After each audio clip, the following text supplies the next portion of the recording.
Well, a very good morning, just by about 5 minutes, to you all here for live coverage of round 4 of this year's Club 100 Cadets and Junior Championships here at a very sunny Lydd kart circuit in Kent. My name is Andrew Mather. Alongside me, for the first time in quite a while, is my Double Dash Motorsport media partner in crime, Howard Mitchell.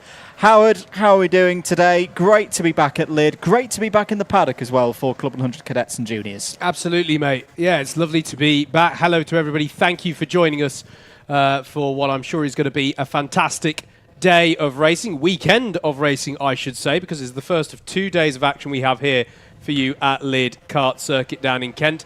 Yeah, it's great to be back here, the Club 100 paddock, mate. It's lovely to be alongside yourself in a live comms box again down here. So yeah, really looking forward to this one. And I'm delighted to say after the week that we've had, the month, some would say that we've had in the UK, it's really nice and sunny at the moment. Wall-to-wall sunshine, and it's great to see so many people out enjoying their day here. It's still windy. It's Lydd. We're right next to the coast here. We're down in the Romney Marsh area of Kent.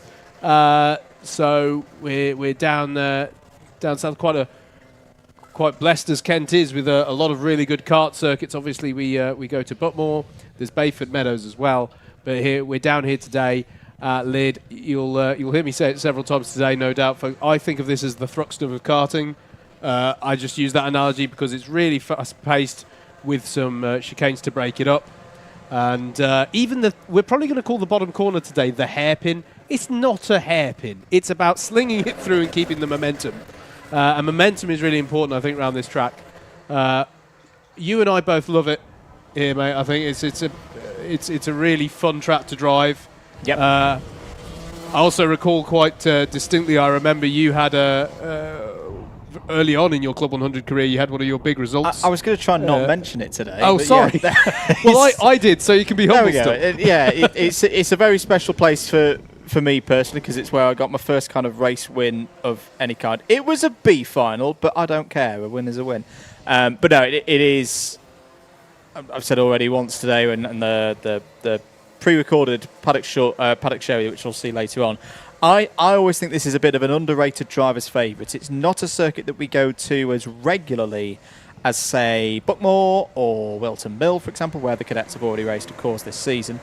But this is a track that always puts a smile on my face when I've raced out there, and it always puts a smile on my face when I'm commentating around here as well. It serves up some really good track action, and I'm very much looking forward to that today, and I'm sure you are as well. Running order for today, let's do a little bit of housekeeping, everybody. So today, it's the cadet lightweight class and the junior lightweight class. I nearly got it wrong there. If you are following a super lightweight driver, stick about, because we're going to have a lot of fun here. It's going to be more fun than other motorsports and sporting occasions. So keep it locked here on Alpha Live. But if you are following a super lightweight driver in either cadets or juniors, they run tomorrow. Because this is a format that now runs across 2 days, not 1 day as we had 12 months ago. Everyone's going to do a timed qualifying session. Those timed qualifying sessions are going to get underway very, very soon. And they're also going to do a pre-final and a trophy final, at least for each individual driver, as I say, across those 2 heats. But let's get things underway, because the drivers are heading out on circuit now for the first timed qualifying group of the day. Cadet Lightweight Group A are out now.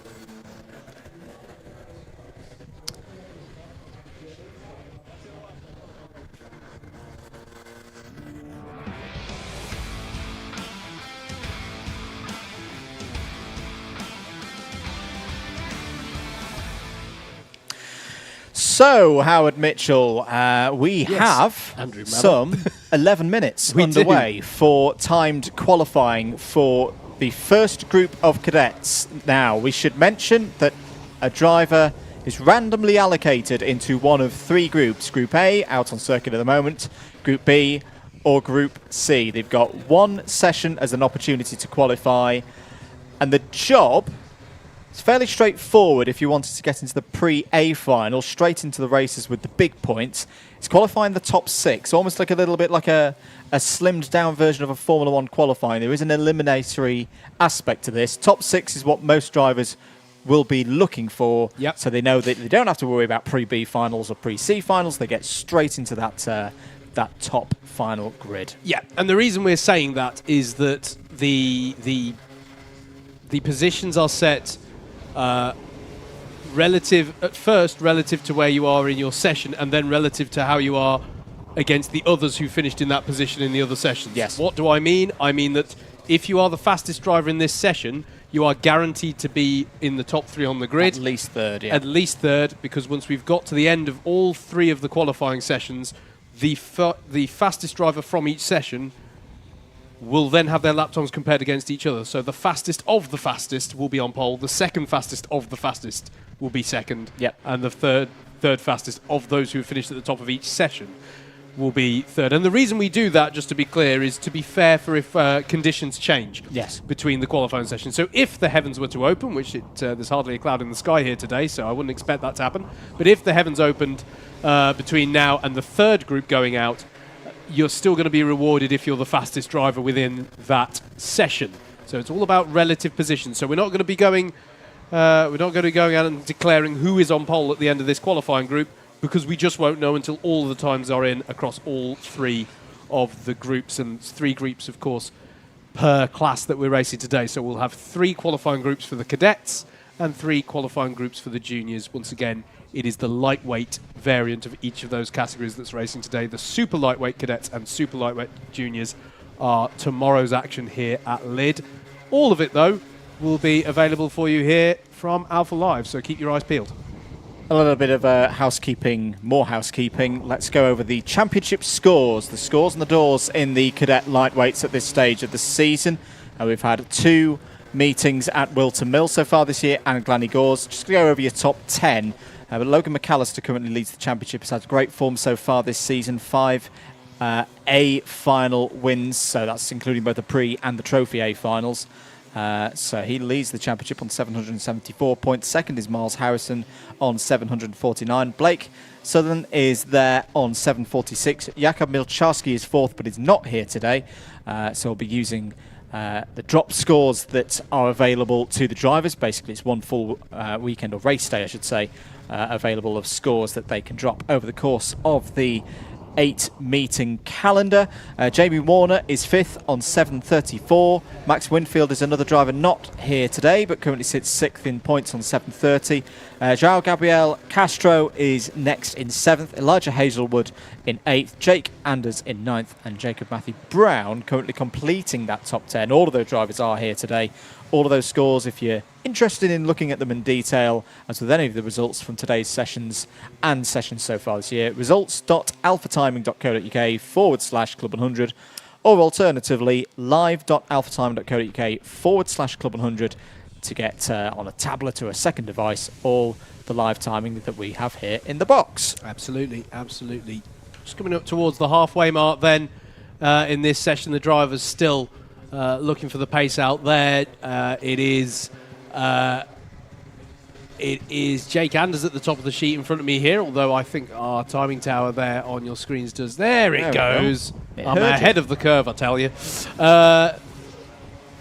Drivers trying to find some track space here, Andrew. And I think as well, I say track space, but potentially benefiting from a bit of slipstreaming down the back straight here as well. But I got a lot of drivers, I don't want to preempt our paddock walk, but a lot of drivers here today who are at Lydd for the first time. Yes. And I think that's going to be an interesting aspect to this. We could see a few upsets here in terms of the pecking order as we're looking at Jake Anders in the number 53, currently the fastest driver on track, but still plenty of time for others to have a go at besting that. It is a 47.881 that they need to beat. So, and you mentioned the slipstream. It is a circuit, not maybe as much as say a clay pigeon or somewhere like that, but it is somewhere where you can benefit from a fast lead-out driver, particularly in the second half of the circuit as you come out of the horseshoe. But I think you've highlighted there for me, mate, the challenge. It's the second half of the circuit. Yep. If you're behind someone who is slower through the bus stop you'll lose a lot of time. You'll lose the time. So, I don't know. My personal feeling has always been that it's best to have some clear space. But I suppose through this bit here, for example, Joseph Baxter is getting... This is actually quite a fast pack of karts that we're looking at here, because you've got Joseph Baxter following João Gabriel Castro, and they're both in the top 3. I said it's in the top 3. Hayden Adams has just put in a good time there, and there goes the time from Joseph Baxter. He was, before we picked up with the running order, he was setting the early pace in this session, so Baxter definitely one to watch as we enter the last 3.5 minutes of this session, but he is right behind Jake Anders, who up until a few moments ago was the fastest driver in the session. No, he's not, excuse me. He's up behind Castro, who's one of the faster drivers in this session. Should mention as well, like we talked with the top 6, there is also a similar story for qualifying through into, or being at least guaranteed a pre-B final. That's 7th through 13th, as Mason Turner has just hopped up to 5th place and at the moment grabbed one of those spots in the pre-A final, but things can change with 3 minutes to go. So 7th through 13th mostly would get you in a pre-B final grid. The reason why I don't say 100% is going back to those comparisons of to the other sessions. Yes. There'll obviously be 3 drivers that finish in 13th place. Only the faster 2 will go into the pre-B final. Yep. The slowest of those 3 drivers who qualify 13th within their group, they'll be the driver on pole position for the pre-C final. Yeah, and it can be quite galling in that position, mate, because odds on, you should go forth to win that pre-C final and promote yourself up onto the back of the B final grid. But the pressure that can be put on you, you know, that the peace of mind that you can get on a day like today from having a decent qualifying result is massive. I know earlier you were talking about your B final win here that took you onto the back of the A final. Yes. I also just remember it wasn't here, it was at Clay Pigeon when I qualified straight into the A final. The first time I did that, the peace of mind that comes with that is just is massive. It's a big lift. Well. It's a big confidence lift for the drivers. So let's just have a little bit of a rundown. 1 minute and 41 to go. Still a couple of laps for the drivers to get in their lap times. Joseph back to fastest at the moment on a 47.773. That's a driver I would expect to see through to the pre-A final because Joseph is currently in the top 20 in the championship standings.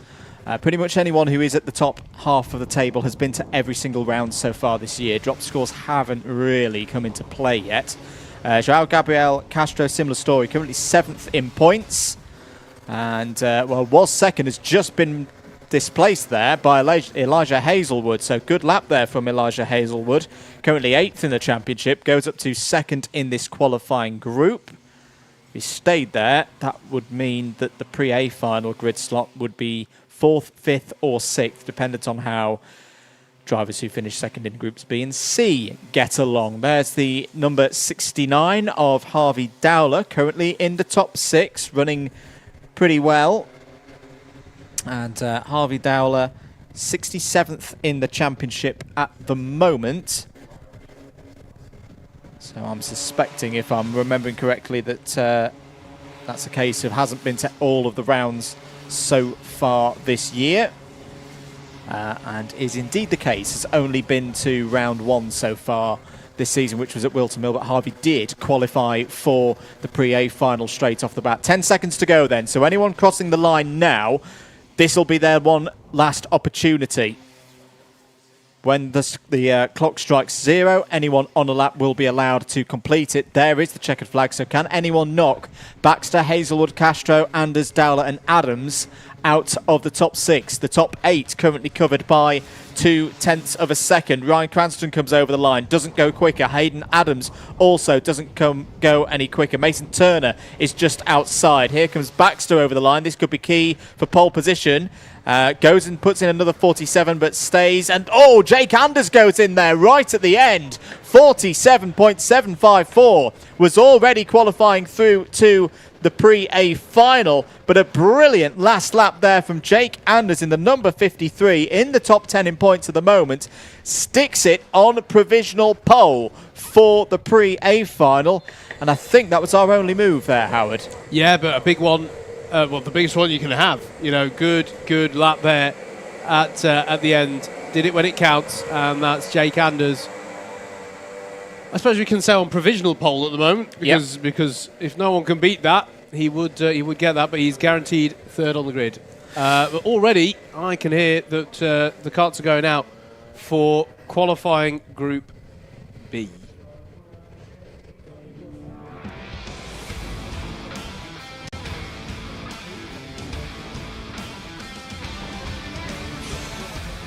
And my hearing needs testing because I can't hear Group B going out. I can hear Group A going out for the juniors, which means we're seeing for the first time today our Club 100 senior junior carts. So we had our cadet carts out just then, and these are now the 125cc Club 100 Rotax carts that you see used in the senior category. And these are clutched carts, we should say as well. Those who have followed Club 100 of yesteryear will have been familiar with the previous era where these carts didn't have a starter. If you spun off, you had to recover back onto the track. But these days, these Club 100 Rotax carts do have the clutch, do have the starter motor, and it means if the drivers do spin out, they can get going again. Bit of housekeeping. Juniors, current standings in the championship look like this. Daniel Munro, last year's super lightweight champion, has moved into the lightweight category. There is a difference on the minimum weight on that front. 775 points currently for Munro. Has a healthy lead at this stage of the season over Rory O'Regan on 747. Very close battle for second place. And in particular, I'm interested to see how Samuel Masters, currently third in points, gets on today. It's on 7:45, but was very quick earlier in free practice. Matthew Bolton is fourth on 7:38. Jake Renshaw is fifth on 7:19. JJ Hines sixth on 7:08. Leo French seventh on 6:94. All of those drivers are all present in some shape or form today. Alexander Grace is not. Currently holds on to 8th place in points. The top 10 is completed at the moment by Brady Pollock and Ben Foden out there on circuit at the moment. So it's same order of events, 11 minutes for drivers to get their lap times in. Top 6 all proceed onto the pre-A final grid. And then 7th through 13th drivers will be looking to qualify through to the pre-B final. Bigger entry, though, in these junior lightweight and super lightweight categories. So a lot of drivers may have to have the battle from the C final today. It's going to be a long, competitive day for them. And the early stages, Howard, tell us that Nathan Crowley has gone to the top of the timesheets on a 45.095. Yes, indeed. Good early pace there from Crowley. As we're looking at Bertie Bream. Just getting by there on Harry Lawfer in that 74 kart.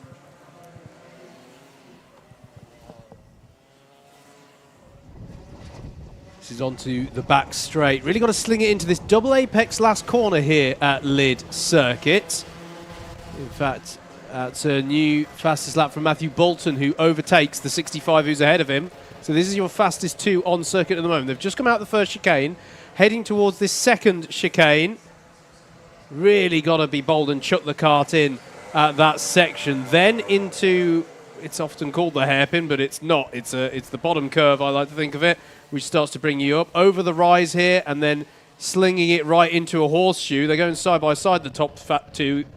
So I doubt they'll best their times this time around. And then coming out the horseshoe section onto this back straight and getting ready for the braking, as there's a yellow flag out there for some reason, getting through the yellow braking into the final double apex corner, and there is the kart recovering in the chicane to dust themselves off and try again. So it's a fast lap here at Lydd, relatively short. Fastest lap at the moment of 44.992, courtesy of the 67 of Matthew Bolton. You can see him there, just coming onto the back of the 13 of Harry Collins as well. Through this horseshoe section. It's all about threading it through nicely. You don't want to overcommit through that horseshoe such that you get a nasty entry onto this back straight, because the overtaking opportunity, I'd argue the prime overtaking opportunity, is towards that final double apex corner. I think if you were looking at a track map, you might think overtaking opportunities into the chicane, and you can do it. Yep. But I just think it has to be... You've got to be quite gutsy. You've got to be very gutsy, I think, to make it work in the chicanes, whereas if you can get the run on them... I mean, you've got to be gutsy to pass anywhere here, to be perfectly honest with you. But...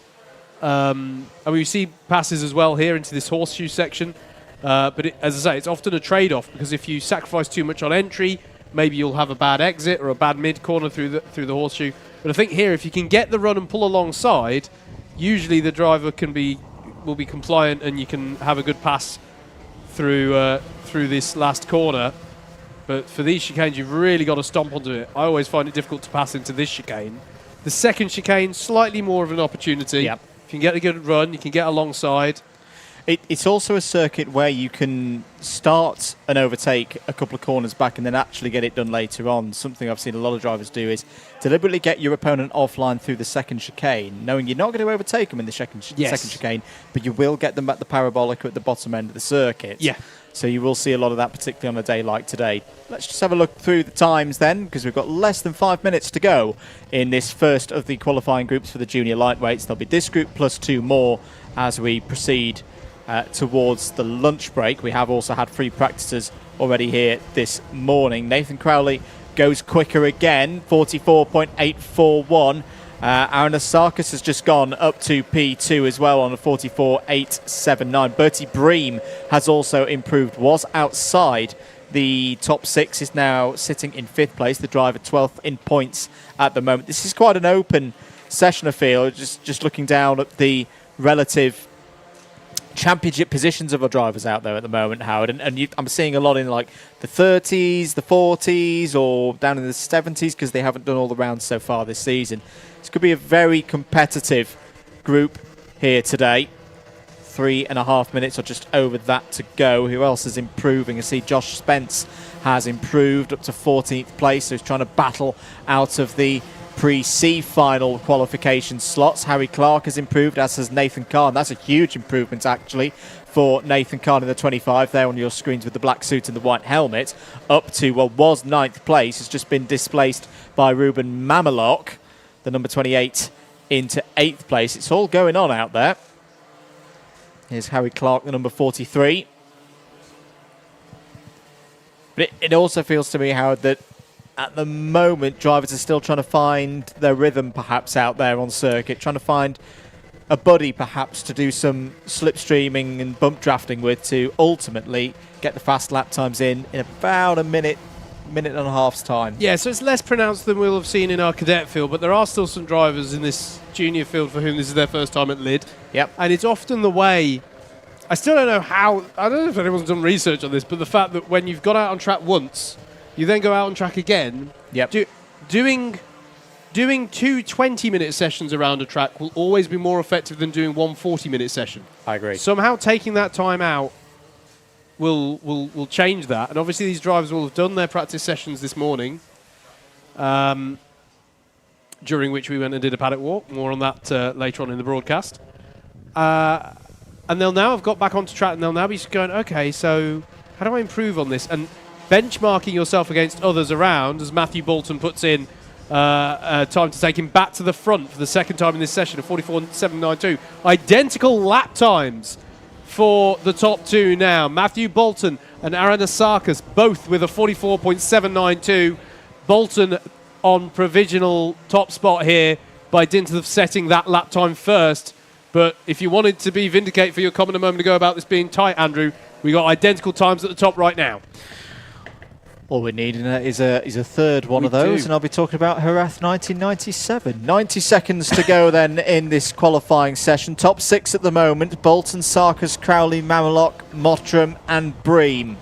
They would all be guaranteed going through into the pre-A final, but can anybody knock them out? Mamelok can go up to 2nd place. Bolton can number 28. Bolton can improve though, Andrew. 44.733.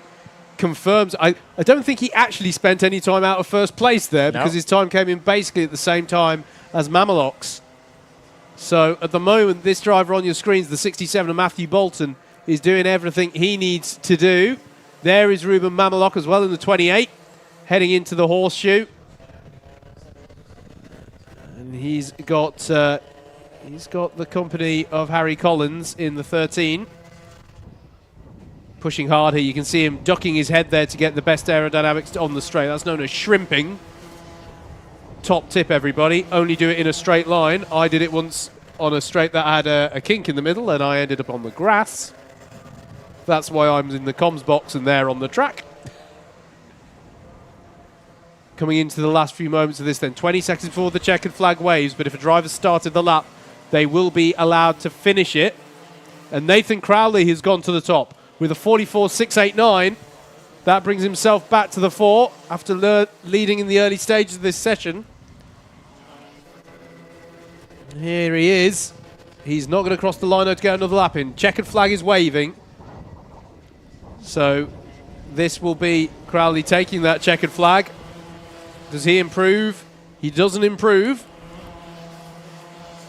Max Papworth puts a good lap in there. I think taking himself up a little bit to 6th place. Coming across the line now. The majority of these cars not seeing any major movers. I think Josh Spence has just put a good lap in at the last there to take himself up to 13th place.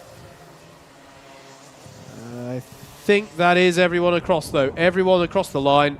And it is Nathan Crowley who is top of the pile in that one. And already I'm hearing the whistle blowing for what is now Group B in the Cadets.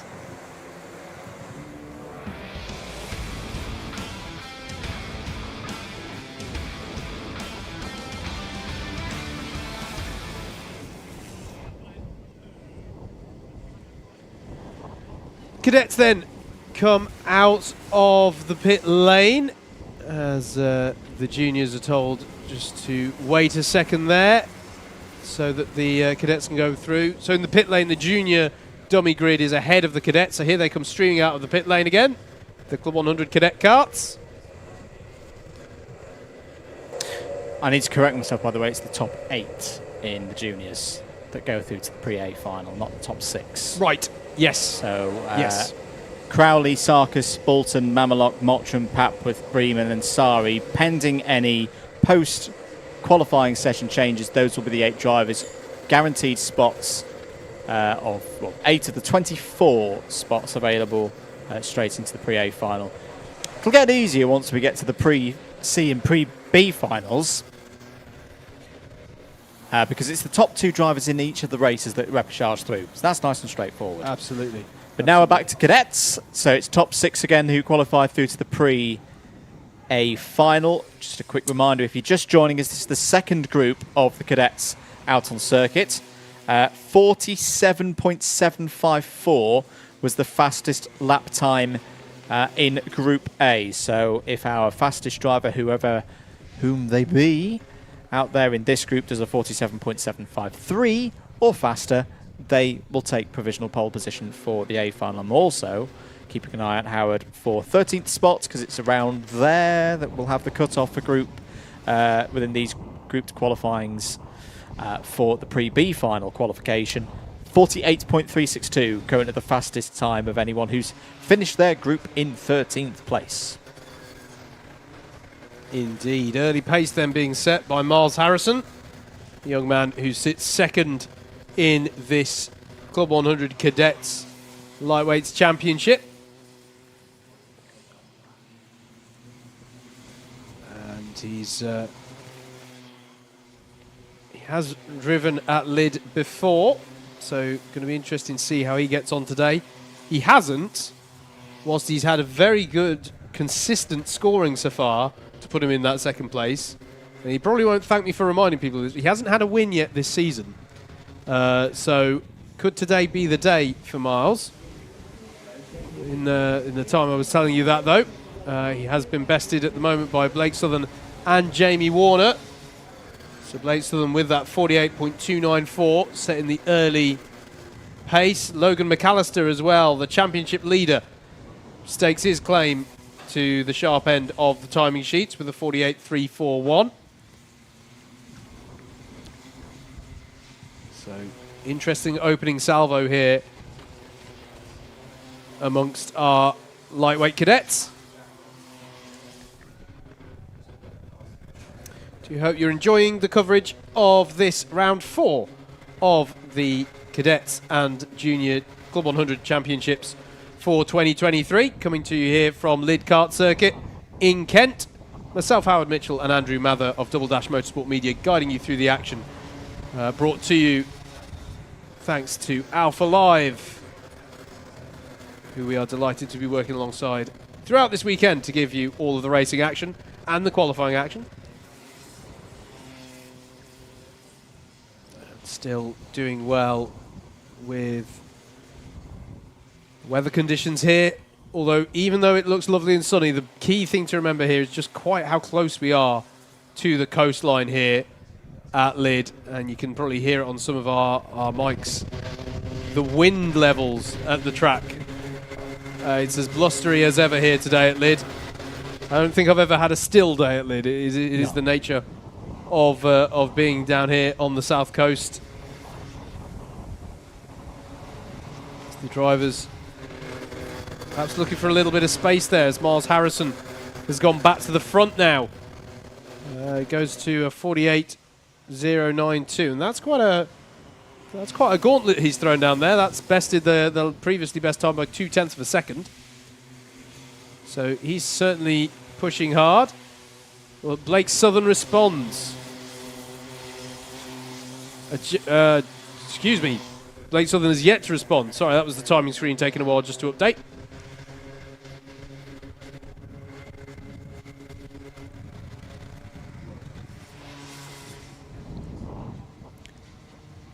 And it's not showing on your timing towers at the side there, but I promise you it is Miles Harrison at the moment who's got the fastest time, and he's gone even faster, in fact, with a 47.818. He's the first driver to break into the 47-second mark. Logan McAllister, though, goes up to second. He has got a response. It is quite a... Sorry, just going through my names and checking championship positions. It's quite a heavy hitters group, this. Because you've got the championship leader in McAllister, you've got second place in Miles Harrison in there, and you've got third place as well. Poor Jamie Warner, in a way. Fifth place in points at the minute. He's got quite a job here, just to make sure that he qualifies through into the pre-A final, at least. But at the moment it is Miles Harrison, 47.818. Fastest of all in this session, and is about half a tenth, off the fastest time from Group A. Blake Southern just a tenth and a half off that time. Jack Shelley's done nicely there, 24th in the points at the moment. Jack Shelley's up into third place in this qualifying session at the moment with 5 minutes to go. Harrison comes over the line again, sets another 47, but it's a 47.973. There is Logan McAllister, driver I've seen race before in owner categories. His younger brother Wyatt raced with us in the CLUB100 Cadets last year, so now 2 McAllisters on the grid for you. So Logan McAllister has been running very well so far this year. Goes up to 8 as they were. That would be Logan McAllister in either 7th, 8th or 9th, depends on how that time compares to other drivers in other groups. It does indeed. Who also finished third in their qualifying sessions. There's the number 65 of Thomas Barker with the orange suit and white helmet going through, currently in 8th place, so looking on for at least a pre-B final, could be more. Remember, it's the top 6 who automatically qualify through in this one. Looks like Blake Gregory, first-time runner in 2023, has improved, but gone 11th, 48.699. 4 minutes to go. Drivers just trying to find some space out there on circuit. That's Yusuf Yakub in the number 94. And once again, drivers will try and build those lap times up. Currently, it's the number 62 of Matteo and Fuster in the pound seat. 48.110 is the time anyone needs to beat if they want to be going through into the pre-A final. The race has broken out in the middle of the first game. Yes, absolutely. And it is difficult, isn't it, mate, to make these decisions about going to try and find space because you feel you're being held up, or just backing off to try and find space. There is a real art to doing these qualifying sessions well. As we've seen a contact warning during a qualifying session, which is pretty unusual there. But yeah, it is the top 3 in the championship, the top 3 in this session at the moment, albeit not in the order that they currently sit in that championship. As Andrew said, this is quite a heavy hitters group in terms of those who are at the sharp end. There has been a penalty as well. I'm not quite sure what the penalty is for, but Jack Shelley, you can see on our timing screens, is being listed as having a penalty. So I imagine that is going to be the fastest lap time for Jack Shelley deleted. It won't necessarily be on our timing screens. So as ever, the results are provisional, ladies and gentlemen. There's the number 22, Miles Harrison. Well, we do know at the moment that Miles Harrison is the fastest driver out there on circuit and has been consistently in the high 47s. Jamie Warner improves, goes up to second place, 47.878. McAllister improves as well, holds third place, so now it's Southern and Shelley demoted to 4th and 5th.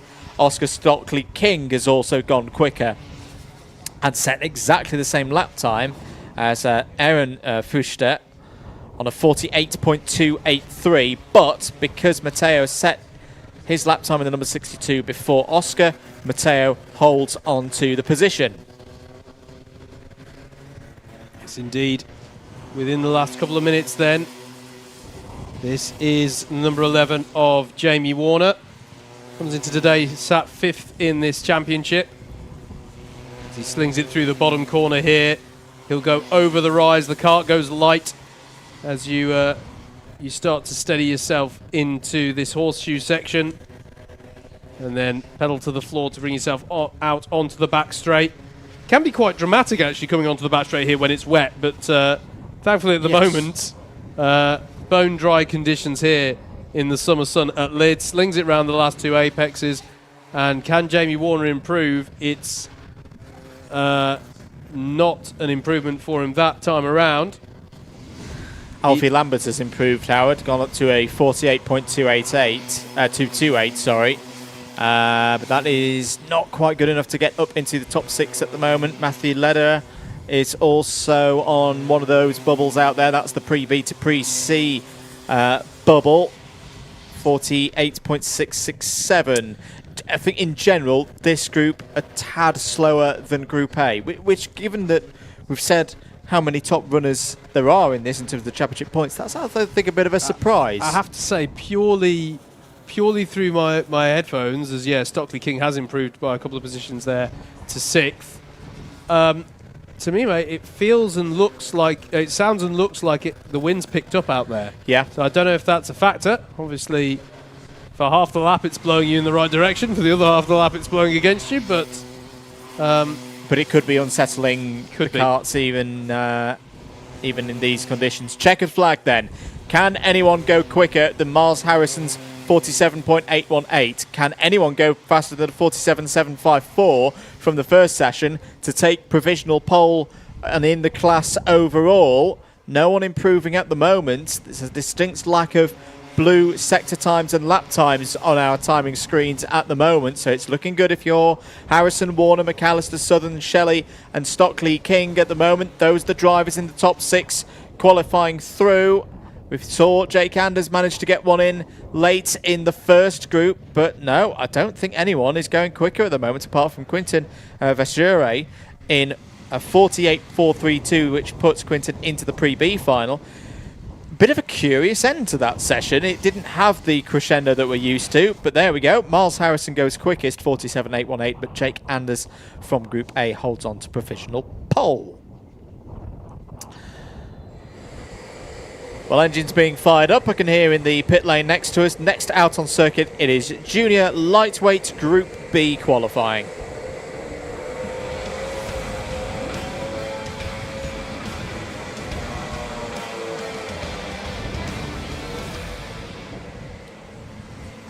the lovely Club 100 banners there, showing us just quite how much the wind has picked up here.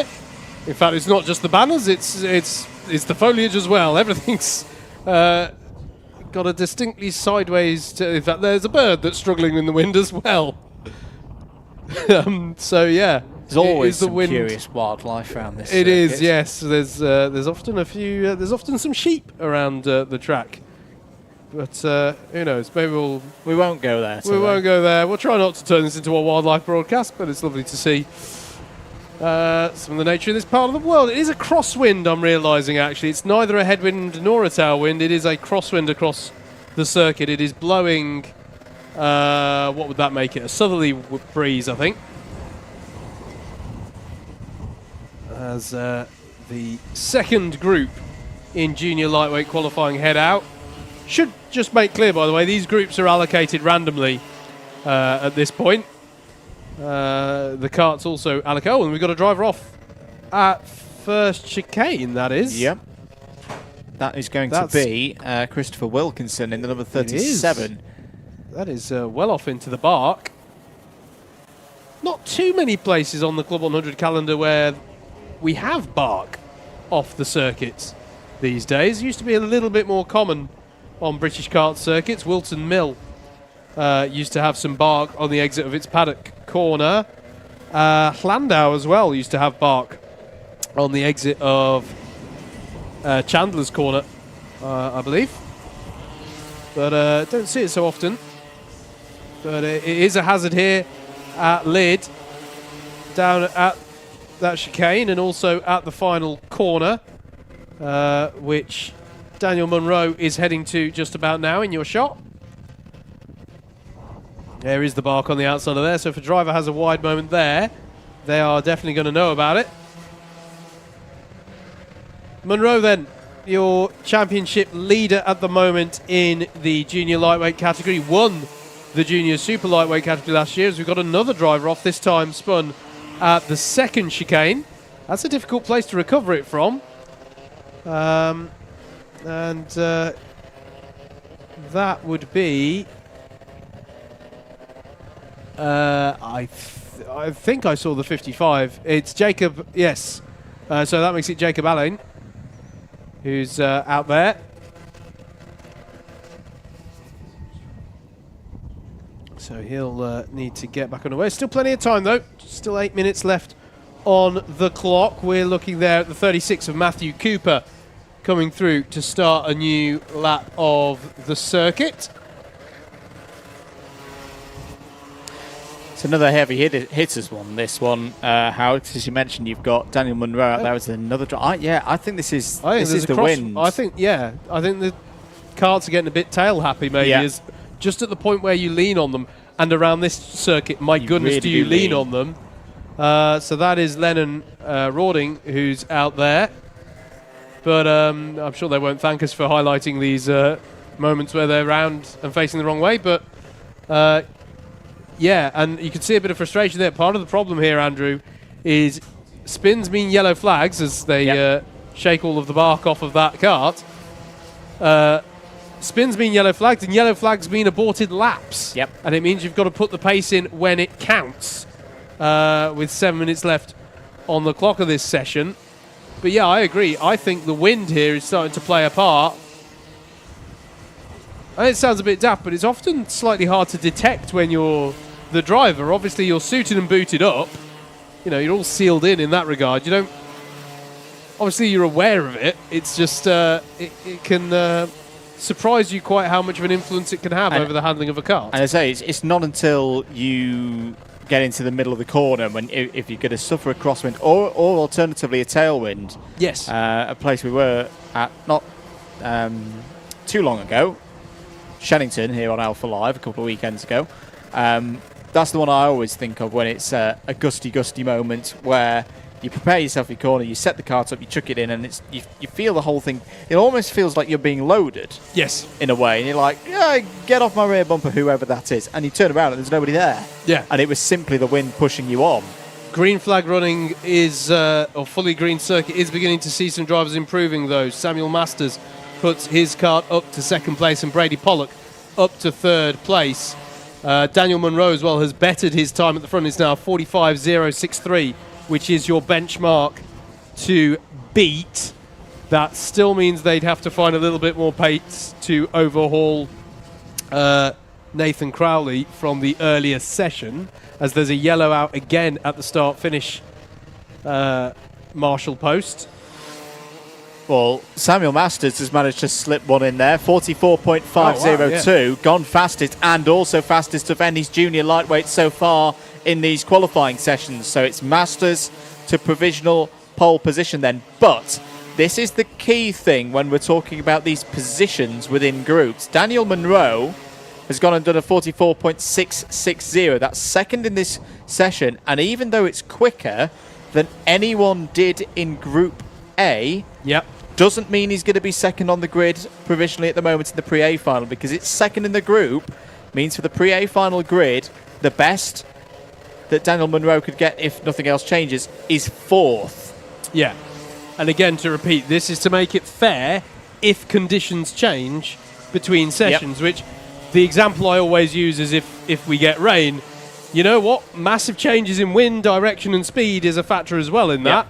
You know, we just saw the second group of cadets significantly off pace compared to the first group, and it wasn't for lack of trying or for lack of the talent in that session. So, you know, this is what it's all about. But you're absolutely right, mate. With that time, he's still going to be no better than fourth on the grid. It's kind of nice in a way as well, because it does add a little bit it is like having a grid based on merit, but still with a little bit of randomisation and spice in it. You don't truly know that two drivers lining up against each other on a row are actually on the same pace. It does add that little bit of spice to the grid that I quite like as well. Oliver Armiger has improved, has gone up to 7th place. James Reynolds has also improved into the top 6, crucially, with a 45.189. Who else is on the move? William Henn is up to 8th place, so there's quite a few drivers knocking on the door, and we should remember, of course, in fact, they're more than knocking on the door, because it's the top 8 that qualify through into the Pre-A final, the junior grids being overall, in terms of entry, nearly 80 drivers here this weekend, a bit bigger than the cadets. So who is actually on the outside looking in? Salvador Newman is at the moment on a 45.37, is off there. That looks to be Charlie Walmsley Ride, currently in 13th place, so is in the B final region of this group order for the qualifying. JJ Hind has improved, is up to 3rd place, 44.896. Salvador Newman also improves, is now inside the top 8, has gone up to 6th on a 45.141. The cut-off, remember, in terms of 16th place, 45.441 was good enough to qualify through to the Pre-B final in the first qualifying session. Time's a little bit off that at the moment if we look at around the Zach Wheeler and Josh Coombs region, both on 45.752s. There is the number 56 of JJ Hind, currently in 3rd place. Had a track limit warning though, particularly out of the last corner, is where things are going to be looked at today. 2 minutes to go. Samuel Masters, fastest at the moment, 45.502. More blue lap times coming in on our screens, those indicating drivers, as Matthew Cooper puts in a good lap there, up to 5th place. Good lap there from Cooper, under the 45-second mark, into 5th spot. It would seem that in this session, unlike in Group A, you are going to have to set something under the 45-second mark, Howard, to be comfortably in that top 8 and through into the Pre-A final. I've had a clarification. Oh, okay. I've had thanks to Jimbo from CLUB100 for coming and clearing this one up. It's the decision on grids is not done as we have just described. Okay. So, under this example, for example, if Daniel Munro set the 2nd fastest time of anybody across the sessions, second on the grid. He will be second on the grid. The other rule that you and I are thinking of only comes into play if the clerk of the course deems it that there has been adverse weather conditions. So what we said is valid if it rains, but if it does not rain, if the clerk of the course does not deem the track conditions to a significantly changing, it is absolute everybody grouped together. Yeah. Okay. Oh no, that makes things harder for us. But just to clarify that situation, thank you. Cheers to Jimbo for coming and clearing that one up. And that is just to massage our egos, mate. That is a distinct change from last season's. Okay. So yeah, there you go. But that does mean that your drivers are going for an out-and-out fastest pace there, and that means that Munro at the moment would be sat second on that grid, as far as I'm aware. That is good news for the championship leader. It's potentially not so good news for others. Yellow flag out through turn 1, and that's because the checkered flag is out. So Samuel Masters on pole position at the moment. We know that for sure. Round comes Masters, right on the edge. Another 44 point something, but it's a 44.750. And don't think there's going to be any changes further up the order. So Brady Pollock goes 4th. Salvador Newman 6th. Those lap times will be combined with those from Group A to give us a provisional order, which we'll try and keep abreast of for you. But for now, we're going to move back to the cadets. Cadets Group C are out next.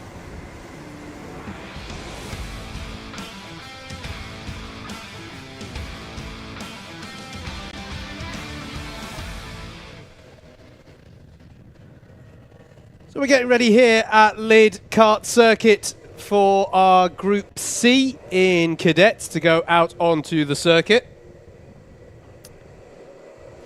for their qualifying session. So this is the last of the groups. We'll have seen all of our cadet drivers take to the circuit after this session.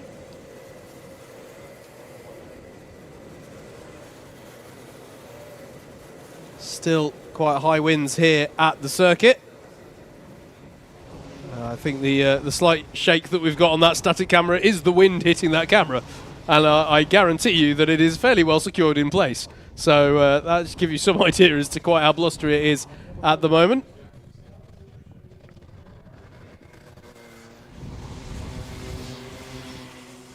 As most of our drivers down the bottom part of the circuit, coming up over the rise and through this horseshoe section.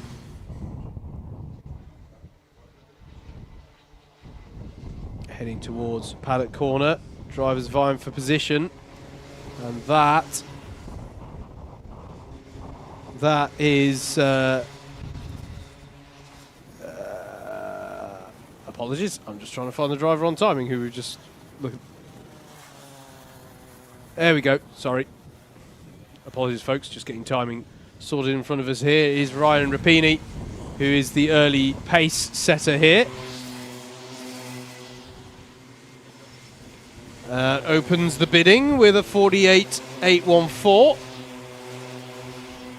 Our wager will see that one come down a fair way before this session is through. So I'm just looking for what the fastest time is that we've seen in lightweights so far.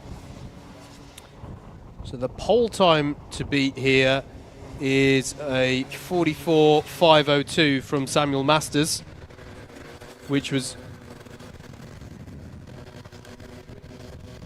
sorry, that's in the wrong category, Howard. But the fastest time to beat here is a 47.754, which is from that first session. That's Jake Anders. I'll get it right. I'll get the qualifying format right eventually, folks. Honest. I'll get there. Bear with me. So yeah, a 47.754 to beat.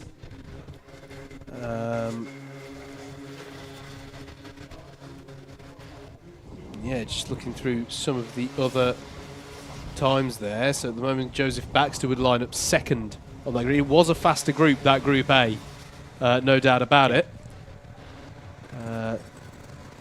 Some good opening laps. I can see that Oliver Herod-Atfield has just put in a good lap to take himself up to 5th place.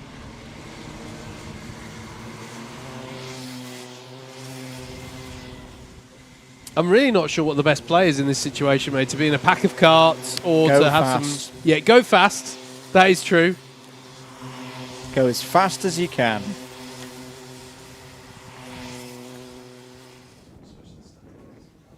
No, I think getting into a rhythm as well, because it is, I know it's key round any circuit, but from experience, this one in particular, it is so key to feel comfortable with this circuit because it can bite at times.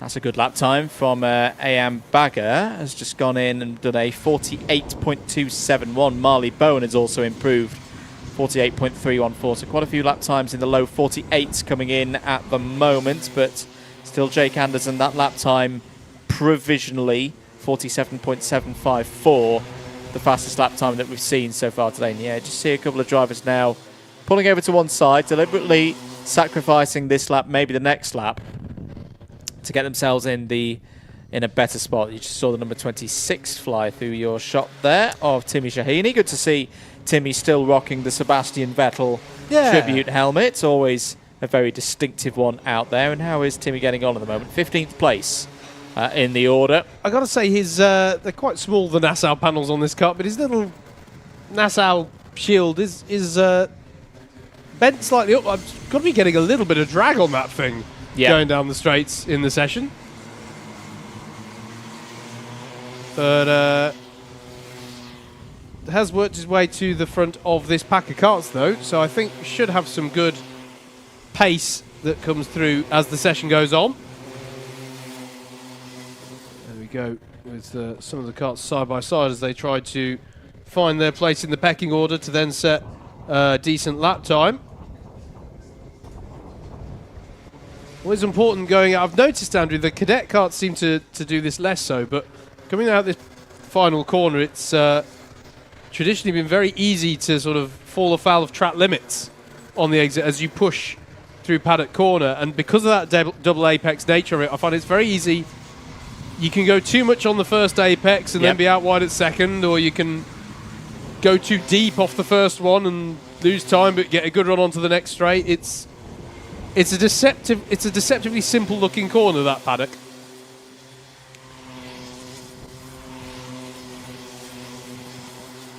So into the second half of this session then. Still Bagger, the fastest driver out there at the moment. Looking good for at least being fastest until Solomon Adenergy came across the line there and set a 48.222. So good lap time there from Solomon. Jacob Brown goes up to second place. Jack Harrison comes in, and now we're starting to see the lap times coming in. 48.072 for Jack Harrison. Still not faster than any of the lap times that we saw at the top of things in Group A. Jack Harrison, who I believe has been a late entry into the competition here today, first time this season, has only just passed his accreditation, the process by which drivers earn their level of driving ability being proven like a mini driving test. Yes. So he's gone straight in and straight to the top of the timesheets. That's very impressive. Absolutely. Potentially, I'm speculating, but potentially knows the circuit well. Maybe if a late entry. I'm purely speculating there. 3.5 minutes left to go then in this, the final group of qualifying for our lightweight cadets for round 4 of the championship. 8-round championship that it is. We had our first 2 rounds at Wilton Mill circuit in Northamptonshire, just by Daventry. Then we went to Glanny Gores in Wales. North Welsh circuit, which is very often a driver's favourite. A lot of drivers, actually, we'll hear on the paddock walk later on that we recorded this morning. A lot of drivers speaking very positively about Glanny Gores, and that's a pattern you and me are very used to, Andrew. It's a driver's favourite regardless of age, that one. But absolutely. As we've been saying, I've got to say, I think Lydd is right up there for me, and really enjoy it. Served very well by this paddock. I'm going to say, we talked about it a little bit in the paddock show, of course, but the recent news that for 2024 these competitions will be expanding out into northern and southern divisions and visiting some different tracks, particularly for the Northern Championship that we haven't been to as a Club 100 or even BUKC community in quite a while, so very much looking forward to that. But more opportunities for drivers up and down England and Wales in particular to take part in Club 100 racing next year. More on that in the future. Meanwhile, here in the final group of qualifying for cadet lightweights here today at Lydd, everyone just needs to get themselves involved and organised here, because the lap times at the top in this group slower than groups A and B, and as it has now been clarified to us, it will just be everybody's laps from the 3 groups combined into one intermediate classification, and that will then set the grid for the Pre-A and Pre-B finals. Top 18 go through into the Pre-A. The next 18 or so go into the Pre-B final, everybody else in the Pre-C, and then it's 2 repechage spots for each of the C and B finals across the course of the day. So there are opportunities to race through into the Prix A or the Trophy A final if you miss out in this qualifying process. There's a lot of drivers out there. It's going to be very competitive. Jack Harrison's still fastest. You can see him there in the blue suit, black and blue suit with the white arms. It's just, I think that's the number 56 of Ryan Rapini at the moment in front. Drivers crossing the line now, starting their final laps. James Finley has just popped in a 48.203, goes up to third place.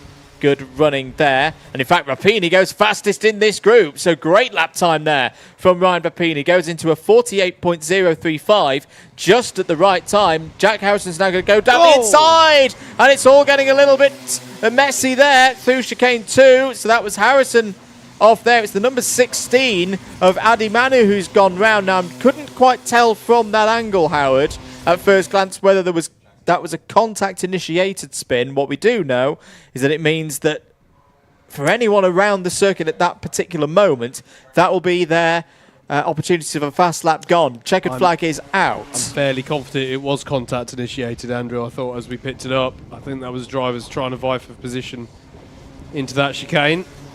You are leaning on the kart so much into those chicanes. It's actually, when people first start in karting, one of the first as drivers come across the line. Can anyone improve? That is an improvement for Ian Bagger.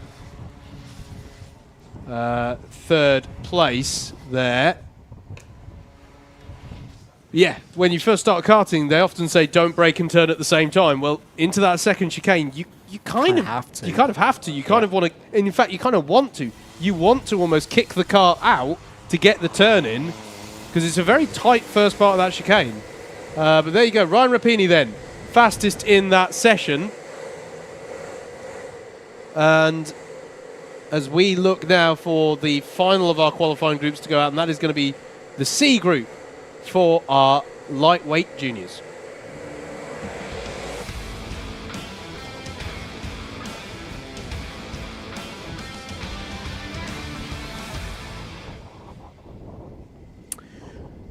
So the cadets peel off the circuit and into the pit lane. And we'll then get our third group, Group C, in our junior lightweights. Don't forget, these are allocated randomly as they come back out onto the circuit, the larger of these two karts. You're all right. Producer James just wanted to say hi. Okay. Hi, James. What have I done? You've done nothing. Okay. That's fine. It's all good. You just pointed at my button to say, I interpreted it as like, are you on mute? But it was a, you are on mute. I could interpret that as in two ways. You've done nothing. Nothing good. Last group for Group C. It is. Again, it's quite a big one, this. You've got Ben Foden in there, who, do we go as far as say that he's actually quite an experienced Club 100 driver now, because he's seat number 5 from last year. Yeah. Same as you would in the British Kart Championships, for example. You only get to use one of the single-digit plates if you finished in that position in this championship. Yep. The year prior, but Ben Foden and Lewis Davies in that regard. But Ben's done a bit of driving as well in other categories within Club 100, the Endurance Championship, for example. Yep. The lap time's coming in early on. Remember, the benchmark at the moment is a 44.502 from Sam Masters in Group B. So that's what the drivers are trying to beat. Saying they're going to beat it, or they're trying to beat it is one thing, but that was quite a lap from Masters earlier. I think that's going to be... It's tough for me at the moment with the track conditions the way they are and how blustery it is out there. If anyone's beating that, they're doing a very, very good job in this session. I think so. I think it's a slightly difficult one there as the second... Oh, we've got driver off well into the bark again at the first chicane. We'll wait to see.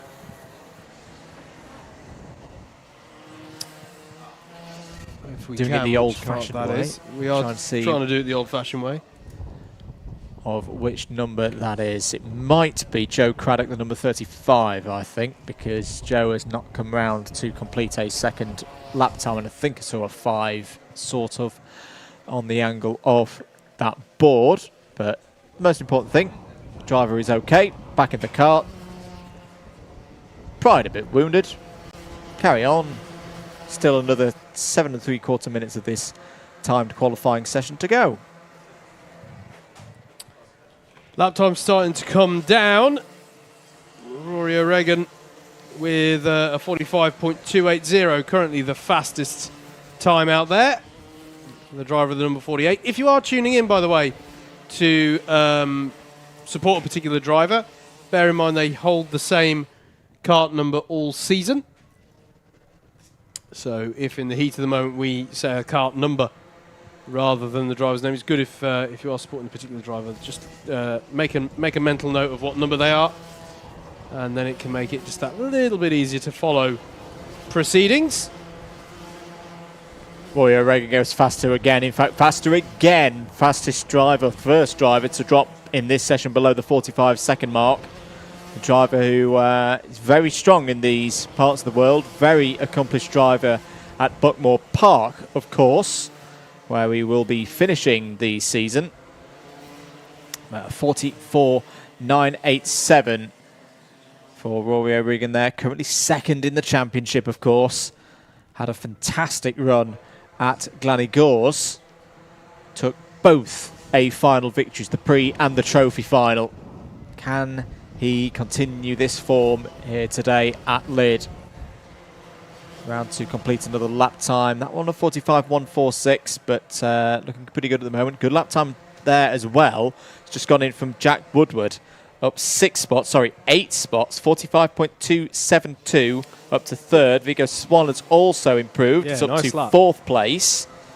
It's okay, it's not absolutely the top 8 that go through, but in terms of the law of averages, you want to be in and around that 8th place. Now that looks like that's been a fairly sizable off for the 124 of Jack Woodward. So having just gone third fastest, Jack has had a problem. That is on the exit of chicane number 1. And from the trail in the bark there, one would presume that he's pushed hard, gone on the bark, tried to recover it back to the circuit and just collected the barrier. And with the wind blowing from driver's left to driver's right that we can see quite clearly there, I just wonder if that's again one of those where you're right on the edge, you're pushing on the tyres, you're leaning on the tyres as you go through that left-hander, trying to get the power down as quickly as possible. A bit of side force from a touch of wind, and once you get on that curb as well, it's one of those that kind of pulls you in. You can't. You're doing very well to wrestle yourself off that curb. You've kind of just got to ride it like a wave, and if you go too far, it's bark, and then it's the padded barriers. Yeah, and I wouldn't blame some of these drivers for being a bit dumbfounded when they're having these instances, because the joy of this track, Andrew, for me is pushing those limits, and when you hook it up through the chicanes or through horse, it feels good. Yeah. To really hook that and lean on the car. Now, obviously, that's part of the thrill of karting at any circuit. As we gone full course yellow? I don't think we've quite gone full course yellow. It's just Rory O'Regan taking a gentle speed. No, we have gone full course yellow. We have gone full course yellow. Now, this is going to be interesting because the time is going to keep ticking on by. 4 minutes or just over that remaining as the barrier repairs are done. I'm looking further down the order here, Howard, and I can see the likes of Ben Foden, as we mentioned, currently down in 14th place. Lewis Davis down in 9th place. We will get back under green conditions here. There's not going to be very long for these drivers to get themselves back into a rhythm and back up to speed. And you also consider they're all going to be in one very long train, currently controlled by the provisional fastest driver in this session. Yes. If you're Rory O'Regan, this could be play of the day. Yeah. And there are several drivers who I think out there, Andrew, would, on balance, expect to be slightly higher up the order on this. Yep. So we have gone back up to green. There is the green flag being waved at the start-finish straight as the wind continues to blow here, side wind, so it's coming from drivers left here as they head down the circuit. But yeah, I was just saying, obviously the fun of driving any kart around any circuit is to hook it up and it feels great. But here, because of the way that you lean on the kart through those chicanes, I've always enjoyed that. It feels really good. And as I say, the fact that you do have to kick the back out to get best turn in and all that sort of stuff, it's part of the thrill of this track. And now the drivers, as they come back up the circuit, having the wind blowing right to left. As down the inside there, I think that was Rory O'Regan going through.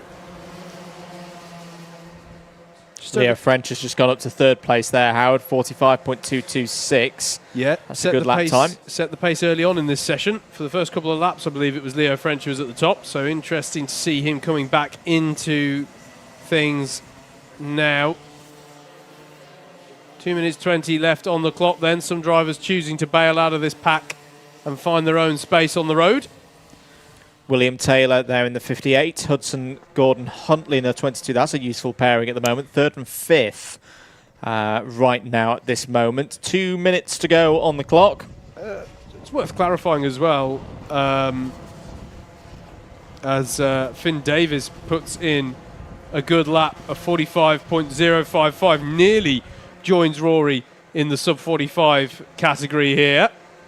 But second place at the moment for him. I could just see there some good improvements. Michael Meow making it up to 11th place. That was a significant improvement for him. I should say, Andrew, by the way, you can't have pit-to-kart radios in this category of Club 100 racing. So when I'm saying drivers choosing to bail out and find more space, they are having to make these decisions of their own accord out on track. There's no, they haven't got a spotter somewhere telling them where there's more space in the pack. And, Woodward goes quickest, 44.898 in this session. Still a bit of time to find to try and beat Sam Mattis's 44.502, but that's moving in the right direction. That's a way to recover from being off in the bark, isn't it? Really good lap time that from Woodward. Now, all of a sudden, we have three drivers, sub 45 seconds. As the lap times tumble, but they're running out of opportunities here. Coming through the horseshoe section there.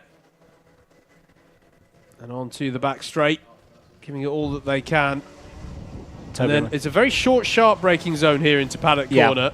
You might think at the end of such a long straight, but for want of a better phrase, the corner absorbs the speed. It's such a high-speed corner that you don't have to brake that much. And this jostling for position, Andrew, I'm not thinking is going to be conducive to an improvement in lap times for a lot of these drivers. It won't be at this stage because we've only got 5 seconds remaining on the time. Checkered flag is about to go out now. There it is. So Leo French did move up to 5th place in this group, 45.116, but they're all, it's fallen as I thought it would when it was all bunched up behind Rory O'Regan.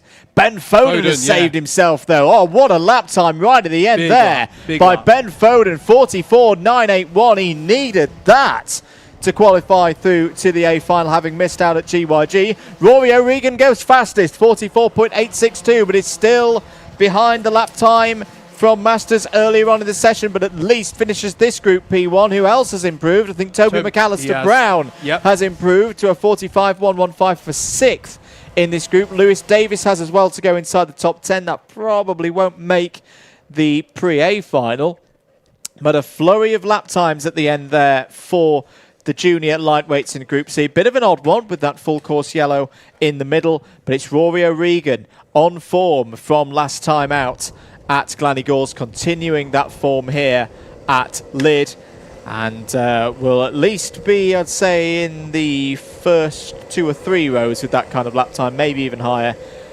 But he'll take the solace that he was fastest in that particular group of 24. Yes, indeed. That is all of the qualifying sessions done then. Next up will be getting into the proper racing of the day. But with the qualifying sessions, the practice and the qualifying sessions done, it is, I believe, time for a bit of a lunch break here at the circuit. Whilst that's all happening here at the track, we're going to be able to play out to you the paddock walk that Andrew and I went on earlier today. Earlier, whilst the practice sessions were underway, getting some of the thoughts of the drivers. We had a great time doing it, and that's for your enjoyment. We'll be back with you live in about some 45 minutes time for the racing action to get underway. But in the meantime, do please stick with us here on your Alpha live stream of the action here from Lydd, enjoying the footage from our paddock walk.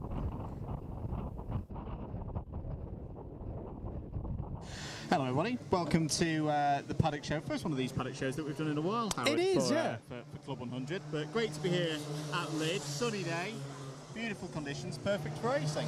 It is indeed, yeah, and when you're watching this, we will have already had some of the track action. But as we're doing this, it's the start of the day. Lovely to see so many people out ready for this one at the lovely Lydd Kart Circuit clubhouse that they've got here. I'm trying to think, it's about 5 years ago that they did this. Not even that. Not even that. Oh, Probably not even more that. Okay, a lot less. Yeah. Time flies. But yeah, no, really good to see people out there. And we've done a deal. He's got the Alpha Live hat in exchange for me having the glorious Alpha Live microphone muff cover. Not sure what the right word is. But so, Lydd Kart Circuit, mate. Yep. It's high speed. I always call it I always think of it as the Thruxton of British karting. You've got very high speeds. You've got some chicanes to break it up. Yes. It's about momentum for me around this circuit. It's one that we don't come to it as often as, say, a Buckmore Park or a Wilton Mill, but I think this is an underrated driver's favourite in a way. It's definitely one of my favourite kart circuits to drive, because it's a real gutsy. You've got to be brave round here. There's no going 90% into corners. You've got to be fully committed, particularly through these chicanes. But it's also a circuit where you can see lots of overtaking. And hopefully not today in a way, but we can see changeable weather conditions here as well, because we're so close to the sea, of course. We can indeed. It can change pretty quickly, and my experience here has always been, if it's raining, it is raining. Properly here. raining. Having said that, now we're going to have mild showers, I'm sure. But yeah, fortune definitely favours the brave around here, I think, as well. Definitely. Yep. But yeah, so as we're doing this, practice sessions are out. These are the juniors just getting ready to go out. You've got the cadets out on track at the moment. We should probably go and get some of the thoughts of the drivers, shouldn't Indeed. we? Yeah. How soon are they going out? Will I get away with Keep going. Keep going. Who should we go for? Do you mind having first interview of the day? Hello. What's your name, mate? Matthew Bowen. And have you been to Lydd before? I have once. I was in a baby cart and I did half the track. Very slow. Yeah, the sort of shorter loop here with the hairpins. Yeah. How's your season gone so far, mate? Well, my first season has gone pretty well. I got a podium at Wilton Mill and had a very good drive at Wales and then got a penalty, but it's okay. But yeah, pretty solid season so far. It's been great. Where are you based? How far have you come down to Lydd today? South of London, so the train up to Seven Oaks and then met Dad with the car, a couple hours drive here. Not too bad. GYG was the longer one. That's the fun one though. That's the fun one. So yeah. So is this now your first time going out on the full circuit at Lydd? Yeah, and a few kilos overweight, certainly feeling it on the straights, but do my best. I can relate, mate. I can relate. You'll be fine. It's good. It's good. Have fun out there. So yeah, first timer at, well, not first timer at Lydd, but first timer doing the full circuit at Lydd. I think that's going to be a very common story for a lot of the drivers. I think these practice sessions are going to be pretty crucial today. I could akin that to my first driving experience around here. You know, being northern, I don't like spending money, but I remember the first time I came here, it's like I need to do an extra practice session because there's so many ways you can get this circuit wrong as well. And because it's that momentum, because it's a circuit that once you get in the flow around here, it is a beautiful circuit to drive. But at the same time, it can be a horror if you're not comfortable with the place. So. Tell you what, should we go further down? I'm sure it was a lovely interview. I couldn't hear a word of it. Why don't you have the next one, mate? Go for it. The next one. We'll have a little look down the order. Let's go for Charlie Newman, the number 89, if he doesn't mind. Hopefully I'm going to get my words right. Charlie, how are we feeling ahead of racing here today at Lydd? Nervous, but very excited. Very excited for what's coming. Driven this circuit before? Never, first time. So hopefully it's going to be good. Did you get a practice earlier in the extra session? No, but I felt confident. We put in for the practice, but we just didn't make it. How's the experience of the season been so far for you from your perspective? It's been very nice, very smooth. But hopefully I'm going to push myself a bit harder today. So. And in terms of racing in the juniors, what is it that originally attracted you to the championship? It was kind of the speed, moving from indoor to outdoor. It was kind of getting into this instead of owner parts. So the speed, the control, everything was just amazing. And in terms of results today, I don't think you're the only one not knowing this circuit before. What would be a happy result for you today? A happy would be kind of middle of the pack and kind of up front, yeah. Christoph, well, best of luck, mate. So the juniors heading out on circuit. There, away they go. In a cacophony of noise. And there goes Dante as well, our test driver for the day. Regular viewers will have seen Mr. Dillon's work in a racing capacity, of course. Indeed. But yeah, as you say, a lot of drivers... Those are all my interview victims. They've just run off. They've run away. We're going to go after them. Yeah, We're going to get the story, folks. A lot of drivers, this is their first time, even in these practice sessions, first time. Could make up for a bit of a jumbled up order when we get to qualifying, which of course the folks have already seen and were probably completely wrong. Yes, you can all score us on how well we did on that one, folks. Let's see if we can duck and remember, guys, keep this pit lane clear. This drivers. is a live pit lane, so make sure you steer clear of this pit lane. Hey, really quickly, what's your name? Keep over on the right-hand side, please, Sorry? drivers. Hi, Thomas. Is this you your very first time much. at Lydd, mate? Yes. And how's your season? Have you done the whole season up to this point? Yes. How's that gone? It's very good. It's my first season and I'm 29th. Lovely stuff. And how are you finding Club 100, these cadet cars? They're very fun to drive. They're enjoyable. Brilliant stuff. And have you had to come far for this weekend, mate? About 2 hours. And we were just camping over there. Nice. All right. Good stuff. So, yeah, you're looking forward to this one, high-speed track. Did that suit you, do you think? Yeah, I like tracks. Brilliant stuff. And we're going to do our last quick fire. Favourite food? My favourite food. Good choice. That's mine as well. Have a good one out there, Thomas. Cheers. Another driver, Andrew, who's going to be learning the track today. Just seeing who else we can catch. Sorry, did you? No. It's fine. It's getting ready for the. So this will be cadet group B. Are we going up? Should we go up to the grid, or? I think we'll stay around. We'll down with the cadets for. Let's go down more. to there. Okay, down here in the pit lane. This is cadet practice B that's about to go out. Thank you. Someone knows the schedule. Who have we got here? I'm Jake Anders. And I'm Arthur Lambert. I'm Sal Newman. and we'll bring you in as well. Yeah. Miles Harrison. I know, Mark. Good to see you all. So you were just telling me you've had to come. You three have had to come quite a way today. 5 hours, wasn't it? Yeah. From up north, so it's the long haul one. 6 hours for me. 6 hours, fair play. And you've not done this Lydd circuit before. No. Miles, have you done this circuit before? Yeah, it's because I live south. I live like an hour and 30 minutes away from here. I've done this track a few times. Okay, sweet. So it's a high-speed track. How does that suit you? I'm one of the heavier lads, so it suits me quite well. So I'm 5 kilogram overweight in my class. So therefore, pure speed helps me because there's not as much low speeds. So I can get up to speed nicer. So it helps me a lot. Nice. And how's your season gone so far, mate? I mean, it's alright, I'm 11 kg overweight, so it's been a struggle, but I thought I'd be more further down the championship, but I'm doing alright at the moment, so we'll see how it goes. Yeah. And you've got your mic, so, yeah, how's your season been going? It's been going really well for me so far. Like, I've gotten into the A final almost every round except from round 1. So in round 2, I was able to just get 17th, and in round 3, I was able to get to 8th, which I'm really happy with. Pretty well so far. Sweet, okay.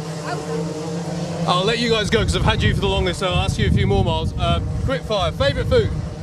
Favourite foods? I don't know, I don't really have one. I like all foods. Yeah. Calamari.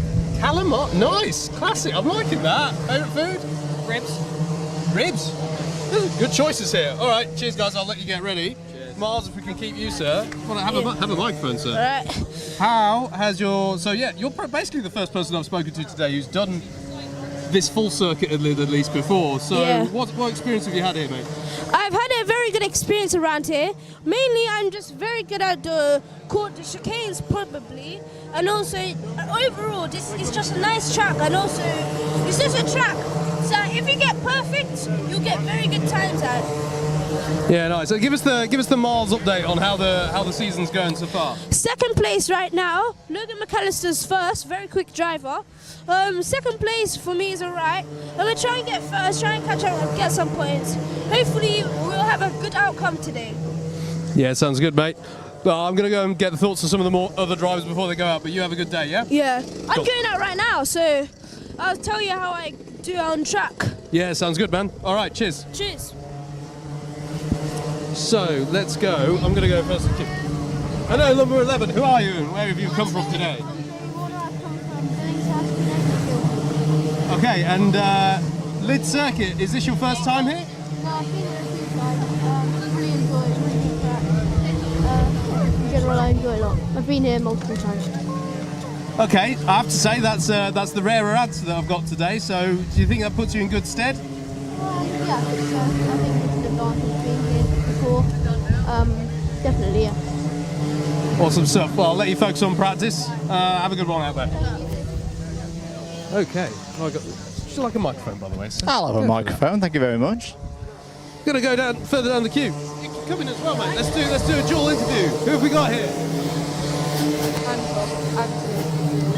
Sweet. Known as Joe.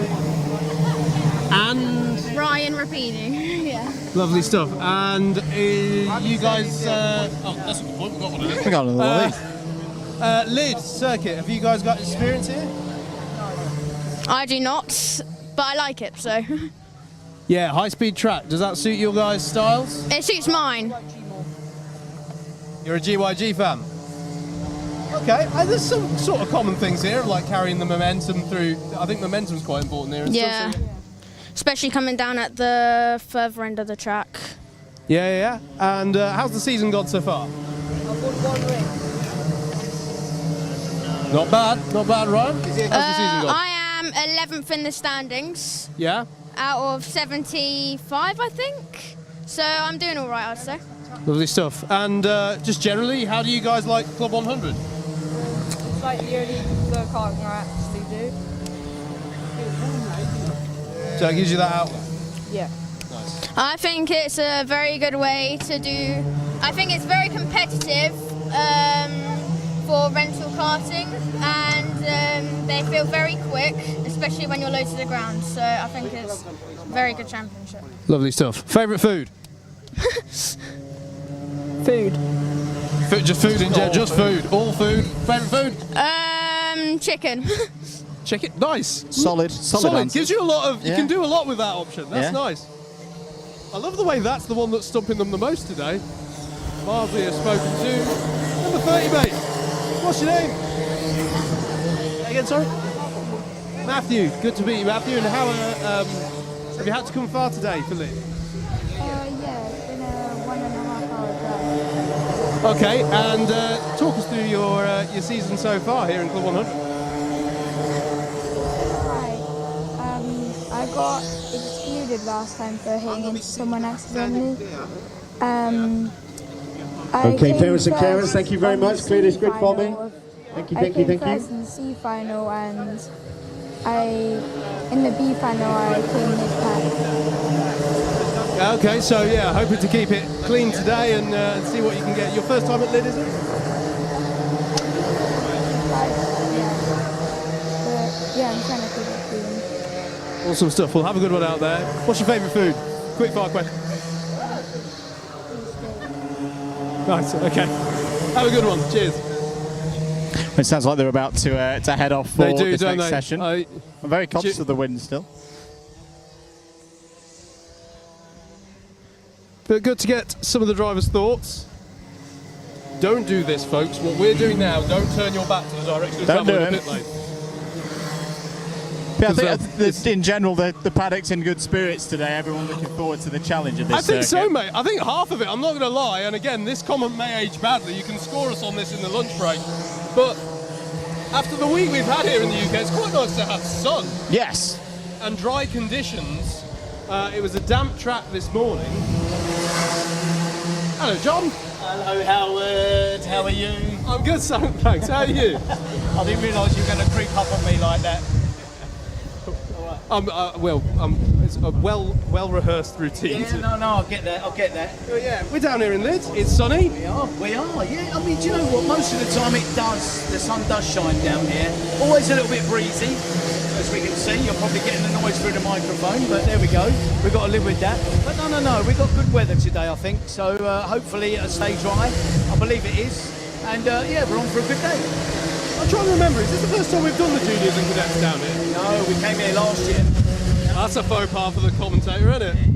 Let's edit that one out, James. But yeah, usually it's good racing here, I think. Yeah, no, it is good racing, so long as they behave themselves. In the driver's briefing, I talked about the chicanes, and it's typical in karting, you know, you get these drivers that want to decide they want to go 3 or 4 abreast through the chicanes, and that's one thing that I've really stamped on this morning. And so long as they behave themselves through those chicanes, the rest of the track is fantastic. It's one of the fastest tracks in the country, and you know, and they do love it, but you know, their races can be ruined through those chicanes. So fingers crossed that they will do the right thing for me and go through those chicanes in single file. As long as they do that, we're on for a great day.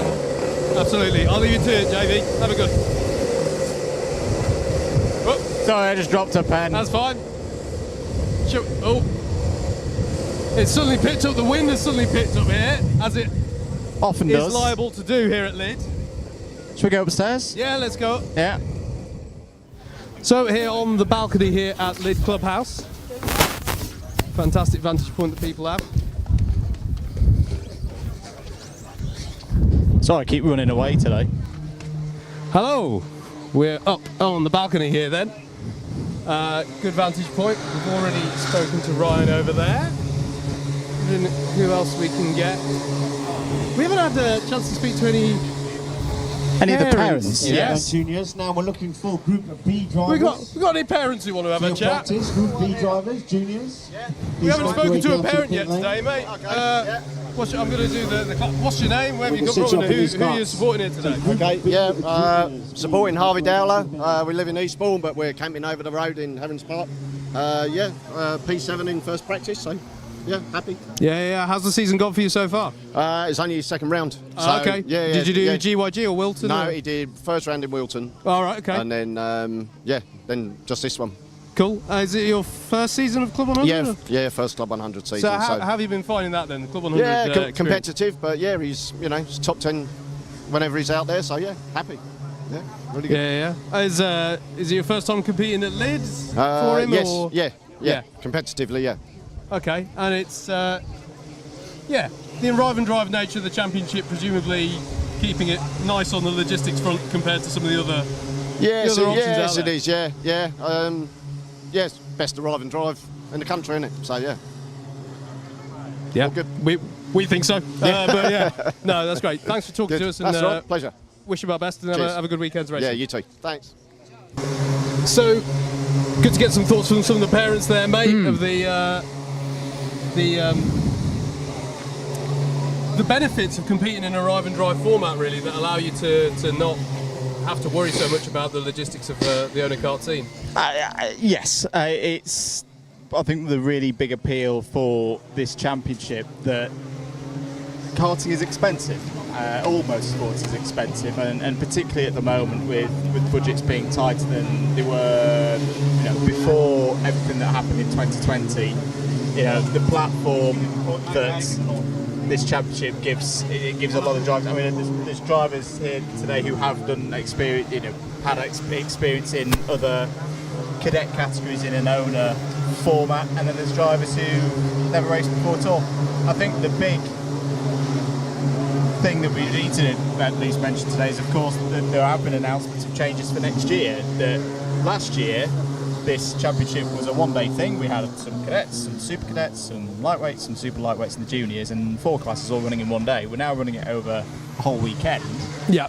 Next year, we're running separate northern and southern editions of the championship. Such is the appeal of this championship, and so many people wanted to do it that JB and the team here at CLUB100 are saying, well, we've got to hit something that people want, that people want to compete in, to give their youngsters an opportunity to race that perhaps they wouldn't have. Let's expand it out across the rest of the country, and I think it's a really good move. Absolutely, absolutely. And I'm not just saying that because I'm from the north. No, I agree, mate. It's going to be good. I think it's great that you got that opportunity as well for northern competitors, potentially northern track, all the stuff that can bring in. Yeah. I think it's going to be great. Shall we get the thoughts of a few more people up here on the balcony? Max, you for an interview? Oh, yeah, sure. So, we have found a Mr. Max Papworth. How's your season going, sir? Struggled this year, but I'm enjoying it a lot more than I have in previous years. Yeah, absolutely. And how have you gone? Have you been to Lydd a few times before? I've done this championship start since it was first started in 2021, so I've been here twice now. Yeah. Okay, so I have to say, I've not heard that answer so much today, so that might give you a bit of an edge. In practice I was second fastest earlier today, but the track's getting a lot slower since you testing this morning. Okay, interesting stuff. So half a second slower. Right. Okay. And yeah, you said the season was going better. What's been your highlights so far? Well, results-wise, it's been worse this season. But that's because it's obviously a much more competitive grid. Because last year I was driving super lightweights. Yes. And this year I've moved up to the lightweights category. Me and quite a few other drivers like Dan Munro, Will Taylor, and quite a lot of other drivers. We've all stepped up. So you got, I think it's the top 5 out of super lightweights last year have come up, and the top 5 from super lightweights, most of them are here still. So it's quite a competitive grid. So it's difficult, but I've enjoyed it a lot more. Yeah. Good stuff. Okay. Well, make sure have a good day, mate. Yeah, thank you. Enjoy the racing, That's and right. we'll look out for you on track. See ya. Who else can we do? I think that's that was a really positive thing for Max, that even though the championship is more competitive, yes, actually, the drivers are still enjoying it, and I think that's again one of the really good points about CLUB100 is, you know, it's down to the driver, it's down to their own performance. You know, you don't get down. There's still that chance, yes, you know, of a good piece of good result on a good day, which perhaps in other series there isn't the case because the money talks, and you know there's subtly different machinery that means a driver with a lesser budget wouldn't have as much of a chance, even if they had the talent. Absolutely, as a human being. Absolutely, no. I think, and that's the sign of someone who likes their racing as well. Yeah, right. He's not just interested in the outright result. I'm enjoying having the better competition. Yeah. Sorry, people I'm going for with it. Did he want an interview? He went off. Who are you here supporting? I am here supporting all the drivers. That's the right answer, isn't it? But in particular, Finn Davis. Okay. Is he who just wandered off over there? Yeah, he's legged it over there. Yeah, you can go and get him. Should we go and get? I'll go grab him. I'll go grab him. Go grab Finn. How's your season been going so far? It's all right, not too bad. I think he's 11th or 12th in the championship. But he only races once a month, once every 6 weeks. So each time he gets into the car, it's a bit of a new challenge. And I think when he did CLUB100 last year, and had never raced on any of the circuits before, so it's learning, you know. It's all about track time, but it's really been enjoyable. It's been great. Absolutely. Finn, should we bring you in? Yes, okay. You can contradict me now. Say something completely different. Lydd, is it your first, based on what you were just saying, is it your first time contesting Lydd, or? Second, so I was here last year. Okay. So last year was alright, so yep. hopefully I'm top 10 maybe today, so definitely a final. Yeah, awesome stuff. And have you done the season up to this point? How's that been going for you? Yes, it's been all right. Wilton, the first 2 Wilton Mill rounds, they went all right. Sadly, GYG couldn't really find the pace in qualifying. Found my pace in the B final. Worked my way up to 11th in the A final before I crashed because of the rain. Yeah. It's all right. That didn't contradict you. That was. Yeah. It's got all right. The longer we talk, the more chance there is of a contradiction. But well, maybe. Okay. So yeah, anyway, you've been here before. Hopefully good things today. What have we not done? Quick fire questions. Favourite food? Oh, steak. Good choice. Favourite food? It'd have to be spaghetti bolognese. Okay. Yeah, no, that's fine. That's fine. I like it. All right, cheers for talking to us, guys. No worries. Have a good day out there. Thank you. Again, good spirits. You know, coming back it's- from hardships in a way of instance at Glanny Gores and looking at it with a positive face. It's good to see. Yeah, absolutely. So, I think, mate, we're going to have to wrap it up there based on time, because I think when you're watching this, we'll be getting ready for the afternoon's action post lunch break. But it's been good to get some of the thoughts of the drivers, and we'll see how they get on getting into the racing. Yep, time to get racing. Let's see it next up here on Alpha Live.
we're going to be going into our pre-finals now, into the C final for cadets.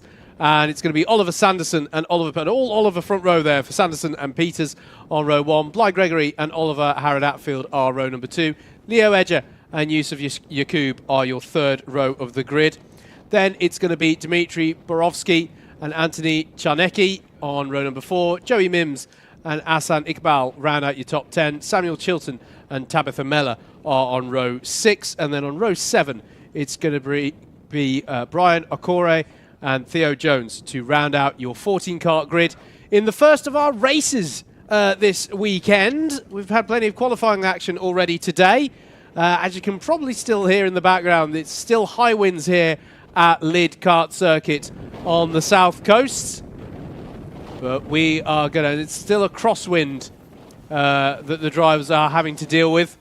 The top 2 from this race will qualify onto the back of the B final as it's under starters orders, eyes on the lights, engine notes rise, and we're racing at Lydd for the first time this weekend. Oliver Sanderson in the number 20 kart leads them through the first chicane as they go side by side with the usual jostling for position on this first lap.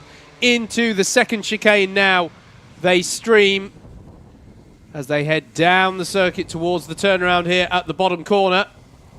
But a good start for Oliver Sanderson off of pole as they all head back up the circuit now, over the rise and into the horseshoe for the first time. Yeah, really well commanded start there by Oliver Sanderson. Did what he needed to do. Took a good line through there that meant that the number 44 of Oliver Peters was compromised. That's just giving him a bit of a gap. There was already been a penalty, though, for Leo Edgar. Not come up on my timing screen. He's up to second on the road. He is up to second on the road, so it's going to be at least one position. So one could it be more? Yeah, one wonders if it's going to be for some form of contact getting through those places, or could it, Andrew, be for some form of jump start, potentially, as well. So we might look for what that might be, because he started this race from 5th on the grid, or was due to start this one from 5th.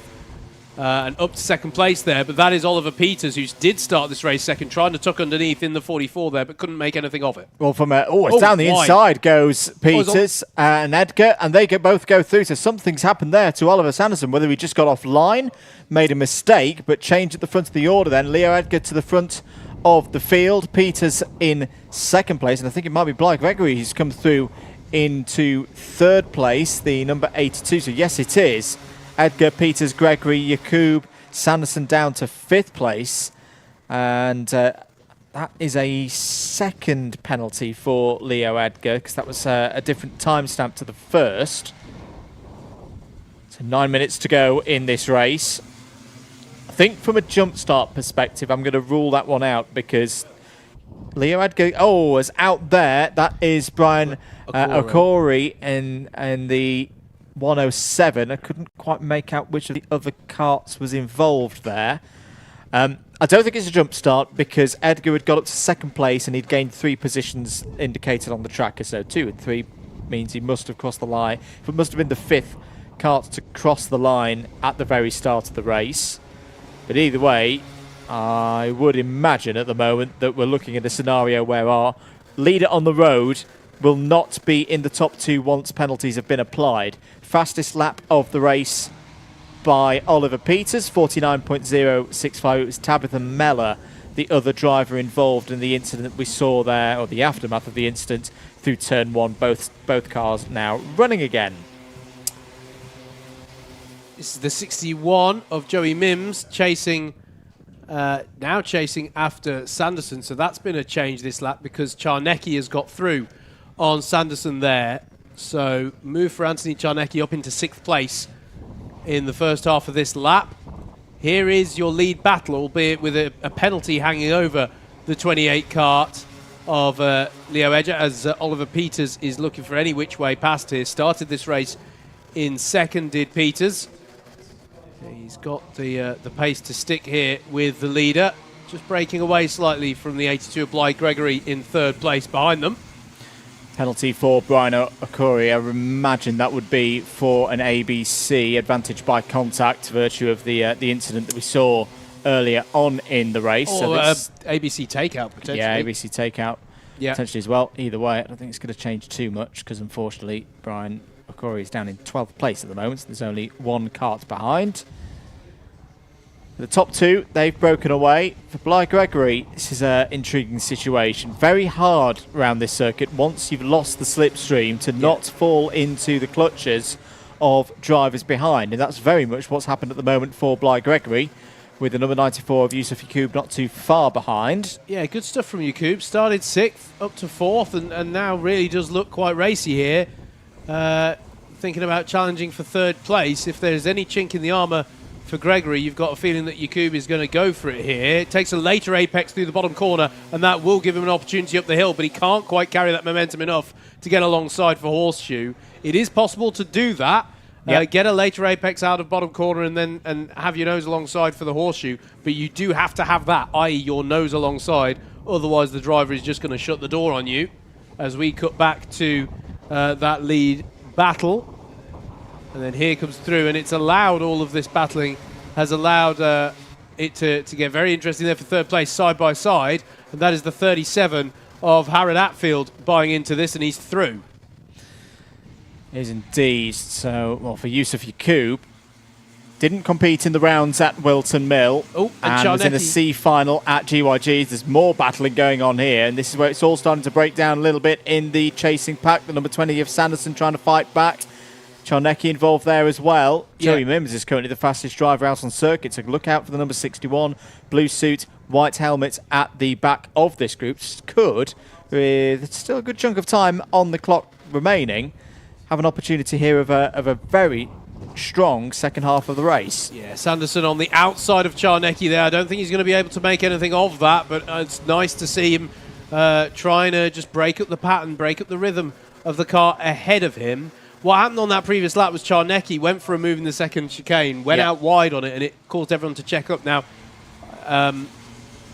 it wasn't anywhere near as severe. We're going a long way back here, but I was involved in quite a hefty crash once when someone spun on the exit of that chicane. And what you don't realise is the chicane is kind of blind. Because of the way the tyres are on the apex, and it's actually got these domed curbs to it, you actually can't see through the corner. And so what it means is that if a car, such as we saw there, gets checked up on the exit, everyone has to sort of splay wide as there's a move there on Sanderson.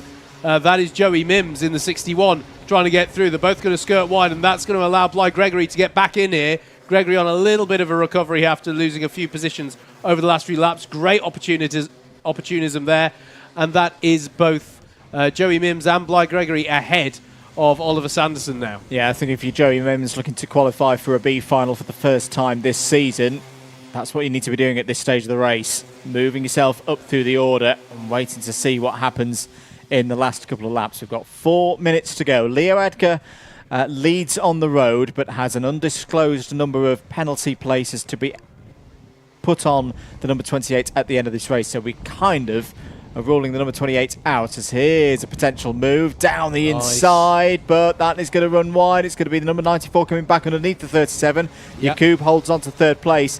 And that was one for Harrod Atfield that I think we've both had ourselves at times over the years, where you almost get too much of a run into the final double right-hander, and if you miss that initial apex, where you don't get the turning quite right, the front tyres don't bite, you run wide, and your opponent just cuts underneath you and retains the position, and then gets a bit of drive out towards chicane number 1.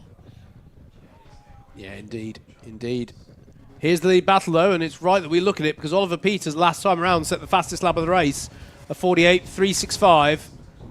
He's really starting to turn up the pressure dial here as we head towards the latter stages of this one, and this is good sprint racing tactics here.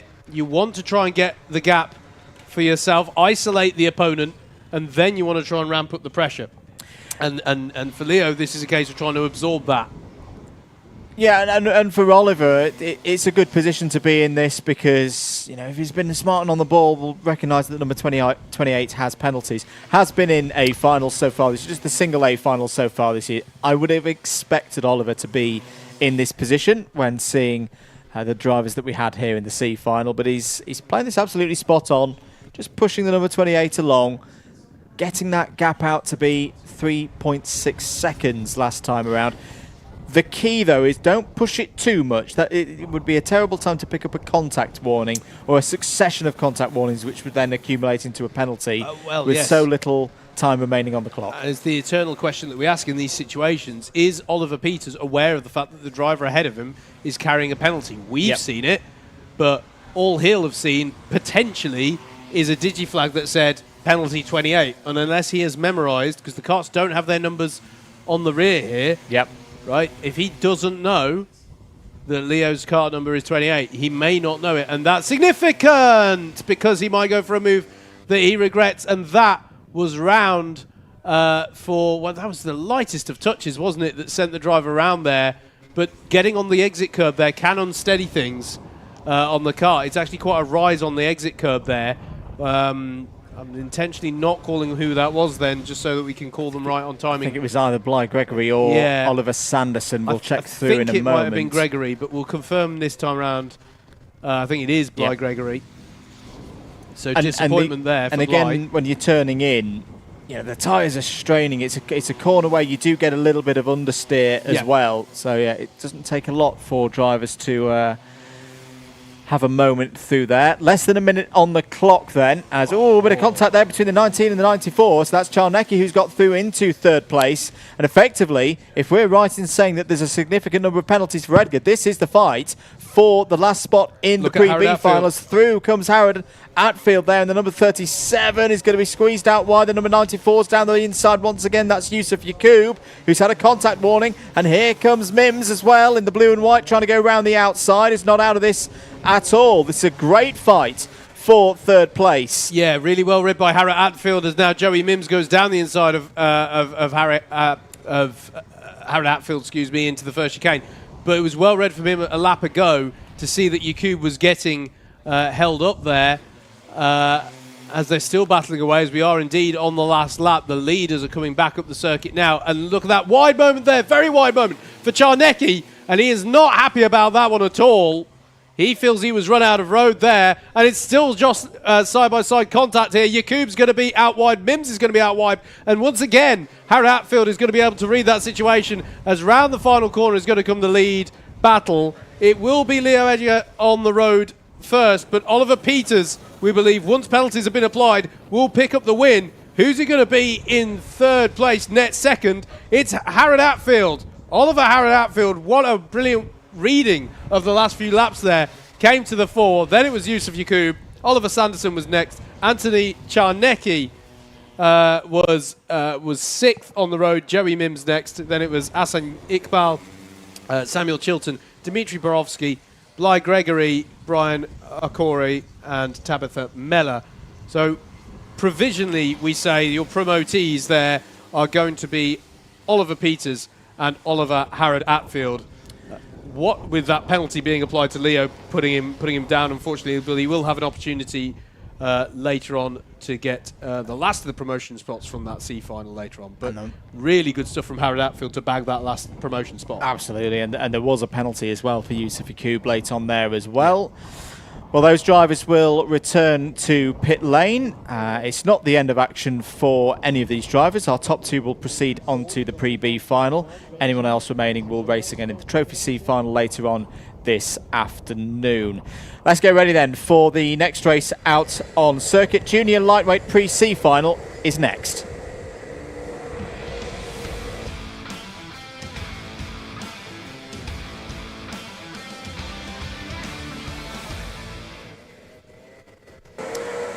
So out go the junior drivers for the Pre-C final.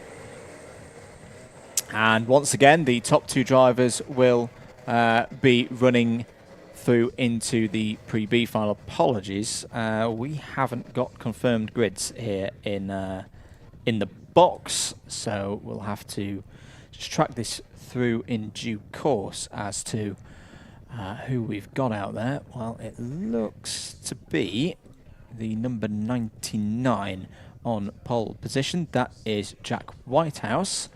And the number 62 alongside. So that's going to be Claudia Bushby. Oh, as we've had a spin for Craddock in the middle of the order there now. That will mean, normally under Club 100 regulations, that Joe Craddock will have to fall back to the back of the order unless he's able to retake that spot in due time. I'm not sure he's going to be allowed to hold on to that position.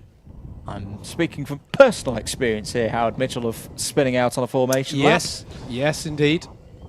So we'll see whether this one is called good or not at the discretion of the clerk of the course and the race director. No, I think we are good. So Craddock gets away with that one. Ready to go racing here at Lydd for the Pre-C final here in the junior lightweights. Away we go. Good start for Whitehouse at the front of the order and slots through into the lead of the race with Bushby controlling second place pretty well there. There's a cone being taken for a ride down to chicane number 2, and there's a spinner in the middle of the pack as they approach chicane number 2. Can happen sometimes through a bottleneck part of the circuit, but for the top 2, those on the front row, Howard, that's what they needed to do. Whitehouse and Bushby have got a good opportunity here to build from this position and get through to that Pre-B final. Yeah, absolutely. No point holding each other up in many ways. Just try and get on up the road for Jack Whitehouse and Claudia Bushby. We'll double check on the timing as they come around who it was who was involved in the incident there at chicane number 2. As the 94 of James Taylor is looking racing. I want to say that it was the 55 of Jacob Elaine who was involved in that incident at the second chicane, now at the back of the field, unfortunately. But is underway again. So we'll still have a part to play in this race. There's a nice move there from Tom Walker to get by and up into 9th place. I think that was past Caleb West. Nicely judged there. Onto the back straight they come then for the second time. Through this double apex corner still. The other point to say about that double apex corner is it's during that corner where you suddenly switch. You start heading into the wind and suddenly it'll yes. You know, you turn your nose against the wind, as it were, through there. Look at this, though. Great stuff from Jack Whitehouse to start pulling out of a lead, and Claudia Bushby as well there in the 62 with a little bit of breathing space over Noah Albalderston.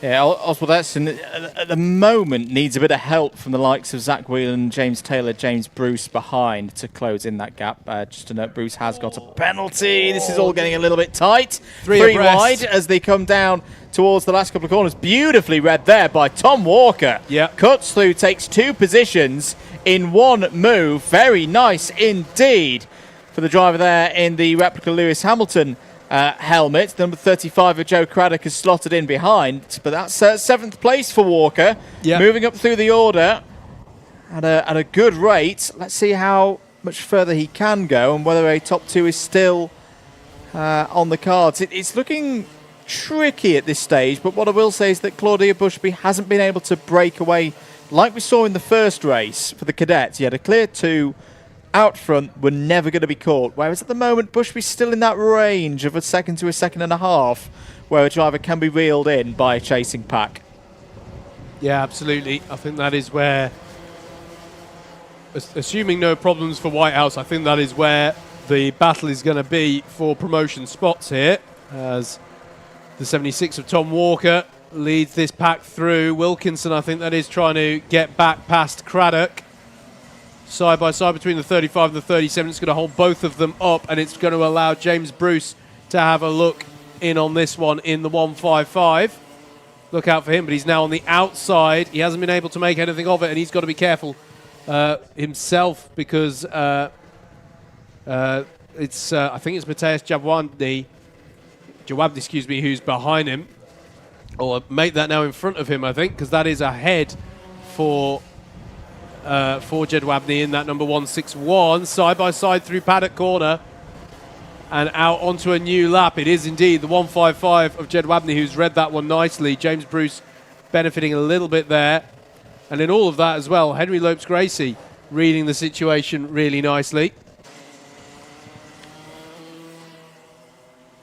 This is the 62 of Claudia Bushby, the battle for second place. now starting to... I'll say it's starting to simmer. We've still got a long way to go in this race, so there's no point well, I say that Zach Whelan. In fact, there is the gesture from Oswald Eston to say, let's work together. Zach Whelan doesn't want to know about it. He feels he's got the pace, and he has set the fastest lap of the race previously. So he's through. Nice move there for third place, and it's now Zach Whelan who's in that pound seat to chase after the last of these promotion spots from this race. Bushby feeling the need to go defensive there. And for these chasing drivers, neither of them have got through from a C final so far this season. Down the inside there is Whelan. Was that well judged? It's going to be on the slow side now, because here comes Oswald Eston round the outside. Retakes third place. Well read there by Noah Oswald Eston in the 1-1-0. And is all over the back of Claudia Bushby now, who we know has the speed on a good day here in Club 100. Has made A finals so far this season. Has back down the inside. Looks Whelan for third place. Oswald Eston just holds it round the outside. Yeah, great. Third over the line. How much longer are they going to be? Big slide there for Oswald Eston. Gathers it back up, but has lost a lot of time there, Howard, and dropped off the back of this battle for second place. Yeah, really nice battle as well in the background, by the way, between James Taylor and Josh Coombs. They were side by side through the last corner as well. And I think it stayed with James Taylor. In fact, here's a great battle as well. Don't know where to look at the moment on this Lydd kart circuit. Fantastic battles up and down the field. This is Henry Lopes-Gracie in 10th, leading Max Mottram, James Bruce and Matthias Jedwabny in that particular battle as they head up the circuit through the horseshoe. Here is James Taylor in the 94. He's now managed to get on up the road somewhat from Josh Coombs. Good scrap going on here between Paddock and Wilkinson. Wilkinson had to go into the first chicane. It's interesting to see with our junior drivers. We were commenting earlier about how for a lot of drivers it is their first time, maybe second time. I would say this is a kind of circuit where you need 3 or 4 goes at it to really feel like, yeah, I've mastered this now. It's a very good one for a Nicky Richardson driver development DVD guide, I'll say again from personal experience. And the different lines that drivers are trying out, particularly through those chicanes, lends itself to some very good racing, open racing. 4 minutes to go, though. Jack Whitehouse in control of this race. Off the front of the order, 3.8 seconds clear, no penalties, all looking good for a move through into the pre-B final. And after the little contretemps we saw a few laps ago, it's fair to say as well, Claudia Bushby has a little bit of a gap here. Where she didn't before. 1.5 seconds now over Zach Whelan after we saw them all holding each other up for a little while. Still looking here at James Taylor, who's now coming up on... and that's a slow-moving 89 kart, so that's Charlie Newman. Driver way off wide in the braking for Paddock. That was well off, and that's the 37 of Christopher Wilkinson. That, I've not seen a kart go off that early there. I wonder if someone just cut across him in the braking zone. I didn't see how that one started, but my goodness, I saw how it finished. That was dramatic stuff. I'm glad to see that the driver came to a stop there in the bark on the outside of the corner, but they went well off to driver's left. Yeah, that was. I've just had a little bit of a look at that on our replay monitor that we've got in the box. I think that may have been a bit of a squeeze from the other driver. And once you're on grass, there is nothing that you can do. Yeah. If you're in Wilkinson's situation, good to see that he's okay. Yeah. Yeah, indeed. 2.5 minutes just on the left on the clock. Jack Whitehouse in the number 99 kart leads this one. Claudia Bushby some 4.5 seconds down the road. Zach Whelan starting to close the gap again, making his way up onto the back of Bushby, so it's not done yet for the last of the promotion spots. This is Noah Oswald Eston in 4th place, being pursued by James Taylor. Josh Coombs not a million miles off the back of this either. Remember, it's only the top 2 who get the promotion for now, but there's another opportunity for promotion when we see the C finals. And just to be clear, we are watching the pre-C final as it's defined within the rules. Just to be absolutely clear, the same championship points are awarded for a pre-final as for a final. And crucially, the grid for that C final is set by the finishing order of this one, so you don't want to throw yourself out of contention, as the number 89 has a go at doing just that. Now, is that Charlie Newman a lap down? Yes, it is. So needs to just make sure it doesn't have too much of an impact on proceedings there. And on the whole, I'd say that's good, just backing off a little bit to let people through. But the key thing there, Andrew, is how has Claudia Bushby fared in that traffic versus Zach Whelan? Yeah. I think Whelan may have brought the gap down even further there. Jack Whitehouse still 1 lap to the good.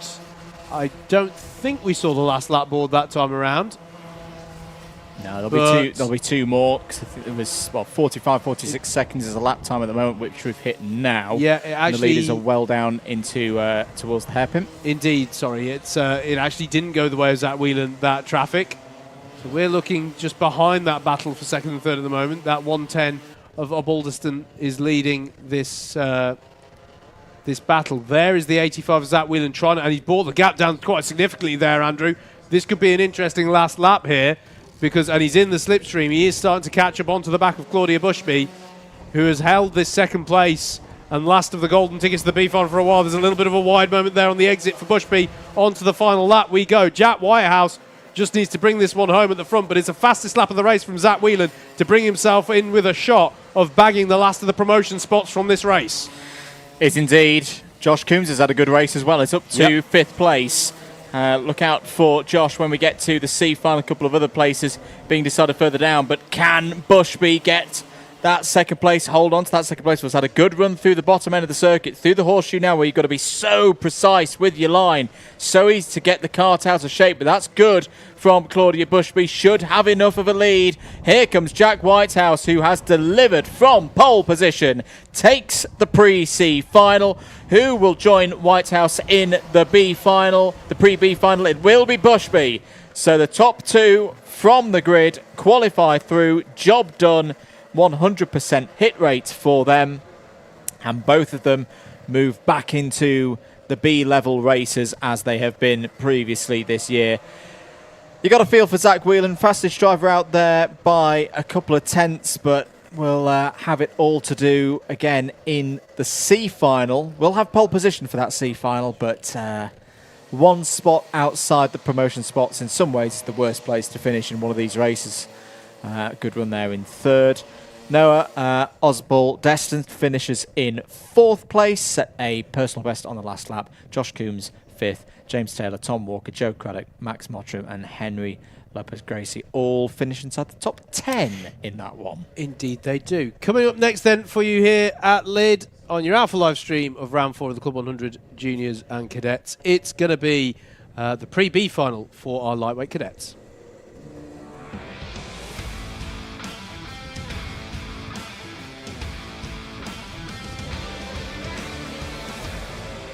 Take you through the grid then for this one. It'll be Daniel Clancy on pole for this race with Christian Gonzalez Runda. I'm sorry, you're going to have to take this one from me on vocals. I don't think we got the grid graphic for this one. James Finley and Alexander Stefanov are next. Then it'll be Solomon Adeniji, Timmy Shahini, Jacob Brown and Alfie Lambert are row 4. Row 5 is Marley Bowen and Jasmine Keepax. Adi Manu and Lewis Williams are row number 6. Zane Perry and Theo Brown will be next on row 7. Quentin Vajure and Thomas Barker are row 8. Aaron Haywood and Ethan Barrow row 9. Jacob Lamas and Matthew Lederer will be rounding out the 20 karts that qualified outright and then promoted from your C final to confirm. Remember, penalties did come into play for the final result of this pre-C final. So it was Oliver Peters and Yusuf Yacoub who I would expect to line up. And I thought I had to run on through it. Yeah, that's not Oliver Harrod outfield because he got... yes, you furrow your brow rightly, Mr. Mather. 4 positions added to Oliver Harrod outfield. For gaining a single place through contact. So he got an ABC penalty, it was judged by race stewards. Okay. And we thought we saw Yakub get a penalty. We saw Yakub's name come up on the screen, but things can be reviewed post-race and corrected if deemed necessary. So that is the story on that one. Out go the drivers for the Pre-B final then. 20 of them. 2 places available to qualify to the back of the Pre-A final. And if you can do that as well, you of course qualify automatically through to the Trophy A final. So getting the job done in a Pre-B final can give a driver some big rewards across the course of one of these days. Hello to Down to Race in the YouTube comments, Tim Penny and the team saying that the drivers need to work on human DRS. To be honest, I don't think human DRS would help them today because it is a crosswind in all of the high-speed elements. I wouldn't want to be doing human DRS through the middle of the bottom of top corners. Quite a few people were doing... I take his point. Well, quite a few people were doing it in qualifying earlier on, but I've got to say, the incident that we saw last race, where we saw potentially someone cutting across the braking zone for the final corner, my personal preference would be to see what's around me and whatnot, because I always found that if I ducked my head, it could be quite disorientating. But...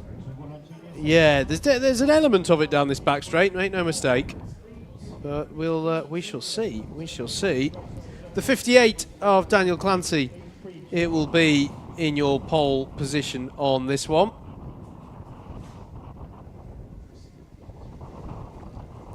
Under starters orders then for the Pre-B final in the cadets.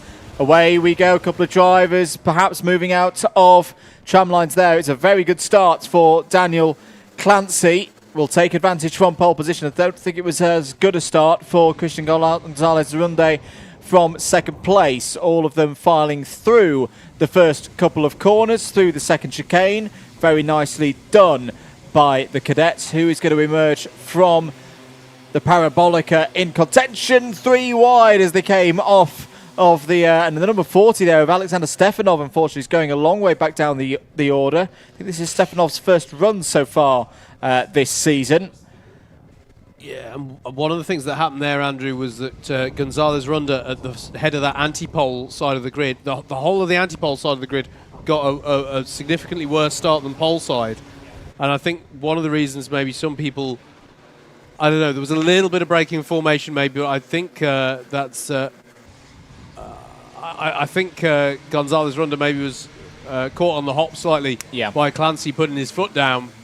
And that's quite shaken up the order over the course of that first lap. Well, no jump start penalties have or warnings have emerged on our timing screen, so that start is declared okay. Here is the number 32 down the inside of the 43. This is for second place, and that is a great move by Adenergy through into one of the key spots past James Finley there. Jacob Brown not too far behind as well. No one's on the racing line because they're all keeping it tight and then go to the outside for this corner, and somehow the 12 of Gonzalez-Runde tries to prise open the door on James Finley. Can he make it stick? No, he's going to be on the outside here. He keeps his foot in it. That's bold. 2 wheels off, but that's still legal. That's still fine. And fair play to Gonzalez-Runde. He's going to get that move done. That was a beautiful exchange there, and the 12 is up to third place. That's why I love Lydd. Yeah. That is why I love Lydd. That was a really brave, bold piece of driving, and the brave are rewarded. Good stuff there from Christian Gonzalez-Runde, who will now go on the attack to try and get back into the second place where his number 12 kart started, but he's a wide a bit, and here comes James Finley there in the red suit and the white helmet. But now, again, you get to these mini pack races almost down the back straight, as round the outside, with a bit of help from behind, Gonzalez-Runde back into second place, and that was all Jacob Brown doing the hard work there. Got past Finley, gave a bit of help to Gonzalez-Runde, which meant that the number 12 went back up to second place. That's good tactics for me from Jacob Brown, because ultimately he's a little bit further up the order now than he was one lap ago, and can keep moving towards where ultimately he wants to be, the top 2. I don't know about human DRS, but that was more shake and bake on the back straight there to get themselves past. Solomon Adenergy must have been going, what's happening? What's a shake and bake that actually worked. A shake and bake that actually worked, yeah. But yeah, the 32 of Adenergy there must have been going, what's wrong with my kart for a second? But it was just lining up the karts in series, 2 motors better than one, and through they went. And once again, he's having to hug the inside here because he's under attack from Jacob Brown. And also, who else is getting James involved? Finley down to number 43. Yep, and Finley's through on Brown there as well. So well read by Finley. Alfie Lambert coming into play as well in the black suit there. Oh, round goes Christian Gonzalez-Ronda. Half goes round, captures it up. Is furious with either himself or another driver. Either way, he's going to fall a long way down the order now, probably outside of the top 8. What a shame. And with 7 minutes remaining on the clock, very, very hard to see how Gonzalez-Ronda is going to be able to race back up into that second place. Well, fair play for it not going all the way round, though, to be fair, because I've seen plenty of drivers do that. So at least he kept it going the right way. He lost the momentum, obviously, but he's not completely out of this one yet, as James Finley, as that is a driver who is largely out of proceedings. We'll double I think check. it's Theo Brown. Yeah. Yeah, the 47 sadly toppling to the back of the field on our timing screens in front of us as a new fastest lap comes in courtesy of Zane Perry. And that is all the way, he's down in 16th place, but trying to catch on to the back of Ethan Barrow and Oliver Peters to battle over 14th place. Still James Finley coming under a lot of pressure here by James Brown. In fact, Brown goes deep, and that's allowed Alfie Lambert through on him. So that well read there by Lambert in the 42 to get by on the 13 of Jacob Brown. I'm a bit perplexed as to what's happened to Zane so far today. I wonder if that's just a driver getting up to speed with this circuit, having perhaps not been here before. Because yes, we've seen earlier in the season, Zane was an ever-present in the A finals at the start of the season. It's been in A's and B's all the way through the course of the year so far, whether we've been at Wilton Mill or GYG. It's here in the C final, has now found a little bit of pace. Yeah. But it's unfortunately down in 14th spot at the minute. Worth mentioning here, battle for the lead in the bottom corner. Sorry, that wasn't what I was going to mention, but that is definitely what needs to be mentioned because Adeniji is through. Adeniji is through on Clancy there, and Clancy can't fight back because he's immediately got the attentions of James Finley in the 43. He'll be out wide, though, and that's surely going to allow Jacob Brown through. Indeed, it is. Brown's going to be ahead as and they Lambert. come down. And Lambert, excuse me. Alfie Lambert up into second place at the moment. Bear in mind, the top two make it through very wide there for the 50. The driver of that's the 50, Clancy. So Clancy went all the way down from first to sixth place there. What I was about to say as we picked that up, mate, was worth mentioning that this is the first time we've not seen a driver go away at the front quite so much. Yep. But by the time I could have said it, it was being threatened. So Solomon Adeniji at the front of this one. In the 32 car, Alfie Lambert in second, but with Jacob Brown and James Finley right behind him. Into Horseshoe they go. Alfie Lambert doesn't want to defend too hard at this stage of proceedings.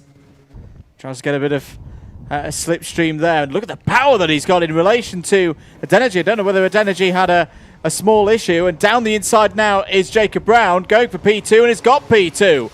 So the driver that we saw earlier in the race, picking his spots, making the moves, has now got up into second place with just over 4 minutes to remain on the clock. There's a new fastest lap of the race from Alexander Stefanov, who's fighting back now. Was in fourth place at the start of this race, is now the top 10 are covered by 4.5 seconds at the moment. Ooh. As there goes Brown down the inside to take the lead of the race away from Adeniji. Lambert cuts through as well into second place. Is Lambert now having a look down the inside of Brown? Yes, he is. Beautiful move from Alfie Lambert into the Horseshoe. Takes the lead of the race.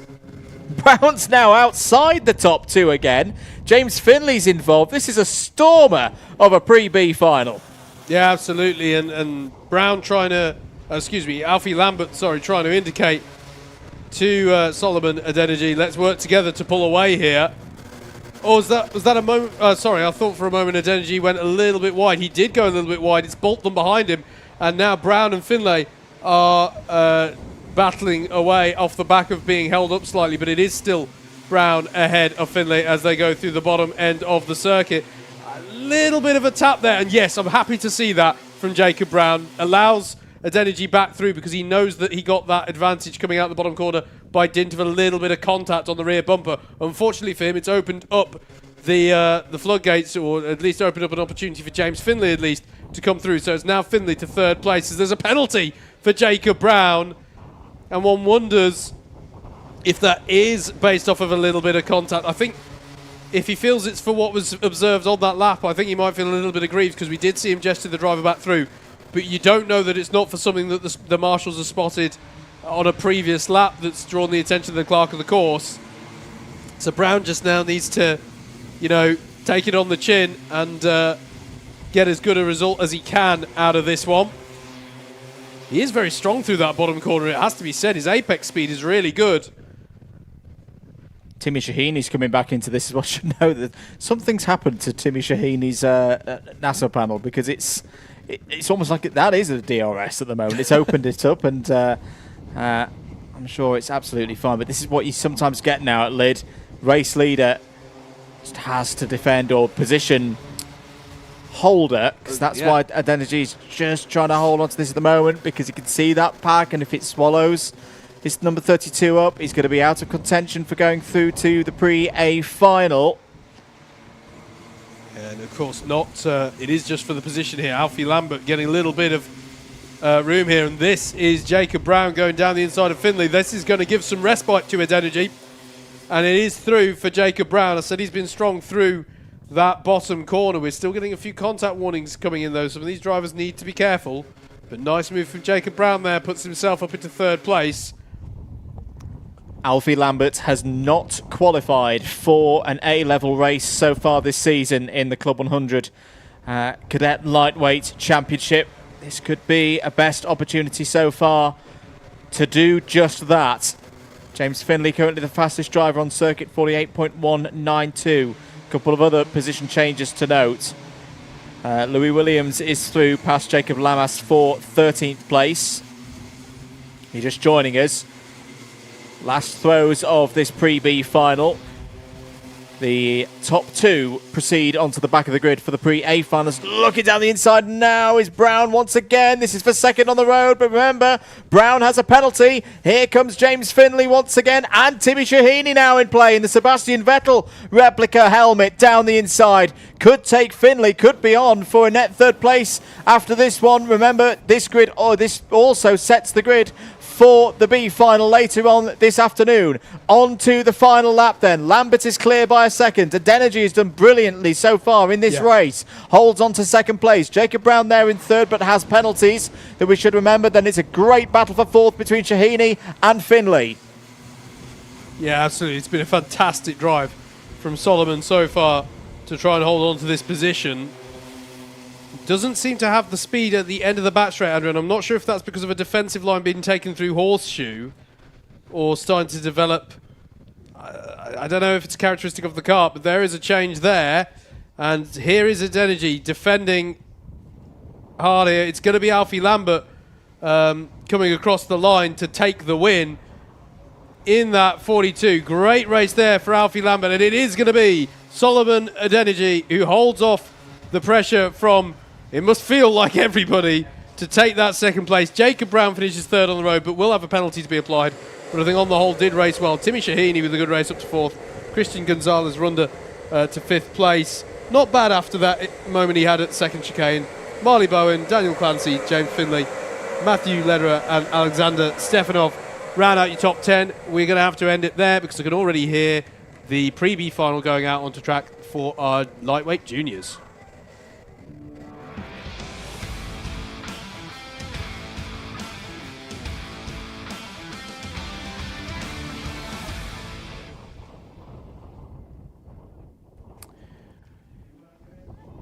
Here's your grid then for this Pre-B final in the junior lightweights for round 4 of the championship. Ayan Ansari and Christian Barber are your first row of the grid. Then it'd be Charlie Walmsley Ride and Hudson Gordon Huntley on row number 2. Tom Smith and Oliver Armiger are your third row of the grid. And it's Ryan McDonald and Viggo Swan, Dan Treadwell and Harry Collins to round out your top 10. Nick Fallon and Lewis Davis are on row number 6. Row 7 is where we find Josh Spence and Finley Marshall. Marcus Allen and Harry Clark are row 8. Olivier Picula and Giovanni Castle-Joseph are row number 9. Rufus Marsden and Jack Ryder round out the top 20. Michael Miao and Rafael Mango are row 11. Ollie Hardy and Sammy Davidson are row 12. And then we look to the confirmed result now from our junior pre-C final.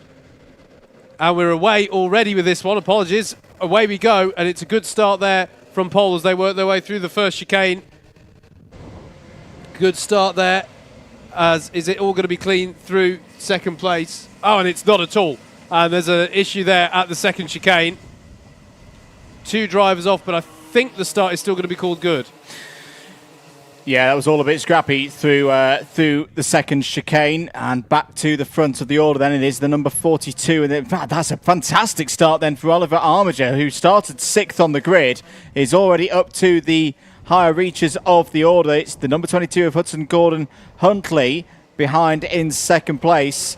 In fact, no, because there's carts further ahead as well. So it's Barber, Armiger, Gordon Huntley. So Christian Barber has held as one of those 2 drivers on the front row looking to convert and get through to the pre-A final. Side by side between the number 82 and the 91. That's Ansari and Walmsley Ride. And here comes Vigo Swan and Lewis Davies looking for moves as well. That's good from Lewis Davies in the number 8 kart. I do just want to... the start caught me on the hop there, but just to absolutely confirm, it is Jack Whitehouse and Claudia Bushby who were the promotees onto the back of this grid. So they take it up to a 26 kart grid. Here, though, we are looking at the battle down the back straight, and a bold move there by the 82 of Ayan Ansari. That is a move there through the final corner on Hudson Gordon Huntley and up into 3rd place there for Ansari. That was a beautiful move. That was good. That was one of those where I just took a slight move back from the screen because I thought Gordon Huntley was about to get a load of bark in his face, but no, that was spot on from Ansari. Now he's got to get... Now, when you do pull a move like that, you've now got to get on with it and show, yeah, I've just put a big one on you there, sir.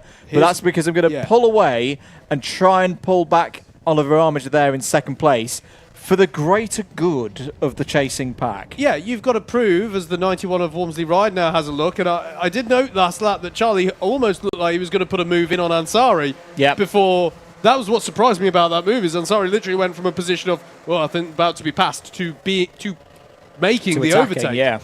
And it is through for Walmsley Ride, so good move there through on Gordon Huntley. But absolutely, mate, once you've made this pass, you have to sort of prove that, yeah, I had the pace to be here. Yeah.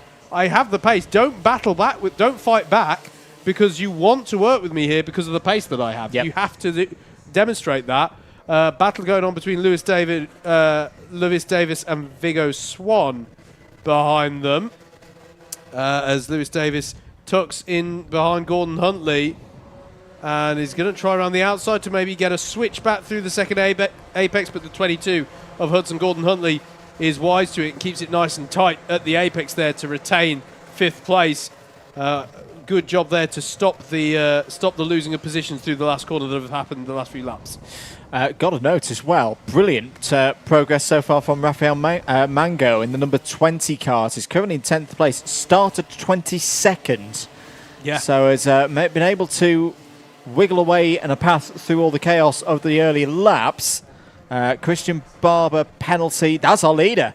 So a leader just coming through on our timing screens has got a penalty. So Christian Barber, well, we've got another one of these situations where the race leader on the road is probably not going to be taking one of the 2 repechage spots to proceed onwards. And I was reading the last row of the grid, I think, such that I didn't catch it, but was that a jump start? He was second on the grid. Could have been, yeah. Is that registered to have been significantly ahead of Ayan Ansari? Had picked up a cone warning as well, so it could it could be repeated touches on the track furniture. Hudson Gordon Huntley is the fastest driver out on circuit, so keep an eye out for the number 22, starting to have a second wave through this field. It would have been quite the cone infringement, though, because it was shown in the same minute as the cone warning. Okay. So you'd have to have taken out... I feel like we'd have not spotted that. Yes. You'd have been on your cone care watch there. Here is the 42 of Oliver Armiger, and behind then is the battle between Ansari and Walmsley Ride for 3rd place. Gordon Huntley trying to buy back into this in the 22. with Lewis Davis. And once again, Andrew, once you take the penalty into account for Christian Barber, we don't know exactly how many positions. But as Lewis Davis prizes open the door there on Gordon Huntley, that's going to be borderline, I think, for the advantage by contact watchers, but he sticks with it. And Viggo Swan now applying pressure to Gordon Huntley. But we don't know the exact number of places. There's a contact warning for Hudson Gordon Huntley, so he's got to try and keep this clean here. But I wonder, we don't know how many positions for Christian Barber, but once again, Andrew, once you take that penalty into account for Barber, what it means is, again, we have a race here where Armiger is a little bit out front, and then you have this frenetic battle for what will be the last of the promotion spots to the Pre-A final. Quite possibly. 5 1/4 minutes of this one to go. Who else is moving up the order? Well, Rafael Mango. Side by side by Wormsley Ride and Ansari towards the horseshoe, and still holding it round the outside through the initial right-hander. Great stuff there from Charlie Wormsley Ride. That was very good from Wormsley Ride to just recognise that Ansari was on the inside there and not make too much of a move to pinch and potentially end up being spun round. This is very close racing there through the first of the double right-handers. Couple of changes of position indeed. Fallon's got past Swan. Mango has now recommenced the charge at the order. He's got past Marcus Allen for 9th place. I think that was a late move into the final corner, Andrew. That was really nice. I just saw it at the back of the shot. Lewis Davies, the number 8 there, involved. Would expect to be through and into the A final. Nick Fallon and Viggo Swan coming up onto the back of this battle as well. Really nice series of exchanges this. This is going down the back straight and into the final corner for the 98 of Nick Fallon and Viggo Swan, coming on to the back of this pack, which is just, I'm going to jinx it now, has just calmed a little bit as everyone sort of, I don't know, shake. We were about to go into the end phase here of this race. And down the inside there is going to be an attempt from Ansari on Wormsley Ride. Can't get the momentum off the corner. Got to be careful of Lewis Davis as well. Takes a shallow line into the horseshoe, as in the background I think Nick Fallon had quite a wide line into horseshoe, but seems to have been able to hold it together. How much pace does Lewis Davis have down the back straight? He's got a lot of pace down the back straight. He's going to be on the inside into braking, but he can't make it stick. Bold on the brakes there from Ayan Ansari. Yeah, and it was one of those for Lewis Davis. That could have, if he didn't pull out of that one, that could have ended in quite a significant moment. So I get why he did that. He's playing the long game quite sensibly here, is Lewis Davies. Was in the B finals at GYG, but was a regular in the A's at the 2 rounds that started the season at Wilton Mill. So as I say, you would expect on pace for him to be part of the top 20 drivers in the Pre-A final. Sorry, it's top 26 with it being a junior category. Now he's just got to play this calmly across the course of the next few minutes. 2 minutes and 35 to go. Christian Barber leads. Undisclosed penalty for the number 57 though. We'll be hoping that it's a cone penalty because that's the only one. The only type, by my reckoning, that it's out wide there was Gordon Huntley, narrowly avoiding the bark chippings there. And sorry, pushing on.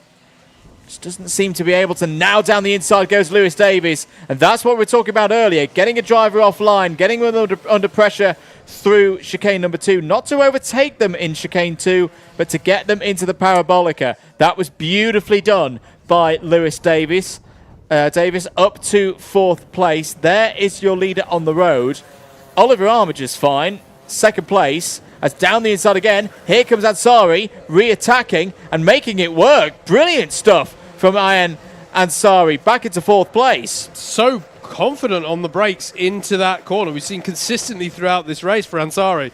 And there another good move to take the driver of the 82 back up to 3rd place. But it is battling over. I mean, 3rd place is as much as they're going to battle over. The daft thing is, once again, do people know where the penalties are in this field and know what's at stake here? Down the inside of Lewis Davis goes that 22 of Gordon Huntley. once again trying to get the position back, and he's done it. Sorry, he's still in the wheel tracks of Lewis Davis as they come down the back straight. But I wonder if this battling is going to allow just a little bit of breathing space already forming for Ayaan Ansari ahead of them. As I think these drivers start to figure, okay, well, this is as good as I'm going to get in terms of where I am in the pack. Now I battle for what I can get in my immediate vicinity, and that might just give Ansari the breathing room as Michael Meow gets a cone warning in the 172. Fastest lap of the race, by the way, currently with Rufus Marsden down in 22nd place. I have to say, Andrew, one thing that's impressed me a lot today, we said in the qualifying session, oh, it looks like it's going to be close. It really is really close here, folks. Like, this is really close pace as Lewis Davis has a look up the inside, has had a really good lap there to get onto the back of Ansari, because a lap ago Ansari had some breathing room. As we are on the last lap now, Christian Barber, your leader on the road, but remember, has a penalty to be applied. Oliver Armiger is fairly comfortable in second place, net lead, as the battle rages on. That was Gordon Huntley having to go a little bit defensive against Nick Fallon. Viggo Swan in the battle as well. But on this final run back up the circuit now, does Lewis Davis have any answers to Ayaan Ansari to take that final promotion spot away? Difficult at the moment to see how he's going to do that. Barber across the line takes the victory on the road, but has a penalty of at least one position. So Oliver Armiger is going to take the Pre-B final here and qualify for an A-level race for the first time this year. Over the line, Walmsley ride. Ansari does hold on for fourth place ahead of Lewis Davis. Hudson, Gordon, Huntley in sixth. Nick Fallon seventh. Viggo Swan, Rafael Mango, and Finley Marshall complete the top 10 in a very entertaining Pre-B final. But good to see there, Oliver Armiger. That's been a result coming, I feel. As I say, hasn't been in an A-level race so far this season.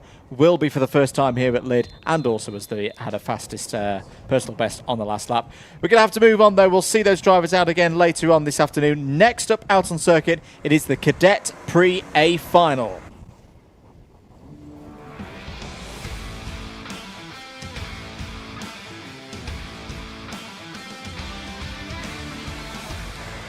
Here is your grid then for your Cadet Lightweight Pre-A final. It's going to be Jake Anders and Joseph Baxter on the first row of the grid. Miles Harrison and Elijah Hazelwood are row number 2, with João Gabriel Castro and Jamie Warner on row number 3. Row 4 is where we find Harvey Dowler and Hayden Adams, and then it's Mason Turner and championship leader coming into today, Logan McAllister, to round out the top 10. Reese Cranston and Blake Southern are next on row 6. Then it's Jack Shelley and Ryan Rapini on row 7, Oscar Stockley King and Jack Harrison on row 8, and then it's Ian Bagger and Matteo Aaron Feuchter on row number 9, with your promotees from the Pre-B final being confirmed as Alfie Lambert and Solomon Adeniji. That's how they line up for the Pre-A final in Cadets. Very good stuff, and a very interesting grid in this one, particularly with our championship leader in this Cadet Lightweight category, Logan McAllister, down in P10, has only missed out on winning any of these A races once so far this year. He's going to have quite a job on to make sure that that one doesn't become 2, but you never know. And we have seen drivers in categories in Club 100 over the years be able to race through. 11 minutes on the clock then for the Cadet Lightweights. Away we go for the Pre-A final. First haul of maximum points available so far this weekend. Good start for Jake Anders and Joseph Baxter on the front row. The number 22 of Miles Harrison is trying to fight around the outside, and in the end is fought off the circuit. Gets back on, but lost at least a couple of positions there. Down into the second chicane come our group of cadets. Looking good so far, clean through the first couple of corners, but a really solid start there, Howard, for Jake Anders off the front of the order. It's now to the rest of them to see if they can reel number 53 back in. Yeah, dream start there for Jake Anders, because they're all still jostling for position. It looks like a sped-up formation lap behind him, 2x2. Noah's Ark is going on here in the battle. It is the 46 of Joseph Baxter who's retained second place. No, it's not, because down the inside goes Elijah Hazelwood in the 55, but he's out wide on exit, and that's going to allow the 48 of João Gabriel Castro to come back again. This is brilliant stuff. I promise this isn't the last lap, folks. They're really going for it, and round there, it was going to be I think was that Hazelwood. I need to double check that. But it got saved by the momentum of everybody else there. And we've got spinners again on the second chicane. And I was going to say, Andrew, how impressed I was at the drivers navigating each other on that first lap. It has just come it's boiled over the edge ever so slightly on this second tour of the circuit. It has, I'm afraid. There's a penalty out there for Elijah Hazelwood in the number 55. I fear as well. I think Harvey Dowler was in the wrong place at the wrong time there. I saw a flash of a double-digit number and a 9, and the only one of those that we've got in this race is the number 69 of Harvey Dowler. We'll count them through at the end of lap number 2 then. Jake Anders, who has not had a podium so far this season in any of these A-level races. Best result, I think, is a 7th place, is 1.5 seconds clear. Castro second, Hazelwood third, but with a penalty. Adams, McAllister, Rapini, Harrison, Southern, Harrison and Bagger. That's your top 10. It was Harvey Dowler who fell down the order. Is now down in 19th place. Jamie Warner also down the order into 20th place. And just to compound matters now for Harvey Dowler, has now got a penalty. Yeah, and Joseph Baxter falling well down the order as well there. Yeah, sorry, it was Jamie Warner who we saw, I think, having that moment. So costly laps for them. As this is the battle at the... Where are we looking at, actually? Second place. Yes. So that's Warner, who is off the lead lap now. Yes. In the number 11. So discounts the 11 car there for positions. Fastest driver on circuit is indeed the number 48 of Joao Gabriel Castro, currently running in second place. Adams versus Logan McAllister. Indeed, here as they head towards the bottom corner. McAllister's going to tuck underneath, lovely. and that is textbook how you do that. Perfectly judged from McAllister there to tuck underneath and immediately gives the gesture to say, let's go up the road, let's work together, we're losing them here up ahead. But that is how you do a switchback overtake at the bottom corner of Lydd. Yeah, that was absolutely spot on from Logan McAllister. Very experienced driver for his age. Over the line, 7 minutes and 40 to go. Fastest driver on circuit is Hazelwood. So the challenge now for McAllister is a 1.9 second gap up the road to third place on the road. So you'd hope for the likes of McAllister, Adams, Harrison, Rapini. If they can work together, that's a nice group that can close in there.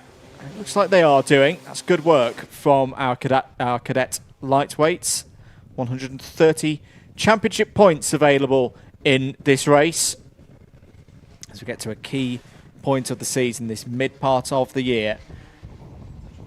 Here at Lydd this weekend, trips to PF International and Clay Pigeon coming up soon as well before the season wraps out around Rye House and Bookmore Park. Down the inside, that was Miles Harrison going for a move. Yeah, saw the opportunity on Hayden Adams. Adams just got a little bit wide on corner exit. Got the wheels onto the runoff concrete. And fastest lap of the race as well for Miles Harrison at the end there. So that's why he was in the pound seats to make a pass. And that means that it's now Logan McAllister in 4th and Miles Harrison in 5th there. Trying to work their way onto the back of Elijah Hazelwood if they at all can. Here is Hazelwood. And there is again still Jamie Warner a lap down, isn't it? That's the factor that's confusing me here, because he's basically unlapping himself by making this pass. Indeed. Unless there's been some transponder issue, but I'm fairly confident we saw him have an incident that put him down there. No, I'd agree with that, and it was deep in the bark chippings of frustration for Warner, as the pace was definitely there to be holding up in the top 5 today. A couple of changes further down the order. Matteo Ehrenfuster has got up 2 spots past Jack Shelley and Joseph Baxter on that last lap. So Matteo up to 13th place now. Oh my, Jake Anders, this would be a very pleasant surprise. Results so far this season, 17th, 9th, 10th, 7th, 12th and 7th in the A-level races. So it's been an ever-present at this level in the cadet lightweights, but has never been in this position before, leading over half a second clear of Joao Gabriel Castro, and the pace is pretty similar as well. Both of them in the 47.9s. There's a battle going on there between, was that Rapini and Southern, and more going on between Hazelwood and the lapped Jacob Warner. I say it was, but there's also Hazelwood versus Warner, and the problem is, Andrew, that this battling with Warner is going to bring McAllister and Harrison right into it. Yeah. But yeah, this is a great little battle as well between Rapini and Southern. So really nice stuff from those two. As we cut back, this is now Jamie Warner has McAllister in his wheel tracks. Again, he's though trying to unlap himself from Hazelwood. I don't know. It's frustrating. Don't get me wrong for Warner, but I wonder, Andrew, if I wonder if I mean, he's getting good at, you know, he's out there basically doing a practice session of sorts now. But I wonder if it would be the courteous thing to let these drivers battle at this point. And effectively, he has done that now because through goes Miles Harrison. Yeah. He's not obliged to, I No. hasten to add. I don't know, that is not me saying he's doing something wrong by the words of the rule. He's absolutely fine to do that. It's his prerogative to let drivers by. No blue flag rules or F1 style blue flag rules here in Club 100 karting. Rapini and Southern still going at it over 6th spot, but I'm just curious now for the podium positions. What can Logan McAllister do about Elijah? Well, in fact, in some ways he doesn't need to, does he? Because Hazelwood has a penalty. So McAllister would already be hopping up into 3rd place in the final classification for this race. And I wonder, again, if the drivers are aware, will there be a bit of moving around and tactical play to try and maybe reel in Castro up ahead? The trouble is, Joao Gabriel Castro, good pace, personal best last time around, 47.776. Not really being closed in by these two. Costly lap last time around for Matteo Ehrenfeuchter. Dropped some 3 positions there, courtesy of Joseph Baxter, Oscar Stockley King and Reece Cranston. So you wonder if maybe Ehrenfeuchter maybe pushed offline, or I say pushed offline, forced offline somewhere by a move. And it's so easy when you lose your rhythm with the racing line in this style of racing. You're not just going to lose that one position. You're very likely to lose several, as pushing hard there is the 48 of Castro.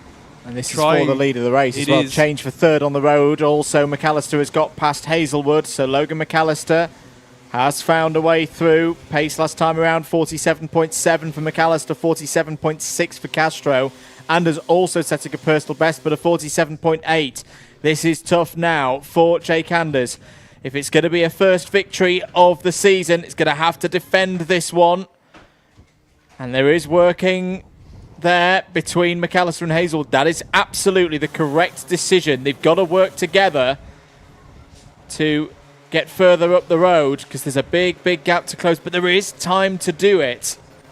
Especially if Anders and Castro start fighting. They lost a bit of time last time around. 47.9 for Anders, 48.2 for Castro, 47.8 for McAllister, 47.7 for Hazelwood. Yeah, absolutely. It's and Miles Harrison leading a good battle as well over 5th place. Blake Southern and Ryan Rapini part of that. Here is your battle for the lead then. Jake Anders feels the need to throw a defensive shape into Paddock. Gabriel Castro can't make anything of it on the outside there, but all the while Anders is going defensive, and actually is that going to hold him up such that the door opens there for Joao Gabriel Castro? It didn't that time, but Andrew, is he going, I know it sounds, but is he going too defensive too early here? I think he's all right, because the thing is he's hitting his apexes really well, Jake Anders, particularly through the last couple of corners. But there is the charging duo behind, and Logan McAllister has just done a 47.485. This is going to get interesting, I think, here. I'd expect to see the last lap board this next time around. So maybe the charge is going to be a little bit too late from McAllister and Hazelwood here. As Andrew said, still a penalty on Hazelwood. Anders keeps a tight line through the last corners to go defensive. Here we go then, on to the final lap. Who's getting this one in the Pre-A final? And Cyberzone, what a move from Castro, but he's round. He's rounded into the bark. And was there contact pod to pod there? I think there was. There was. So that one's going to be a review by the race stewards, one would have thought. But what it's done is it's also put Logan McAllister right in an opportunity here where he can take the win outright. Coming back up the circuit now, Anders is aware he has to go defensive. Round the outside, he's going to try McAllister, but the door is closed on him. It's all going to be about this back straight and into the final corner. Remember that Hazelwood, the third in this queue, has a penalty hanging over him. Jake Anders may get a penalty for what happened there with Gabriel Castro. He goes defensive through the final corner. Can McAllister tuck underneath? No, but Hazelwood can towards the line. And it's Anders and Hazelwood first and second on the road. Logan McAllister in third. But will it remain that way once all has been come out in the wash with penalties? Blake Southern is in fourth, gets by on Miles Harrison after quite a lengthy battle there for most of this race. Ryan Rapini in sixth, Ian Bagger in seventh, Hayden Adams in eighth, ninth for Solomon Adeniji. What a good drive there from the back of the grid there for Adeniji. Jack Harrison rounds out your top 10. Then it's Mason Turner, Reese Cranston, Alfie Lambert, also a good drive from the back of the grid, having been a promotee. Joseph Baxter in 14th, Oscar Stockley King in 15th, 16th for Jack Shelley, Matteo Aaron Feuchter in 17th, and then it is João Gabriel Castro, Jamie Warner, and Harvey Dowler. Well, we can't spend too long analysing that because we've already got our pre-A final out for the juniors.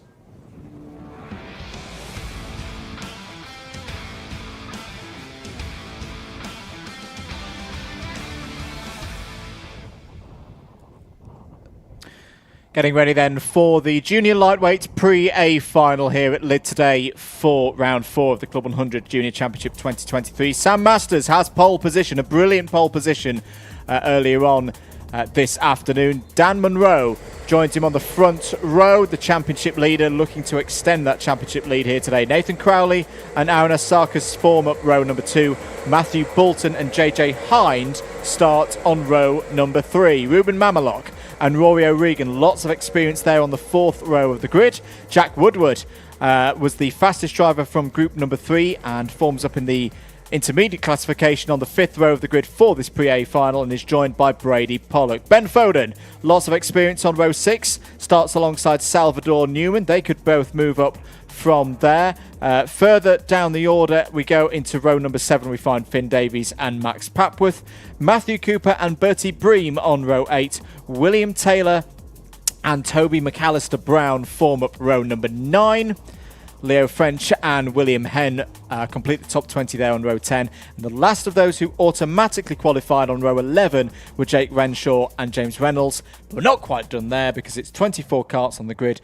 Our 2 qualifiers from the pre-B final being Oliver Armiger in a first A-level race so far this year and Charlie Walmsley Ride. We will let you know when we get a confirmed result from that cadet pre-A final because it was dramatic. Difficult one to call. Yeah, tough one to call. I think for reasons that we won't have time to analyse here, but that's not a straightforward one. We'll leave it at there for now. Ready to go racing then in the junior lightweights for their pre-A final. Green lights, away we go. Very good start for Samuel Masters.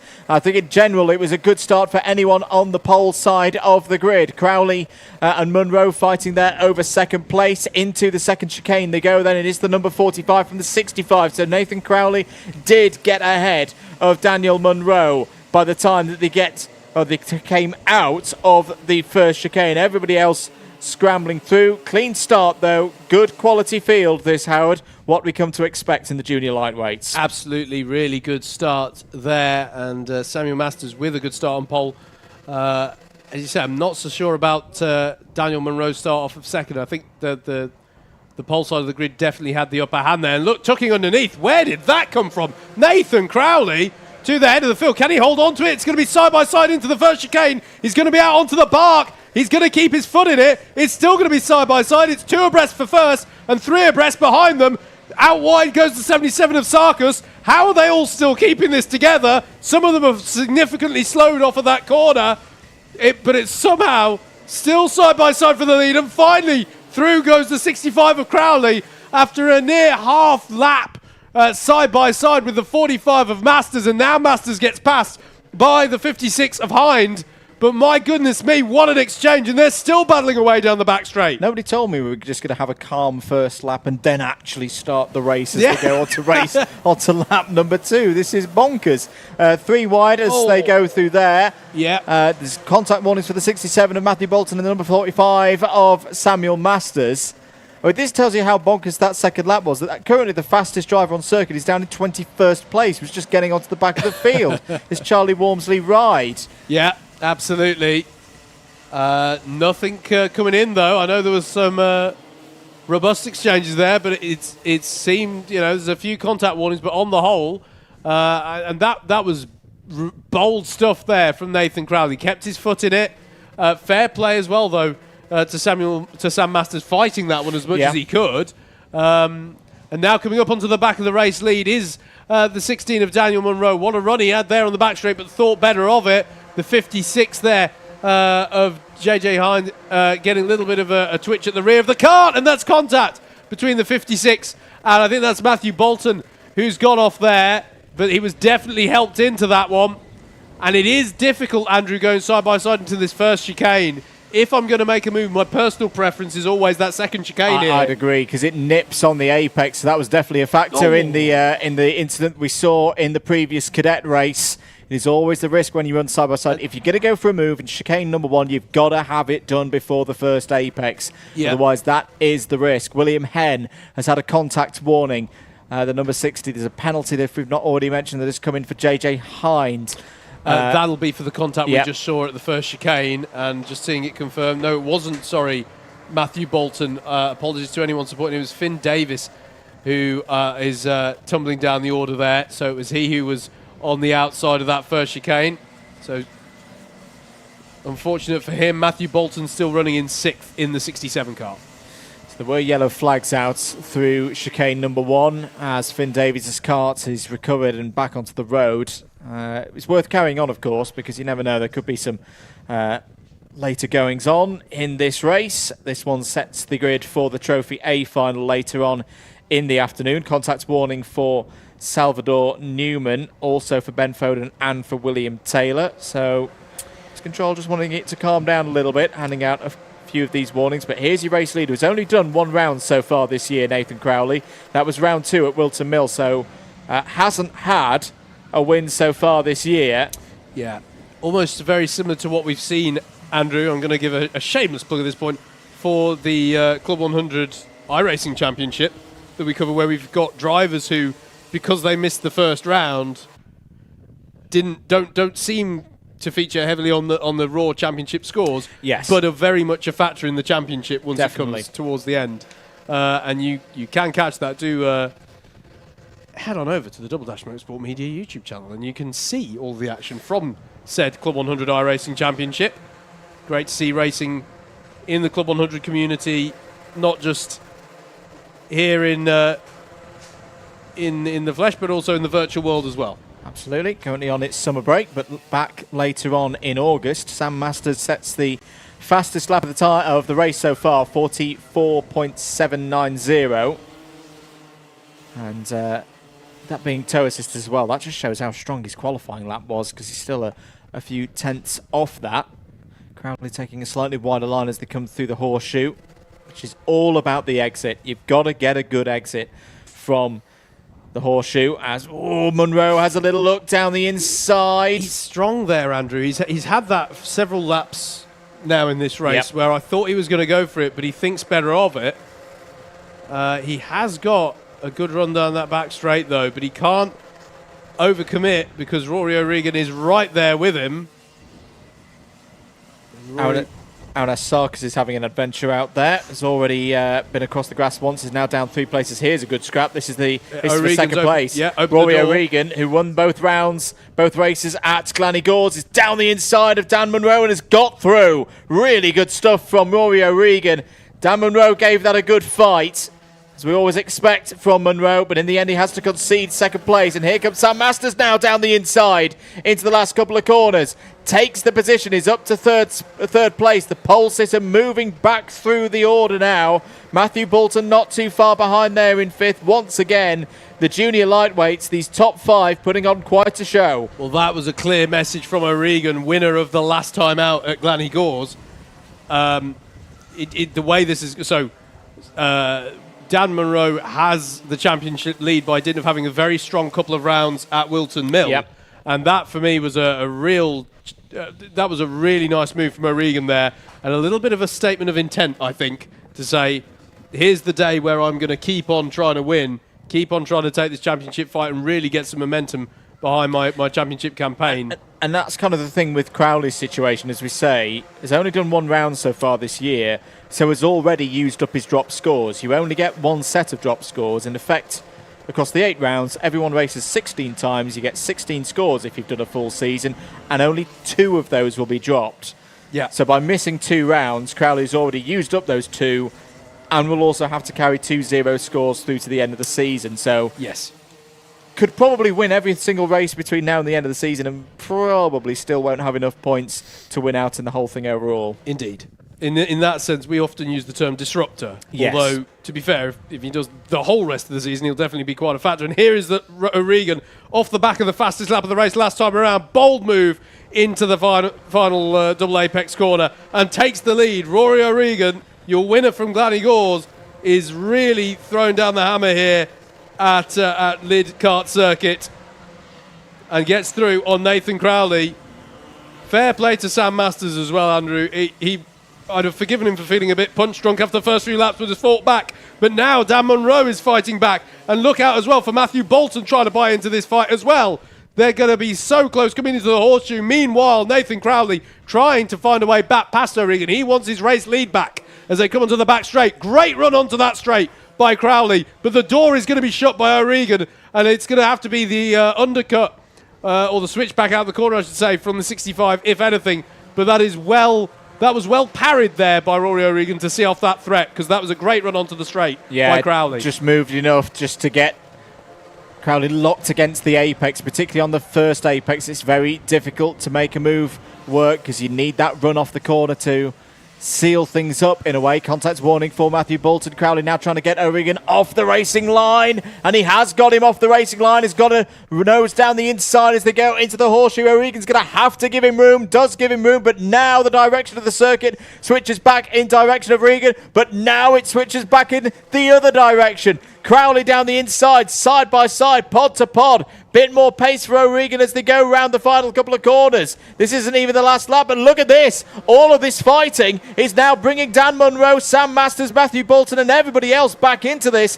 What a couple of minutes we've got in store here. Crowley back into the lead.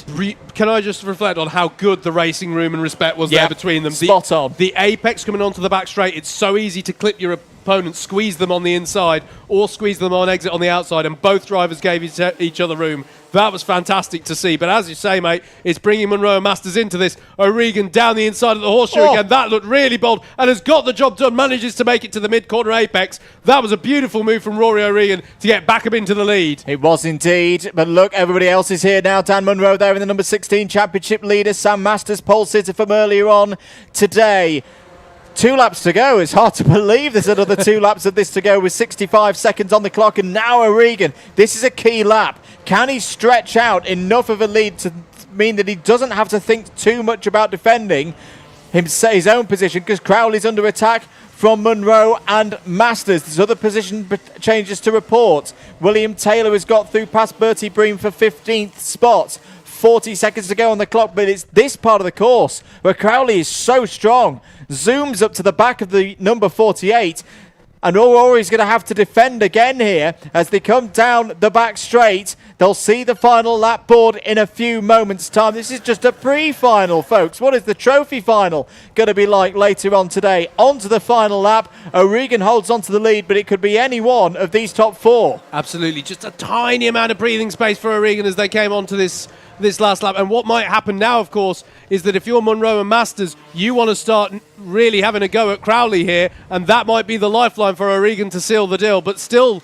They're fairly close together, nose to tail, as they come through the bottom of the circuit. Matthew Bolton has been keeping in touch with these four as well, all the way through. O'Regan keeps it tight on the entrance into the horseshoe, but that might make it very close as they come onto the back straight. O'Regan in the 48 leads them on. Crowley has always been strong in this part of the lap, and he is putting his nose alongside, as you know. O'Regan closes the door into the last corner of the race. Can Munro get by? It's going to be as they were across the line. Rory O'Regan takes a brilliant win in the Pre-A final in Club 100 Juniors. Nathan Crowley in second, Dan Munro in third, Sam Masters in fourth place there, Matthew Bolton in fifth, Ruben Marmelock in sixth, then it was JJ Hine, Jack Woodward, Max Patworth and Ben Foden to round out your top 10. Arona Sarkis and Brady Pollock were next. Then it was Leo French, Salvador Newman, William Taylor, Bertie Bream, Jake Renshaw, Oliver Armiger in 18th, Charlie Walmsley Ride in 19th, William Henn rounded out the top 20. Then it was James Reynolds, Toby McAllister Brown, Matthew Cooper and Finn Davis. Finn with one that he'll want to move on from quite quickly after that incident we saw for him. But my goodness me, are you not entertained, ladies and gentlemen? That one was fantastic, but I don't know that we've got all that long to reflect, because we're going to start the next rotation of races. We go into the C final for our cadets.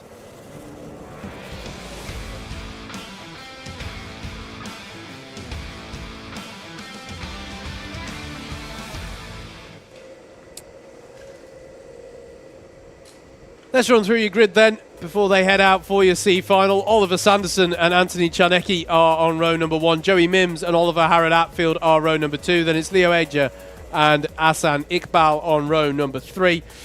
Sam Chilton and Dmitry Borovsky are your 4th row of the grid, with Bly Gregory and Tabitha Meller on row 5. Theo Jones and Brian Okori round out what is a 12-kart grid here, with 2 promotion spots on offer once again. So whoever finishes in the top 2 places will bag themselves the last 2 spots on that B final grid. My goodness me. Apologies for I'm just taking a moment to digest what we just saw in that Pre-A final. That was really, really good stuff there from the lightweight juniors in round 4 of the championship. Still the blustery conditions here at Lydd, as you can see. But nonetheless, we're getting some amazing racing. And as we wait for the cadets to come out, you're right. That was sorry, quite I simple, was wasn't it? footling in the background because I failed you all. That I forgot to have. That would have been a really good one for Comms Box Cam Reaction for some footage. It'll be working for the A finals proper, ladies and gentlemen. So Yeah, there we we go. just have to make sure our voices still are by then. Yes. After all this action. Drivers, just reflecting on this grid, a driver who I think would really fancy his chances of getting through here based off of how things went earlier would be Oliver Harrod-Atfield. I mean, Yes. we saw some pretty frenetic battling for the last of the promotion spots in the pre-C final earlier on for our lightweight cadets.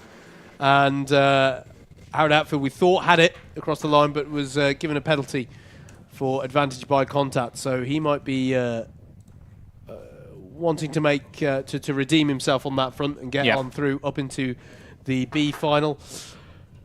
If you're enjoying this stuff, by the way, don't forget this is only day 1 of 2 here at Lydd Kart Circuit for the Club 100 Cadets and Juniors. We do have the super lightweight versions of these classes tomorrow. So super light cadets and super light juniors, the 2 subclasses within the classes that are cadet and junior. But scored as different. I probably shouldn't call them subclasses, because usually when we talk about subclasses, they're on track at the same time. But these are on not only not on track at the same time, they're on different days. So if you're enjoying today's action, we do it all again tomorrow. So that is definitely something to do. Please join us for that Alpha live stream tomorrow on pretty much the same times as we had today. Very quick news from this category from their pre-A final. There was a post-race penalty for Jake Anders. So Yes. Logan McAllister took the race victory ahead of Blake Southern and Miles Harrison. Away we go then for the C final, the Trophy C final. 11 minutes plus 1 lap. Bit of a moment there for Czarnecki in the middle of the order. Remember, it's the top 2 from this race who qualify through into the Trophy B final. For Oliver Sanderson, we'll just look to get the head down in the early stages of this one and have a nice, comfortable Saturday afternoon drive through the order here in Kent. Yeah, indeed. It's important to bear in mind, of course, that he was the pole sitter on the pre-C final. Yes. The pre-C final, I should say. And, yeah, he'll be looking to convert that one this time, as he wasn't able to earlier on. Coming under threat, though, by Czarnecki into Paddock. And that is through for Czarnecki. And I'm surprised to see that, Andrew, because coming into the very first corner of the race, Czarnecki got a little bit crossed up. And I thought that was going to give the breathing space to Sanderson. But as it is Anthony Czarnecki who had a very good latter half to that lap and has got up into first place. And also, I mentioned he might be wanting to get through here on this one. Harrod Atfield has also got by into second place. And likewise, Leo Edger has got by on Oliver Sanderson as well. Has indeed, but there's a long way to go in this one, and the field is still very closely packed at the front of it. No one's galloping away with this one at the moment, but Anthony Czarnecki doing a good job at the moment. Will defend to the inside on Harrod Atfield, trying to get into as aerodynamic a position as possible. Leo Edger, we've seen, have the pace so far today. Round to complete lap number 2 then. Czarnecki from Harrod Atfield. Edger, Sanderson, Mims, that is your top 5, but it's Bly Gregory fastest at the moment, attempting there for second place. Edger down the inside in the number 28. It's going to be difficult on the exit though, because that's where the number 28 is going to be not as fast. And look at this, here comes Sanderson looking down the inside on both of them. Not quite able to make it work, nearly 3 wide. It is 3 wide as they come off of the Parabolica. Great racing once again here at Lydd. Yeah, and it's the 61 of Joey Mims and the 82 of Bly Gregory who were coming up onto the back of that. And I think since the opportunity there, as through goes the 20 of Sanderson onto the back straight. And has a look into the final corner, and there's contact there. That's into the bark for 3 of our drivers. That's Leo Edger, Sanderson, and I think Harrod Atfield. Second, third, and fourth. It is second, third, and fourth. So devastating for their opportunity. Well, they now will not be getting up into the B final, but my goodness me, is that disappointing for those 3 drivers into the bark on the outside of the final corner. Away goes Sanderson. But I think it was just a bold move there into the corner. I think there was contact from one of the carts, front left to rear right, and it just sent them all off into the gravel. So where does that leave us? Well, that leaves us with these 2 on your screens now as the battle over second place. Joey Mims and Bly Gregory in the 61 and 82 respectively. Still yellow flags flying at that final corner. Czarnecki it is who's in the lead.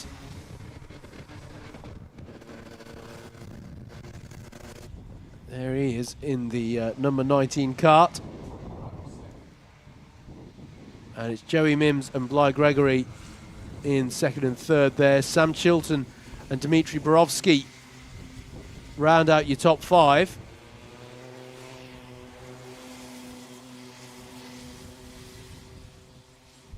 Brian Okori as well in 6th place, and then it's a gap of some 10-11 seconds down to the recovering now Oliver Harrod Atfield, who's the highest placed of the drivers who were involved in that incident. This is a run though for Bly Gregory on Joey Mims towards the last corner. We didn't quite have the overspeed there to get alongside, but I would say they're starting to keep Czarnecki very honest here. In fact, more than honest. They've just reeled in by nearly 4.5 tenths of a second on that lap.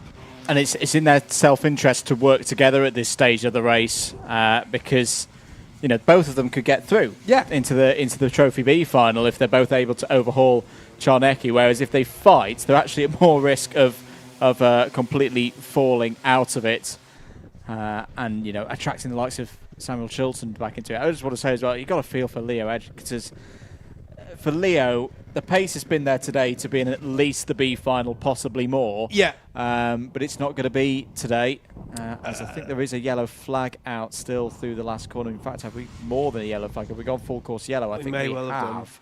I mean, I've got full course yellow. I've got to feel sort of sorry for all of them, Andrew, for Harrod Atfield and for Sanderson as well. The penalty has been given to Oliver Sanderson, incidentally. But yeah, Harrod Atfield, you think how close he came to promotion in that pre-C final. Yep. And yeah, as you say, Edger has had the brilliant pace there as well. It's difficult. It's difficult to battle. This is a track where you get great battling, but it is not the easiest place to execute a pass. No. You know, you've got to be bold here. Bold they were, and sometimes that doesn't fall your way. So hopefully they'll, you know, dust themselves off and look ahead. Maybe to PF5. Hopefully they're all joining us for that. And look at this, onto the lead of the race from a long way back there comes Joey Mims. Can he convert that? Czarnecki's going to put his foot down. And I think that's, he raised his hand, did Mims there. I don't know if that was to just acknowledge, yeah, okay, that was a bit much. Or whether there was a warning showed to him on the digiflag that we've yet to see on timing. But that was from a long way back there from Joey Mims. And this one isn't run yet. Still plenty of time on the clock with 5 minutes to go. But you've got Czarnecki, Mims, Gregory. You know, Samuel Chilton and Dmitry Borovsky aren't that far off the back of this either. So this one could come to the boil very nicely. And once again, Joey Mims with a great run down the back straight. How's he going to be looking into Paddock? This time it's much better. He's already well alongside by the point they would stab the brakes. Can Czarnecki tuck back underneath? No, he can't. By taking that shallower line, he can't run his car out wide and take the full speed off of that last corner. And it is race lead changed. Joey Mims is to the front of the field. Yeah, and that's deserved for me. Joey Mims has been driving fantastically so far today. A driver who missed the GYG round, but could be on for a first B final appearance of 2023. He was a little bit out of shape on the exit of the Parabolica, though. That gave Czarnecki half a thought at the inside. If you're Chilton and Borowski, you've just got to keep pushing on here because they are closing in on this top three. As down the inside, oh, Czarnecki got nipped there on the apex just as they came onto the back straight. Mims apologised. I think that was a simple case of Mims just didn't know he was there, which is understandable. No mirrors on these karts, of course. Not like your road car at home. Chilton down the inside, or at least for a moment, on Gregory, so it holds position. Mims leading, Czarnecki in second place, Gregory in third. And I wonder if the right rear of Czarnecki's car, Andrew, on that last lap just clipped the tyres as they came onto the straight there. Because that, when I was complimenting the drivers for giving each other room in that junior race we were watching, I really meant it. It is so easy. I've seen drivers actually take themselves out off of those tyres on the inside apex of the corner they're heading to. Now, those tyres, they just flash past there. If you get squeezed on the inside, it can really be quite nasty. Does Czarnecki, I realise your timing tower on the left-hand side hasn't updated, but it is definitely Joey Mims in the 61 ahead of the 19 of Czarnecki. He couldn't find a way through there, and it is now, Andrew, becoming a really interesting, enticing 5-kart race at the front of this field. Joey Mims at the head of it, Anthony Czarnecki in second, then it's Bly Gregory, then it's Samuel Chilton, and then Dmitry Borovsky. And it's that, I know some of our viewers were like, why aren't they working together? Why aren't they trying to pull off the front? That's the thing now with these cadet karts. If you're Bly Gregory, you're in a great spot. You're getting a double toe in places at once, which is making your pace even faster, and it's just making the work for Mims and Czarnecki even harder to do that action of pulling off the front. Borovsky having a look down the inside of Chilton now. Czarnecki going down the inside of Mims for the lead of the race. Takes the lead of the race. Joey Mims hops back into second place. Doesn't try and immediately respond, which I think is quite smart. It's a bit wide as he runs through sector number 1 and maybe under attack now from Bly Gregory down into the second chicane, but no, gathers it back up.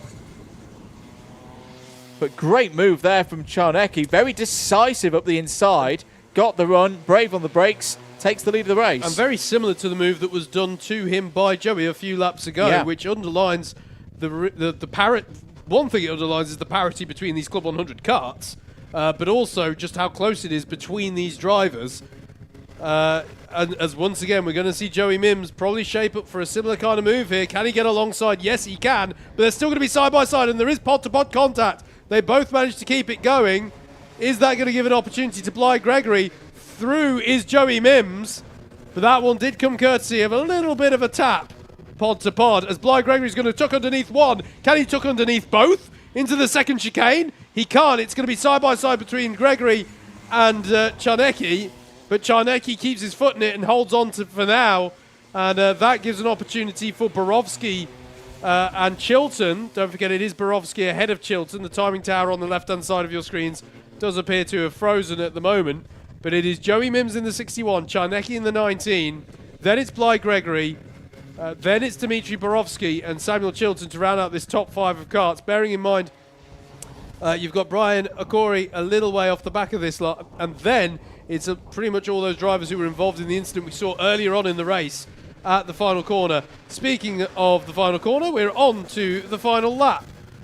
This has been a really good performance from Joey Mims, trying to qualify for a B final for the first time this year, but the work is not done yet. Czarnecki's still there in second place, who has been to a B final so far this year, and Bly Gregory on a first appearance of the year so far. What a special way it would be to cap off the day to get through into an extra race, but Mims still holds the lead. Onto the back straight then. This is where most of the action has been in this race. Will Czarnecki go for a move, or will he just settle for second place? He's going to have a look down the inside of Mims. Mims has got to give this a one up, you'd feel, because there's going to be Gregory down the inside to take second place. Czarnecki wins it. Gregory second, Mims in third. Fourth, I think, was, well, to be honest, it was that close on the line between Chilton and Borowski. I wasn't quite sure, but those two finish in the top 5. Oh, well, I think there will be remonstrations. There were remonstrations from Joey Mims, but I just wonder if the sensible thing to do there, I know there's a trophy on the line for a C final win, but the bigger prize of a B final, was it the more sensible thing to just give it to Czarnecki and then immediately slot behind and at least hold second place? I'm wholly convinced. I know he did sort of hold it around the outside, but at the same time, by mid-corner, I thought he kind of had conceded it. Yeah. I wonder if he's feeling like, I was giving it to you. Yeah. But we still went out wide together. I don't know. It's an interesting one, but you do feel for Mims there, but well read by Bly Gregory as well. He's been racing great as well. Took the opportunity, so fair play to him. But goodness me, that's going to be an interesting one. We don't know, by the way, if any penalties may have been applied as well, because timing went down for us a little bit in the box there as well. But as far as we know, it is Czarnecki and Gregory who will go 3. We have to look now, though, ahead to our C final for the junior lightweights.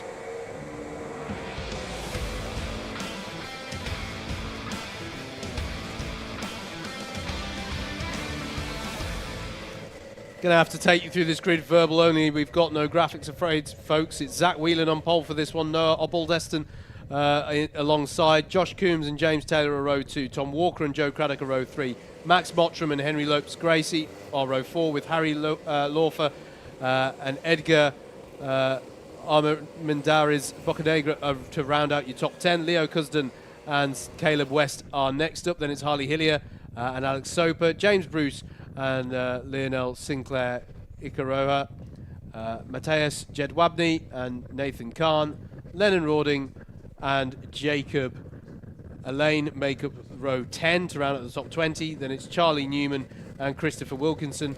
Benji Ford is 23rd on the grid I've got in front of me. And that is how they will line up for this C final grid. Top 2 get promoted through, of course. And we will see how they fare.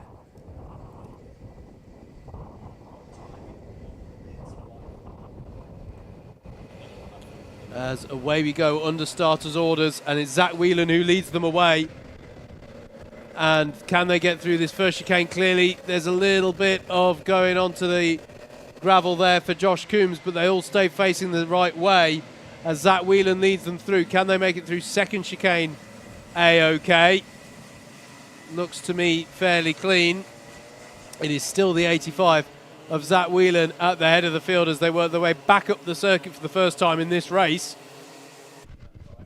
There is the 85 of Zach Whelan, and then it's the 110 of Noah Osbaldeston. And that looks... Oh, and onto the grass, and oh, that's a big hit into the barrier there for the number 12 of Alex Soper. And it's good to see the thumbs up there, and he immediately gets underway again. And the other driver involved there was Mateusz Jedwabny. But I think Jedwabny was trying to go through there, and it just pushed both of them wide. Yeah. And there's so little runoff there.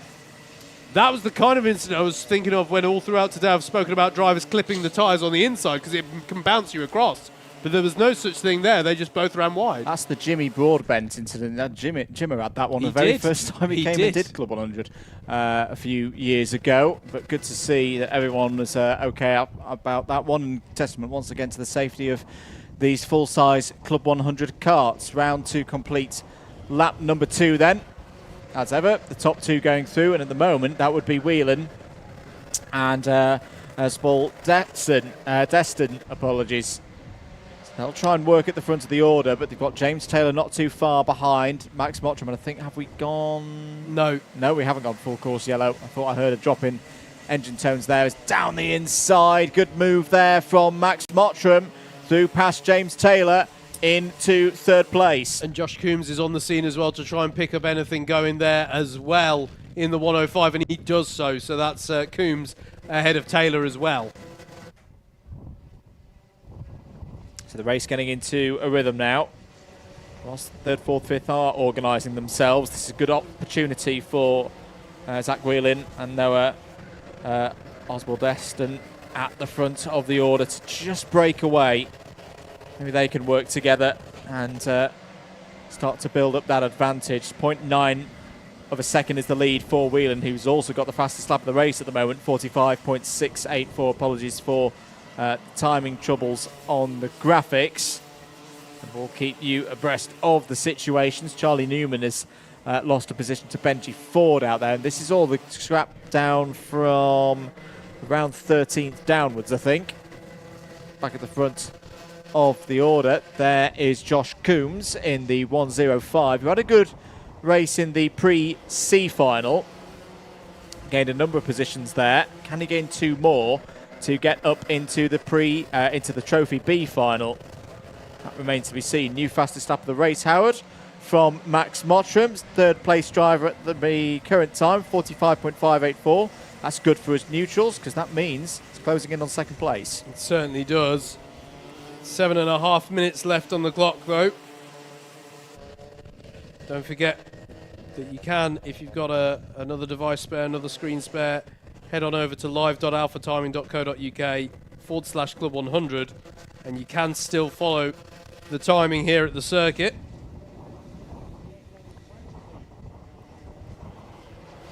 James Taylor has Joe Craddock starting to bear down on him as well. The number 85 of Zach Whelan leads them by about half a second over the 110 of Noah Osbaldeston. And then Max Mottram, as Andrew says, setting some good pace at the moment, is down the inside now of James Taylor goes Craddock. And he's made that move stick. So I just feel like James Taylor's in a difficult phase here of the race. He's got to try and gather up the momentum. Now he has Henry Lopes-Gracie and Tom Walker on his tail. Can he fight back on Joe Craddock? He has a good run towards the final corner, can't find a way through. But a good way, I think, a good way to get your confidence back with us. I know they say a good defence is a good offence. A good confidence boost after getting past is also to go on the offensive. No, it absolutely is.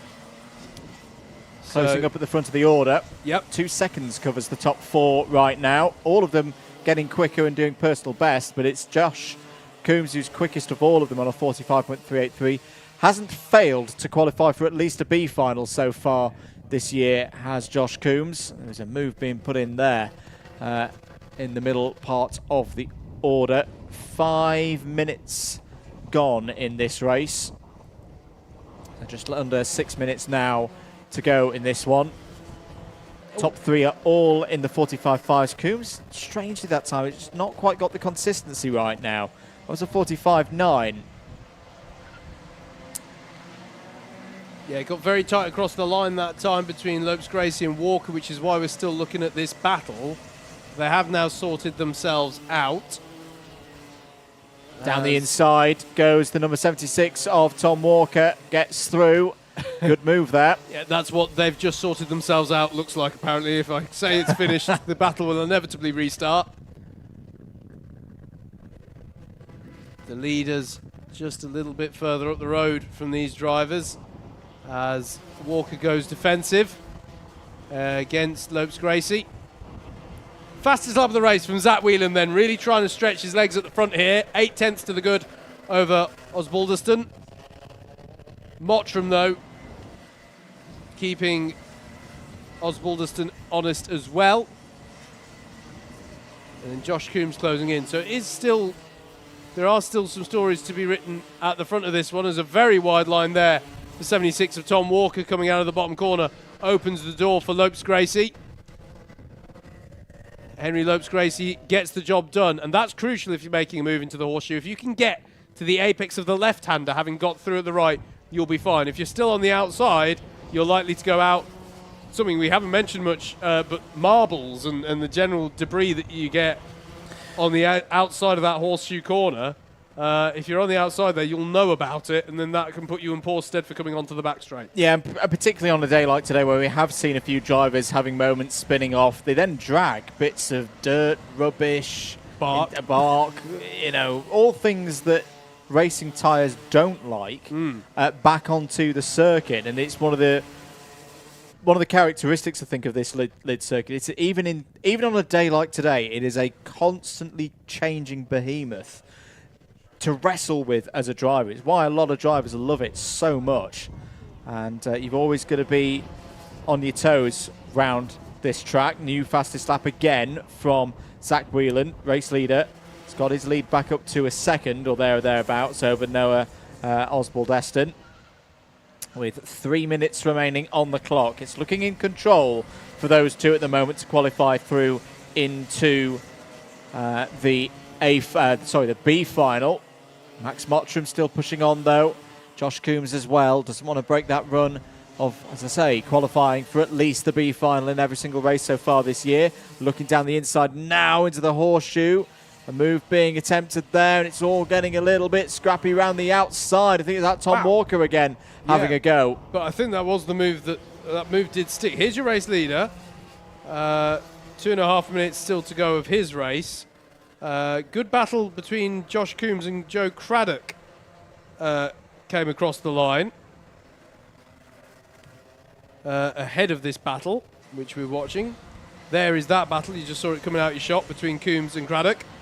This is still Lopes Gracie and Taylor battling away, and it is them that I say because Tom Walker has just got a bit of breathing space. Here is Coombs versus Craddock, and there is Craddock trying down the inside, and he's got immediately to the inside of the horseshoe, and that's lovely. That's how it's done.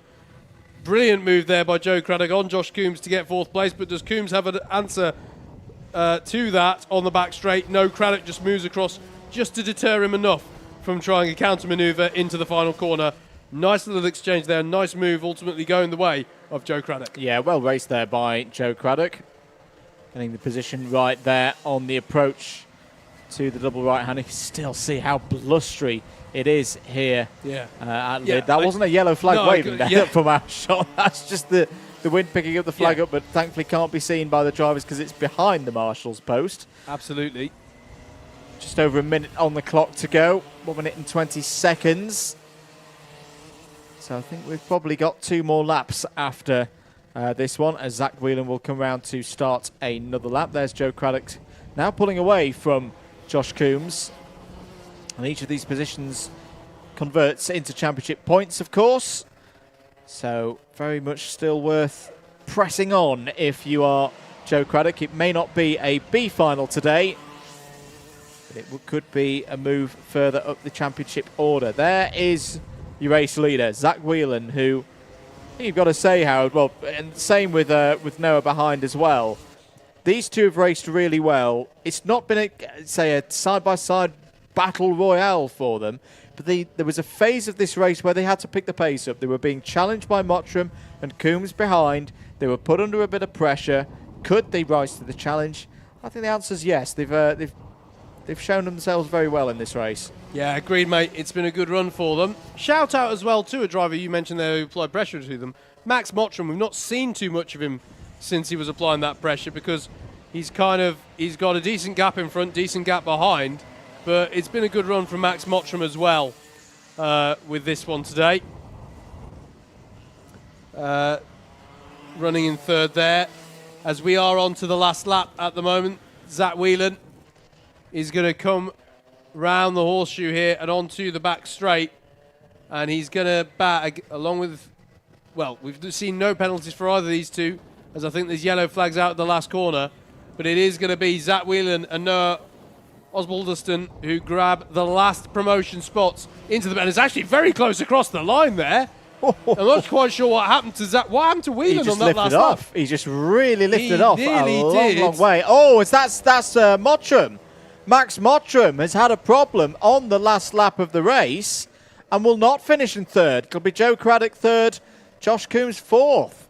Well, we nearly had a F3000 Monaco, can't remember the driver's name, moment there. It's on the tip of my tongue. Someone will say, and if David Whitehouse is watching, David Whitehouse, he'll know it. It. It was Patrick Friesacker who won instead of him, but I can't Baz remember. Linders? No, No, it wasn't. we'll work Bjorn on that Verdheim. one. It's Bjorn, there we just go. come to me. We nearly had a Bjorn Verdheim there. That one's going to be a niche one for you all to look up. But yeah, Zach Whelan kept his foot in it enough to take the win there. And with Osbaldeston, he gets through to the B final. Speaking of B finals, up next is going to be that very race, but for our lightweight cadets.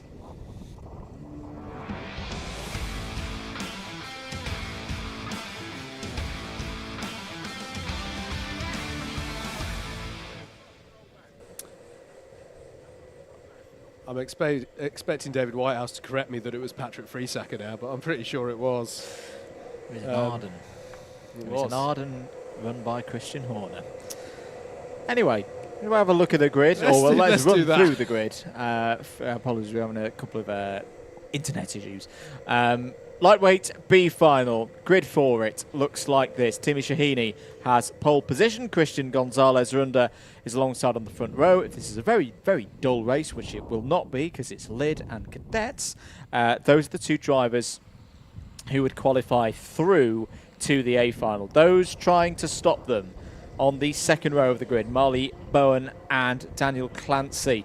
Daniel was very quick in the previous race, of course. Jacob Brown also was very quick in the pre-B final, starts on row 3 alongside James Finley in this one. Matthew Lederer and Alexander Stefanov, who's applied himself very well so far today on the first appearance of the year. They start this B final on row 4. Quentin Vashure and Oliver Peters will start inside the top 10 on row number 5. Louis Williams and Jacob Lamas will be on the 6th row of the grid. Number 54 of Ethan Barrow and Zane Perry will start in row 7. Look out for Perry, because Perry was very quick at times in the pre-B final, gained some positions. He's got a bit of work to do there from 14th on the grid, but it's not impossible round this circuit in particular. This is one of the better ones to have to work your way through the order. Thomas Barker and Adi Manu start on the 8th row of the grid. Aaron Haywood and Jasmine Keepax will start on row number 9. And then we've got Theo Brown and Yusuf Yacoub due to start on row number 10. And we should have 2 qualifiers from the C final as well, which we can confirm are indeed Anthony Czarnecki and Bly Gregory.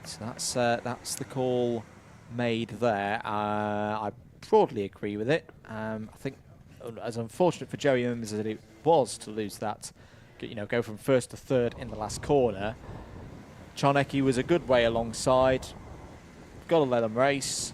Yeah, that wasn't an ABC for me, and the spotters out there on track and race directors have felt the same. So Yes. Bit of a hard one to learn there for Joey Mims, because as I say, I think if you just let Czarnecki go, that would have been at least second place and a place in this B final. But that's racing sometimes. It is. To follow up on the most trivial point of the weekend so far. Go on. It wasn't Friesacker, it was Nicholas Chiesa. Another day. Sorry to anyone who Friesacker was Austrian. Yes. Oh yeah. Oh, sorry. As in yes, Chiesa. Yes, I get you. Chiesa was a Dane. Yeah. Sorry to Still anyone is. who was following the as I'm Formula aware. 3000 Championship very closely 20 years ago. You must have been screaming the answer. Most at me. people watch this. What on earth is a Formula 3000? Better times. Formula 2 nowadays. Right. Let's stop talking about Junior Series to Formula 1. We've got our Cadet B final ready and under starters orders for 11 minutes here at Lydd. Andrew Mather and Howard Mitchell providing something that resembles commentary for you here today. Ready to go racing once again here in the Cadet lightweights. Timmy Shahini on pole position. Can he hit P1 like Sebastian Vettel used to do in the early 2010s? Yes, he can. Great start from Timmy Shahini. There was a bit of bumping and barging and a bit of grass cutting. That's going to need a big broom to sweep up all of that bark, but I don't think, apart from maybe one driver at the back, anyone came to a stop in all of that. Yeah, I know World Rallycross was here in Kent at Lyddon Hill last week, but they didn't need to recreate it quite that much through the first exchanges of this race. That's going to be, I think most of it fell offline and not even away from the track, but they do need to be a little bit careful coming through there next time. Marley Bowen has had a good start. He's up to second place, so followed that good lead out from Timmy Shahini in the early stages of this one. And so begins the pack racing as through comes Bowen into the lead of the race. We'll have it at the end of lap number 1. The number 12 of Gonzalez Runda has got back up to second place. Poor Timmy Shahini there.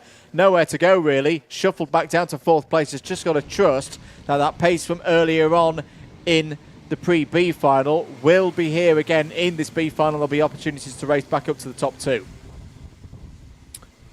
Yeah, absolutely. Through they come then. Oh, and that was a nice little move there from Matthew Lederer through. I think Timmy Shahini was a little bit out on the edge there. Coming through then onto the back straight. Penalty for Matthew Lederer. So Matthew currently in 6th place. Now you've got to think that that's some form of ABC obstruction. Look out for Gonzalez Runda. Yeah, Gonzalez Runda on the undercut there is going to momentarily take the lead of the race, but it's Marley Bowen who's classified. He's done now it. He takes the lead of the race through the first chicane. Well fought by Christian Gonzalez Runda into P1. Yeah. Bowen holds on to P2, but look at the swarm of cadets behind. You've got a top 10, all of them at the moment. You can envision ways of them getting into this top 2. Yeah, absolutely. Take a bow, Christian Gonzalez Runda. Well, don't. You're driving a kart. But that was a beautifully read move there through the final corner. And look at this through the horseshoe now. The 30 of Matthew Lederer coming to the fore. Beautifully read there as they come onto the back straight. As you say, mate, could really be any of these as they come here, going 2 abreast, nearly 3 abreast down the back straight and into the final corner there of the lap. But nicely read by Lederer to take himself up into second place. Then it's Jacob Brown, Marley Bowen, Timmy Shahini in the 26 and James Finley in the 43. Well, we've got to remember Lederer does have a penalty. Very so true. unless it's a cone penalty and it's only one place, Lederer wins the race. Lederer won't be able to qualify through as one of those top 2 in the final classification of this race. Down the inside, there goes the number 13 of Bowen on Lederer. Points to say, come on, let's work together, because Gonzalez Runda is pulling away from the rest of the field. Best place to be in a B final. Take first place and then just let everybody else scrap over second. Yeah, Jacob Brown it was going ahead of Lederer there. It's still Bowen behind in the 81. The 13 there is in second place. That's Jacob Brown up to second. Penalty, as you say, Andrew, against Matthew Lederer. We don't know the nature of that penalty here in the box. Nearly a second to the good for Gonzalez Runda. He's trying to break away here and give himself a bit of breathing space so that he doesn't have to worry. He bags himself his guaranteed spot in the A final. I'm not sure Lederer is strongest off of that bottom corner. It's where Jacob Brown had a go at him last time around, and coming back up up the other side of the circuit. Marley Bowen does seem to be well in his wheel. Simply a victim of being the one driver in the whole field who did not have a slipstream at the end of lap number 1. Now we can see about trying to reform a way back up to the order, but hang on a minute, because here comes the number 81 of Marley Bowen, and once again, well, just as I said, on lap 1, Timmy Shahini had no help from the slipstream. Same again. He's just lost 3 positions, didn't do anything wrong, but that is the power of the train here at Lydd, as Bowen is now the victim of it as well. Oliver Peters and Oliver Peters and James Finley get through on Bowen there. So Bowen was at the front of that 3 karts in series, bump draft past. And ended up losing one and spot. And then he ended up losing, exactly. That's how it can go in cadets. The draft effect of these karts means that doing a bit of bump drafting, anyone not too familiar, that's what we mean when we say shake and bake and bump drafting. We're talking about a technique honed predominantly in American oval racing, where you sort of wire yourself up in series effectively, and you use the power of 2 motors, the grunt of 2 motors, and the benefit aerodynamically of the aerodynamics only holding up 1 out of the 2 karts to work your way past. Meanwhile, back at the front, courtesy of the fastest lap of the race, Jacob Brown has reeled in Gonzalez Runda here. Christian Gonzalez Runda in the number 12, Jacob Brown in the number 13. It's not done yet for the race lead, Andrew, but they've got to play this carefully. There is no point them throwing away the advantage that they have over the battle for 3rd place here. And you can see there from Brown, he pulled alongside a little bit and said, no, let's work together. Oh, That's Shahini. Shahini. Oh, Timmy Shahini at the first chicane. Oh, well, your heart goes out to him there. You've got to feel sorry for him off the back of that. He was racing really well. I think these top 2 are working together for now, Andrew, because that was good. There was no show of there was no throwing of an attacking shape there from Jacob Brown. I think they're working together here to try and pull out the gap, and well, they might, because there's no lack of drivers behind them who would like to take these promotion spots away from them. It's been a bit of an up and down season so far for Brown. Started the season in the B finals at round 1 at Wilton Mill, but was 2nd place in the Trophy A final last time out at Glanny Gores. He's building pace all the time. I want to keep that run of form going and get into another A finals. Already cost a spot through into the pre-A final, virtue of a penalty in the pre-B. Just got to keep pushing along here. What's the pace looking like at the moment for these two? Well, last time around it was a 49.3. This time it's a 48.3 for both of them. 48.7. So yeah, if they keep at this rate, Howard, they are going to have these top 2 positions locked up. But there's a contact warning for Jacob Brown. I don't know. Be careful. Is that aggressive bump drafting? I'm not sure. I don't know. Well, we don't know for what that's for. That could easily be for something seen earlier on in the race. Could be. But as a Lederer under attack here, Oliver Peters down the inside into the horseshoes, got it done. And James Finley, not for the first time this race, uses the opportunity to swoop through as well. And there too, that was Marley Bowen, I think, trying to get through as well. Not sure if he quite managed that. We'll see that. No, he didn't. So Lederer managed to hold against Marley Bowen. But still Gonzalez Runda and Jacob Brown. But Oliver Peters, Andrew, beginning to reel them in here. 3/10 taken out of the top 2 on that last lap. Still 2.5 minutes left on the clock. And the gap he's got to whittle down is some 1.1 seconds. So this could get interesting. It could, and I think that the risk at the moment for Brown is if he's going to make the move, it's got to be super clean, because he's already had 1 contact warning. For Gonzalez Runda, you've got a rear gunner there in Brown. I think the concern would be if you lose that lead, that's going to then result in an action of slipping back into this pack here. Yeah. Peters in the 44, Finley in the 43. I think there's a yellow flag out. There were hands up from the drivers through the first chicane. Yes. Yeah, I think just a bit of barrier replacement going on at that moment. What you're seeing right now is 2 pairs of drivers working really well together. Yeah. You're seeing Gonzalez Runda and Jacob Brown, for the moment at least, working together to try and keep themselves out ahead of Peters and Finley. but Oliver Peters and James Finley also working well together. And I wonder if the pressure is going to start to bear here, and it looks like it might have done there. That was either a wide moment for Gonzalez Runda or a moment where he just little bump chink and in nearly the armour. run. Yeah. Wasn't a full run, didn't go through, so that'll be fine. Yeah. 2 laps to go then. Yellow flag still out as they go through the first couple of corners. Penalty for Aaron Haywood there in the number 66, who's currently 10th on the road. Remember as well, if Matthew Lederer was to come back in this, he's in 5th place at the moment, has a penalty also from earlier on in proceedings. Less than a minute on the clock then. Gonzalez Runda and Jacob Brown both doing the business at the moment, but this is, you've got to say, this has been a fantastic drive from Oliver Peters. Has really taken this race by the scruff of the neck and pulled himself back into the discussion here. Only 2 of these drivers will go through into the A final later on this afternoon. Is it going to be Runda? Is it going to be Brown? Is Peters and Finley going to get themselves in there as well? They're going to see the last lap board this time around. Brown still holding there in 2nd place. We've just got to do this for 1 more lap, and they're going to be through and into the A final. Yeah, Peters has got that little gap on Finley there, such that on the way back up the circuit where the bump draft can help, he didn't have the advantage of Gonzalez, Runda and Brown ahead of him doing that bump drafting, but it's on this part of the circuit where Peters has been stronger. Can he get to a point where he can find the slipstream on the back straight? It's a little bit of a wide exit from Gonzalez Runda, and Jacob Brown tucks underneath. I think Brown does fancy the win a little bit, but at what cost? Because that's brought Oliver Peters right into it now. Through the inside of Horseshoe, he's going to be through. And how's this going to pan out on the back straight? It's still Gonzalez Runda at the head of this one, heading towards the final 2 apexes of this Lydd circuit. And it's going to have been a costly attempt for the move there by Jacob Brown. Gonzalez Runda takes the win, and it's going to be Oliver Peters who bags the last spot on the A final grid.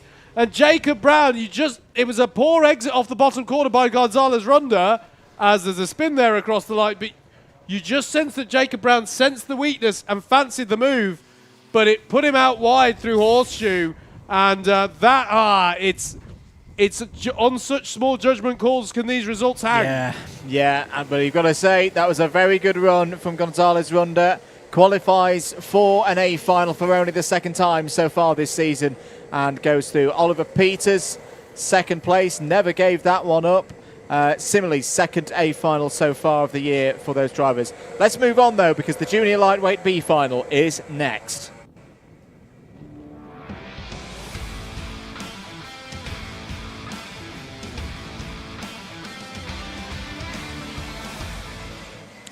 Let's have a look at your grid then for the Junior Lightweight B final. That's our C final grid. And Ansari will be on pole for this one, I can tell you, with Lewis Davis alongside. Then it will be Christian Barber and Hudson Gordon-Huntley on row number 2. There we go. Nick Fallon and Vigo Swan are on row number 3. Then it will be Rafael Mango and Finley Marshall on row 4. Michael Meow and Harry Collins to round out your top 10. Harry Clark and Marcus Allen will be row 6, with Giovanni Castle-Joseph and Sammy Davidson on row 7. Ollie Hardy and Jack Ryder make up row 8. Then it's Josh Spence and Ryan McDonald on row 9. Row 10 is Jack Whitehouse and Rufus Marsden. Claudia Bushby and Olivier Picula are row 11. Tom Smith and Dan Treadwell are row 12. And I'll just double check who our confirmed promotees were from the Junior Lightweight C final. It was Zach Whelan and Noah Osbaldeston. As we are not underway, we're going around again. So those are the 26 karts that will line up for your B final in Junior Lightweights for round 4 of this 8-round championship. Top 2 from this race once again will get that promotion spot onto the A final grid. But even if you don't get that, it's about maximising your championship points. Going to go around once more. Keep your comments coming in. Thank you for your support of the CLUB100 Cadet and Junior Championships. If it's your first time here and you don't mind doing so, do give that subscribe button a press here on YouTube for Alpha Live, the like button, and share amongst your family and friends. If you've enjoyed the commentary as well, at @MM across all of your major social media networks. Looks like we are set to go then. No, we're not. We're going around again. We're going to go around again. You see that indication? That's not JV like lassoing an invisible horse. That's him telling the drivers that they're going to be going round the oval at least one more time. I mean, you know, you don't know. And that's why a bit of barrier repairs. Yes, sorry. Carrying on, which alternative measures being used there to try and get it to sit back in position, back in the bark. Maybe all these years it has been an invisible horse. How would you know? I'd like to see JV on an invisible horse. I think that would be a notable, even by the standards of Club 100, that would be a notably exciting event. We're going around again. They're going around the step song where it's like, I'm not going to sing it because we'll get copyright striked. It always gets sung. It was probably getting sung in the hotel last night at 1 in the morning when we finally got there. We're good to go for a race, ladies and gentlemen. I think that's to everyone's benefit as we get ready to go. So it is the 82 of Ayan Ansari on pole. Lewis Davis in that number 8 alongside, and then it's the 57 of Christian Barber and the 22 of Hudson Gordon-Huntley on row 2.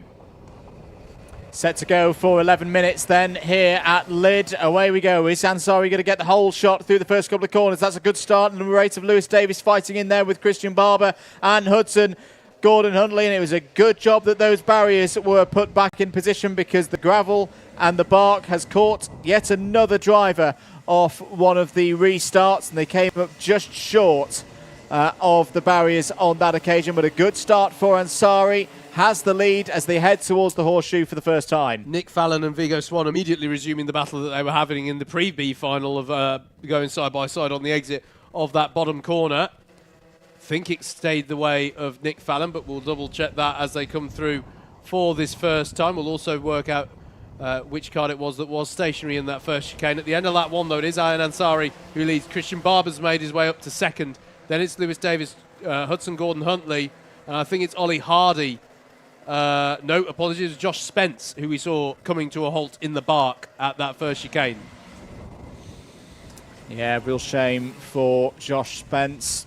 Out of the big running for this race. We'll try and recover back through and maybe pick up positions virtue of anybody else who has problems across the course of the next 10 minutes or so. There is your race leader, Ayan Ansari. Christian Barber and Lewis Davis just behind us. It'll be interesting to see how the tactics are played out. Well, the tactic is going to be for Davis to go down the inside of Barber, but is not able to get the move done. Good pace for Christian Barber.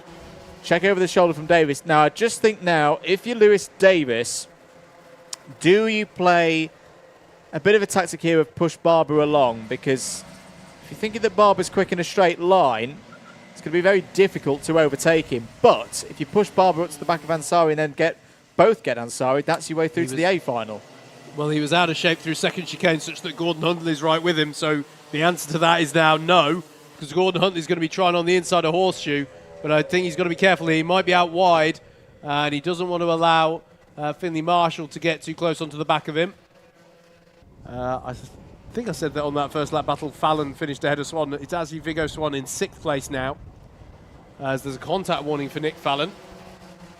Problem, Howard, for Noah Osbald Destin. I thought I heard the sound of a Rotax engine going through pit lane. As wide there is the number 11. That's Joseph. That's Castle Joseph having a fight there in the mid-pack.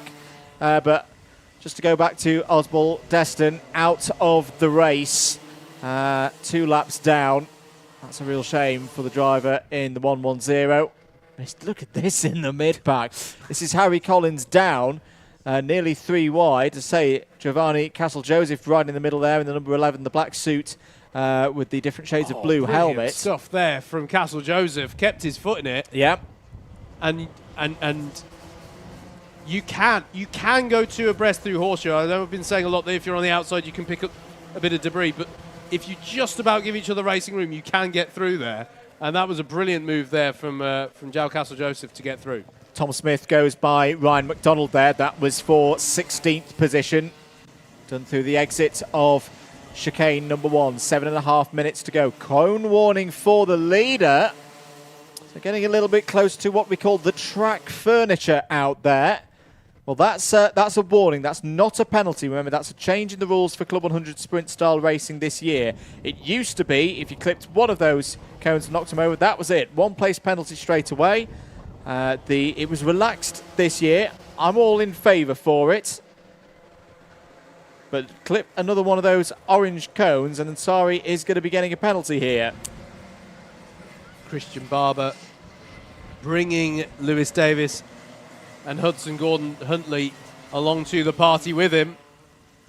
And suddenly, after Ansari had a little bit of a breathing room at the front, there is suddenly the very close attentions. Well, it changes corner by corner, Andrew. One corner, I think, oh goodness, Barber's applying the pressure, and the next, Christian Barber's having to deal with an attack from Lewis Davis. But this is where Barber is strong, coming out of the horseshoe, and he needs that help from Davis behind to get back onto the rear bumper of Ansari, knowing that he's already used up his get-out-of-jail-free card for the track furniture. It's given them a wide berth there. Contact warning for the number 99 of Jack Whitehouse. There's also been a move for 9th place as Rafael Mango has got through past Harry Clark there for that one. Giovanni Castle-Joseph has also gained 2 spots on that last lap. Down the inside, looking there is Barber. There's contact between the two of them. Has he got a run down the inside? Yes, he has. Davis is trying to find a way through, looking this way and that. There's no room for him to do so. Through goes Barber into the lead, wrestles the lead off of Ansari. And what's happening for third behind, because Gordon Huntley was alongside Lewis Davis. No, Davis has been able to position himself on driver's right, just take a slightly shallower line into the last corner. Is he going to actually be able to duck underneath Ansari? He's having a look at it, isn't it, on Ayan Ansari, but Ayan Ansari able to shut the door. That was well read by Lewis Davis, just to back out of that one. That was the percentage of success going into that was not high enough to make it worth the move, but that was a big curb clip by Ansari. You feel he's under pressure here. Davis looking down the inside. Davis runs into Barber. There's contact between the two of them. Barber survives the punt there, and down the inside now is Gordon Huntley going for third place on Davis. Finley Marshall has crept up on all of this as well. Michael Meow also may have a look. He's a little bit further down the road as Davis is forced out wide there by Gordon Huntley. Here comes Marshall, takes one of them, takes both of them. Finley Marshall up to third place now. Now this is a very key lap, I'd say, for the leaders. Barber and Sari now have a gap. It's over half a second. They've got to work together, extend that gap out, and then disappear off the front. Yeah, it was almost a little bit like the ping pong that we saw at the start of the Hungarian Grand Prix not too long ago. I think that was that Lewis Davis just tagged the back of Ayan Ansari, and Ansari then went into the back of Christian Barber. Yeah. So that's what started all of that off. But I still wouldn't say the move was therefore unfair. As it was a really well-read situation by people involved. Look at this, though. Finley Marshall with a great run on Ayan Ansari, and is still somehow on the inside of Ayan Ansari there as they come across the line to begin another lap of this Lydd kart. So they're still side-by-side into chicane number 1, and that was brilliantly attacked, but also brilliantly defended from Ayan Ansari in that number 82 car, who is absorbing all sorts of pressure. And your question a lap ago, Andrew, was, can Christian Barber and Ayan Ansari work together? The answer here is that Christian Barber's got a run on the field, but Ayan Ansari, that number 82 car, is still taking pressure. But look at this. Gordon Huntley and Lewis Davis, who have been battling all race long. Great run off of the bottom corner by Gordon Huntley in the number 22. And he's through and up into 4th place. This is great news for Christian Barber, because all of this is allowing his number 57 car to disappear off the front of the group here. He's got a 1.2 second lead now over Ansari there in the number 82. Finley Marshall just behind. In a way, though, this could be good for Ansari. He's got a bit of space ahead of him now. He can be smoother through these more technical parts of the course, through the chicanes, through the parabolica. So he's got something in reserve for when he's then going to inevitably be under a bit of pressure onto the back straight. I do want to give a little bit of a shout out. You're seeing them occasionally in the back of these shots. Rafael Mango in 8th place is leading quite a train of karts in the mid-pack. The fastest lap of the race was set a couple of laps ago by Tom Smith in 14th to bring himself onto the back of that, as that is the stricken card of Ryan McDonald, and that is at Horseshoe. Yeah, he's lost a lap there. I think he's been deep in the bark chippings there. 2.5 minutes to go. This is that Mango-led train of karts I was talking about. Good little battle here between Mango, Harry Clark, Vigo Swan, Marcus Allen, and say Tom Smith has just come onto the back of this as we cut back, rightfully so, to the battle over second place. 3 wide almost into the bottom corner, and somehow that is going the way of Hudson Gordon Huntley, for now at least, heading towards the horseshoe. Somehow Ayan Ansari still keeping himself in this battle. Lewis Davis is almost losing the rear of his kart, and look out for Michael Meow, who's managed to catch onto the back of all of this with all of the ruckus that's been going on. Finley Marshall, again, able to get a great run down the back straight and through and up into third place ahead of Ayan Ansari. But what a lap that was from Hudson Gordon Huntley, and they're not done battling there. Lewis Davis battling away with Michael Meow, sees himself just dipping one wheel onto the bark through the first chicane. This is a further gift, really, sealing the deal for Christian Barber at the head of the field. But right now, it is Hudson Gordon Huntley who's got himself into the last of those promotion spots. You've got to feel that this one is just, the temperature is going up and up out there. Oh, bit of a moment for Marshall through, and the entry to Horseshoe gathered it up, but that was a heart-in-the-mouth moment for the driver in the number 75. Barber's gone and is clear in front of this. Fear for Lewis Davis. He may have got slightly frustrated out there because that's a track limit warning and now a contact warning in the space of a matter of seconds. 1 minute to go on the clock then. Christian Barber's comfortable. 2.4 seconds now clear of the rest of the field, but it's this battle for second that still rages on, and all of them have had a bit of a scruffy race in a way, Howard. Well, I'll tell you what this has done, Andrew. That battle that I was saying, oh, you can see it in the back of your shot, that's now coming up onto the back of this. Nick Fallon and Rafael Mango, they're coming onto the back of this. This is now becoming quite the train of karts battling away over most of the spots in the top 10. Here is Finley Marshall in third place, trying to get up onto the back of Hudson Gordon Huntley, and he is right there with him as the last lap board will be shown to them. Christian Barber has checked out of the front, 2.5 seconds to the good. Marshall and Ansari, both personal bests last time around, both exactly the same lap time, 45.252.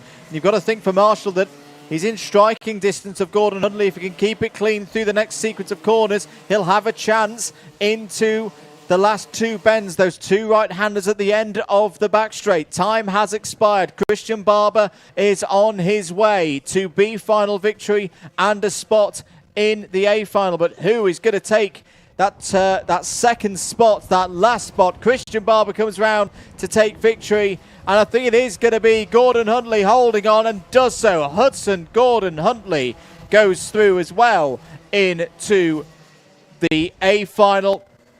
A very, very good race there for Gordon Huntley. That's another A final, was in the A final at GYG and in round 1 as well, so good work for him. For Christian Barber, well, that's a return to the A final for the first time since round 1, so he'll be very, very pleased with that. Could have happened in the pre-B final for Christian Barber, but the stars didn't align in that one, so good to see him convert and get through here in the B. Next up for you here, we've got the all-important trophy final, the A final for our lightweight cadets.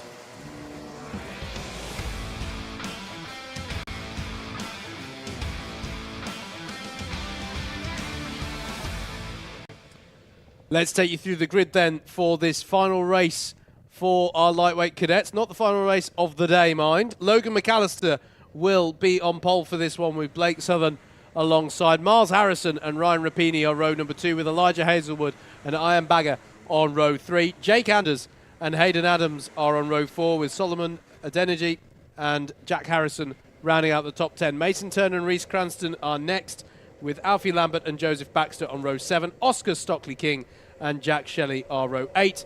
Matteo Aaron Feuchter and João Gabriel Castro make up row number 9. Then it's Jamie Warner and Harvey Dowler on row 10, with confirmed promotees from the B final being Christian Gonzalez-Runda and Oliver Peters. That's how they line up then for your A final in your lightweight cadets for round 4 of 8 of the 2023 Club 100 Lightweight Cadets Championship.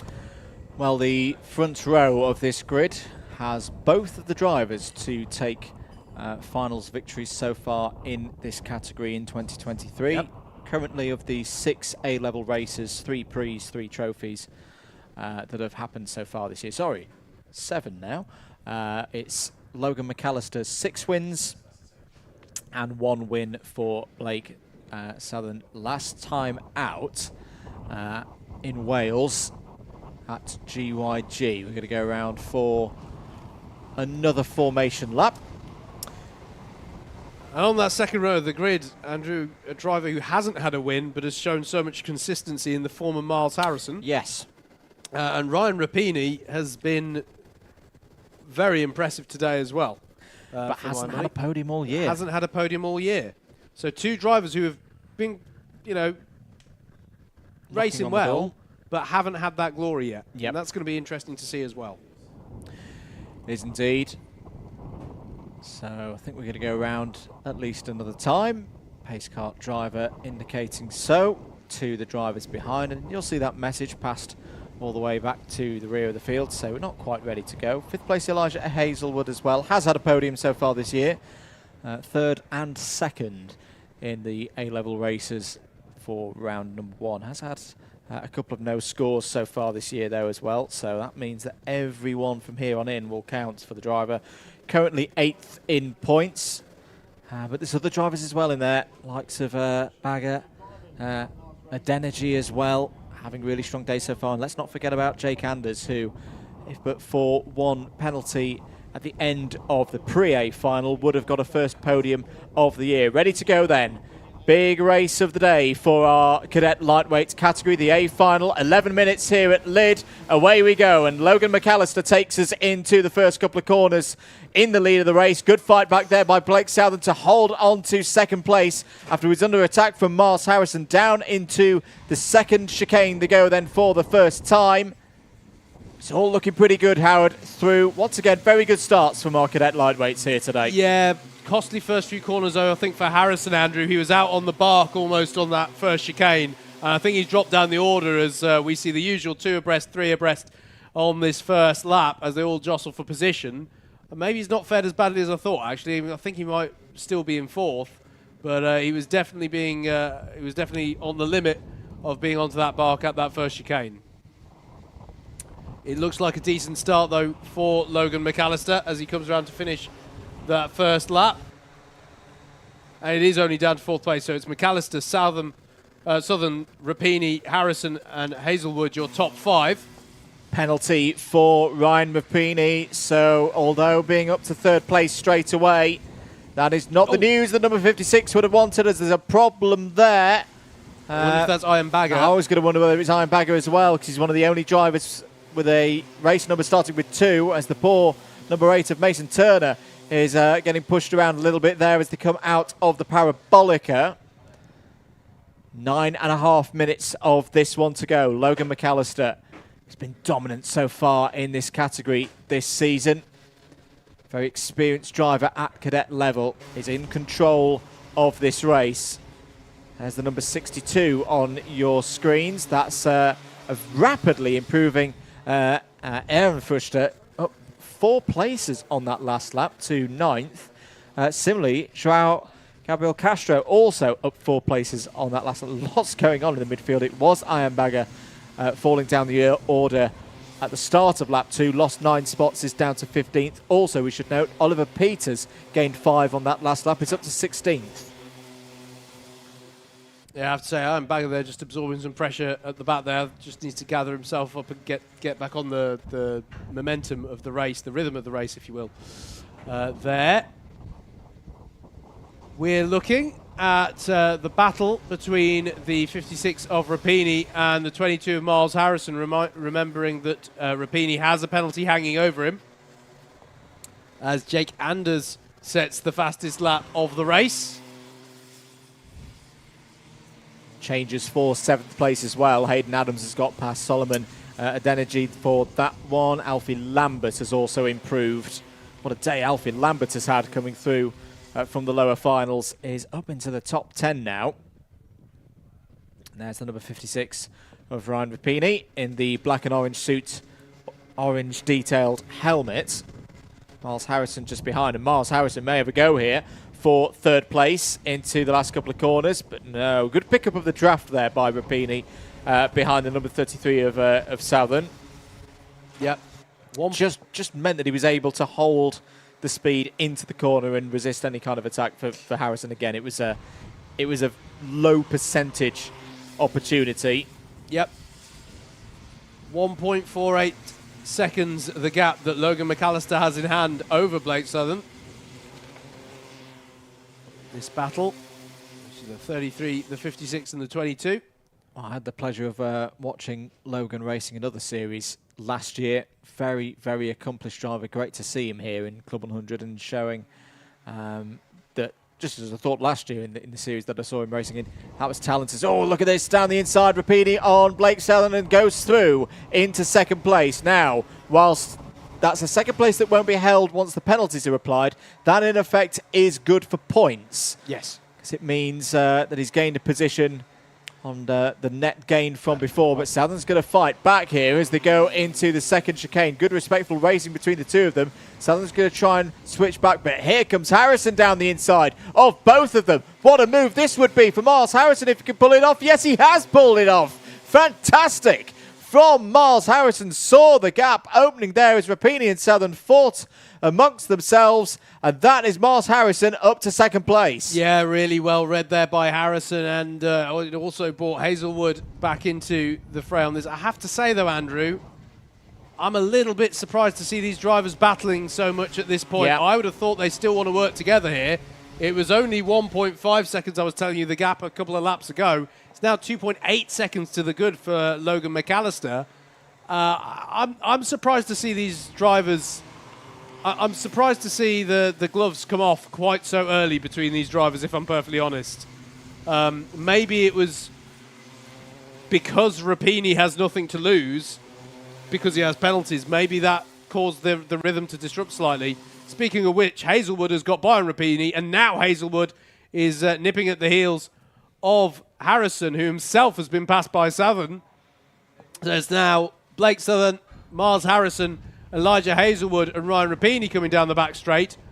Or is it because it's side by side between Hazelwood and Rapini? And look out for Jake Anders, who's coming into this as well in the 53. Jake Anders gets alongside Ryan Rapini and gets through. So Anders in the blue helmet and black suit towards the back of this pack. Well, he's not staying towards the back of this pack. He's moved forward past that 56 of Ryan Rapini. So it's now Logan McAllister out front, and then we've got this pack of Blake Southern, Miles Harrison, Elijah Hazelwood, Jake Anders and Ryan Rapini down to sixth place. We saw Anders take pole position earlier on at the start of the day and led the first race, led the Pre-A final for a long, long time. He's now showing that he can put the moves in as well. A couple of changes further down the order. Jamie Warner has got past Joseph Baxter, but once again, look at this scrap for second place as here comes Hazelwood down the inside. Beautifully done by Elijah Hazelwood. Through as well comes Anders, takes another spot as well. So that shuffles Harrison down to fifth place. Joseph Baxter has now got a penalty, it would seem. What a move there. Really brave from Elijah Hazelwood. Looked down the inside and was rewarded with third place. Yeah, and Jake Anders doing well as well to get by on Harrison, who was basically hung out to dry on the exit of that last corner. Yep. As through the horseshoe, look at this, nose to tail stuff. This is why we love cadets, and this is why we love racing. Lydd onto the back straight. Is anyone going to be on the normal racing line? They're all over to driver's right as Blake Southern absorbs this pressure. He's going to go out wide, though, and that's going to allow Hazelwood to buy in. I don't think there was a touch on the rear bumper there, Andrew. I think that was genuinely pushing the limits from how I saw it. Jake Anders now has nowhere to go as he gets spulked on the exit, and that's going to allow Miles Harrison to get back through into fourth place. There's now Blake Southern in second, Elijah Hazelwood in third, Miles Harrison past Jake Anders, so the 22 ahead of the 53, and now that 56 of Ryan Rapini, still with the penalty hanging over him, sees an opportunity to barry back into this, but he's going to have to go round the outside of the first part of the horseshoe, and that's not going to work for him. Once again, all over to driver's right. I promise the next corner is a right-hander, and it's normal to be on the left, but none of them want to give an inch of clearance on the inside because the risk is something like that. where Hazelwood will try and tuck underneath, and that contact holds them both up and allows Miles Harrison to strike, but they get him back again into the first chicane.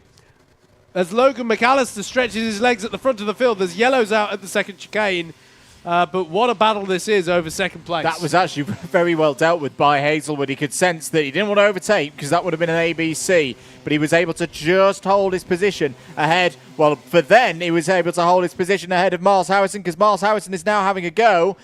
Hazelwood gets back ahead, holds on to third place. Jake Anders still there in fifth place. Ryan Rapini watching from sixth place as well. There's been a penalty out there for Alfie Lambert, so he will fall down from currently ninth place in the order. As down the inside looks Hazelwood again and has the inside line on Southern through. Goes Hazelwood into second place. What a race this has been so far, and there's still 2 minutes of it to go. Penalty has been issued to Alfie Lambert as Jamie Warner sets the fastest lap of the race. Bearing in mind, Jamie Warner, of course, had that incident in the pre-A final, so he's working his way back up into this to get what points he can.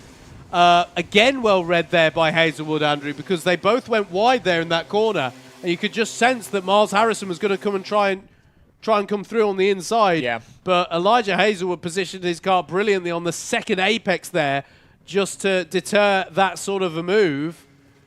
Here we go once again then. This time it's Elijah Hazelwood in the 55 in second place. Miles Harrison in his slipstream. Blake Southern still there, trying to get back to where he was a couple of laps ago. You'll probably notice, folks, that this is allowing all sorts of people to come up onto the back of this. Matteo Ehrenfeuchter now coming up onto the back of Ryan Rapini, and Hayden Adams is coming along to the party as well. So this is becoming an extremely entertaining train of karts. Is indeed. Hazelwood has been on the podium twice so far this season. Same for Harrison. Southern, as mentioned, has had a race win this year as well. Jake Anders, though, he hasn't had any of that. Sat there in fifth place, which would be a best result of the year so far for the driver there in the number 53. But, oh, so close to a podium. Oh. As I think we'll see the last lap board this time around, as Harrison, I thought, was going to be up the inside of Hazelwood there, and then just seemed to stop in terms of the momentum. So round onto the last lap they go then. McAllister leads by 9 seconds and could pretty much stroll home to a 7th A-final victory of the year so far and extend his championship lead. But who is going to be else on the podium here today? For the first time in quite a while, you'd say that Hazelwood has got a kart length or two advantage, or did, because down the inside here comes Miles Harrison once again. Southern trying to fight in there as well. I think Ehrenfeuchter has also come into all of this, and it's all started to break down a little bit in the middle there as Southern shuffle down. Past goes Anders. Round the final corner, Logan McAllister is going to take race victory number 7 of his campaign. Hazelwood's going to be second, but who's going to be third? It could be any of them. It's going to be Blake Southern who takes the final spot on the podium. What a remarkable finish there in the Cadet Lightweight A final. What was that? Third down to 8th was covered by just the mere 3.5 tenths of a second. But there we go. Logan McAllister takes race victory and is very much on course for taking the title this year in Cadet Lightweight. He just keeps winning, even on a day like today. Didn't qualify well. You know, qualified down on the 5th row of the grid, but managed to work his way through, won the pre-A final, and then was dominant here in the Trophy A final. Elijah Hazelwood on the podium. Good return to form for Elijah Hazelwood. That's the first time since round 1 that we've been able to say that, and Blake Southern gets on the podium as well. We're going to have to move on, though. Great fun from the Cadet Lightweights. If you enjoyed that, be back with us tomorrow for the Cadet Super Lightweights, but we've got one more race to go here today at Lydd. The Junior Lightweight A final is next.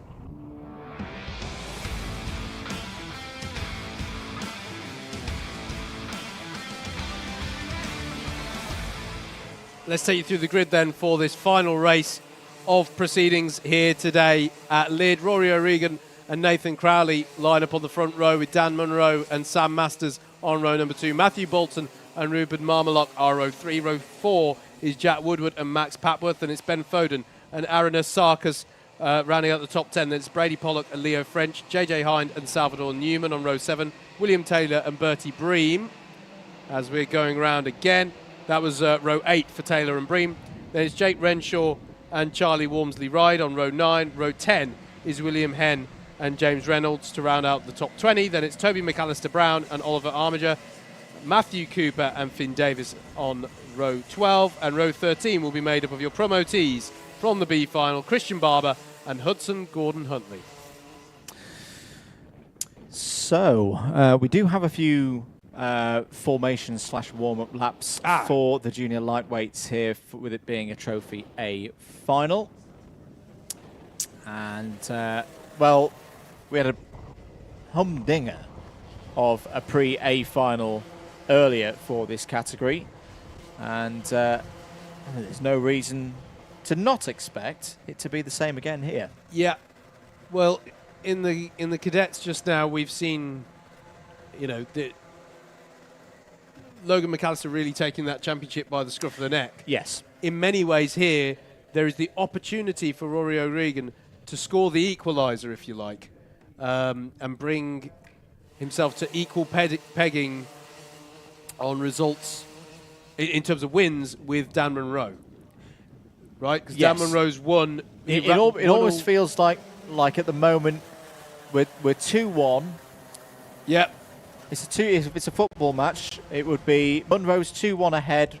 We're like 5 minutes away from half time. It's been a pretty good first half. It really has, yes. But 2-2 at half time versus 3-1, or maybe even still just 2-1 if neither of them win this race. There's three very different pictures that we could get there, just involving those two drivers. That's before we even talk about the likes of Crowley and Masters and Bolton and Mamelok in there as well. Absolutely, and as we've already covered today, Nathan Crowley really has nothing to lose here. No. He's already missed 2 rounds. So as we were saying, there's only 1 round's worth of scores that can be dropped. So we know that he's going to have a compromised championship score. So he's just in this for, I don't know, say just for fun.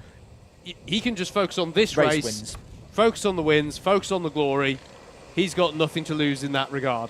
So you've got the two, and then don't count out someone like Sam Masters, who has had 4 second places across pre-A and A finals so far this season.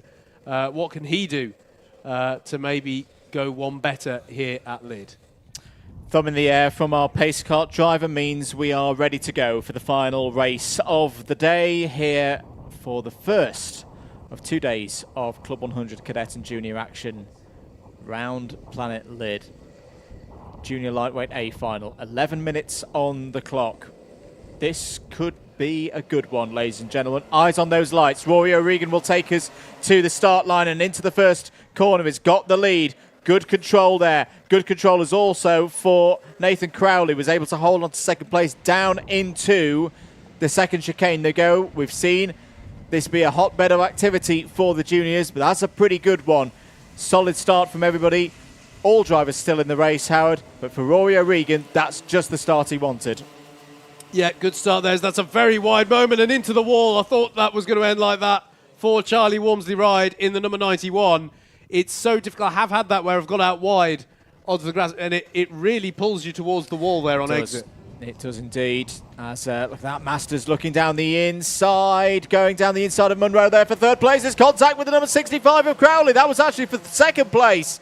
My goodness me. And look at this. O'Regan's got off the front. Yep. He's got off the front 1.2 seconds. Mamelok has come through into second place now after that contretemps between Crowley, Masters and Munro. Well, the chasing pack have got to get themselves organised here, Howard, because Rory O'Regan is away and could be on course for a 4th victory of the year. Yeah, absolutely. Nathan Crowley looking a little bit racy off of that bottom corner, but I agree with you, mate. They've got to work together. No point battling now. In my opinion, we saw the chasing pack throw in the towel a little too early in that Cadet A final we just had. I'm worried we're going to see a similar one here. I say from a neutral perspective of giving us a true race for the lead here. Fastest lap of the race by Rory O'Regan, doing everything he needs to do here. Can this pack of karts work together, or are they going to find themselves fighting over second place? They're going to be fighting over second place because they're jostling hither and thither through that second chicane. Still, Ruben Marmelot leads them through the bottom corner. I think maybe he does get the message, but it's going to take several of them to work together here as side by side behind them, Sam Masters and Dan Munro are battling away through Horseshoe. Onto the back straight then. Marmelock in second.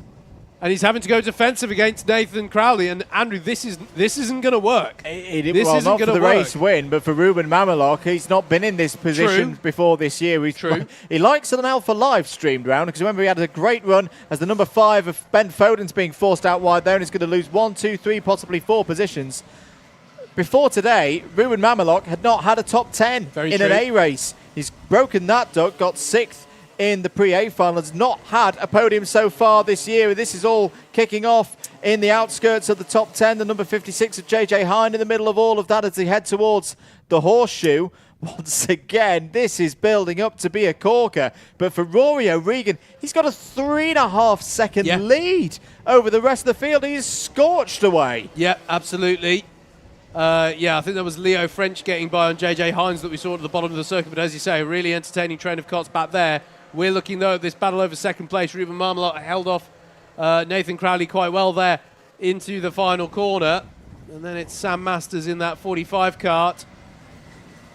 Dan Munro in 5th and Max Papworth in the 38 as well. But yeah, this is already, I think it's fair to say, mate, I don't want to kill the excitement about who could win this race, but for me, this becomes now a frenetic battle over second place, as indeed we saw in the A final for our cadets. And there is Nathan Crowley pointing at, can we please work together here? But I'd say he's made the crawl a little bit late in some ways.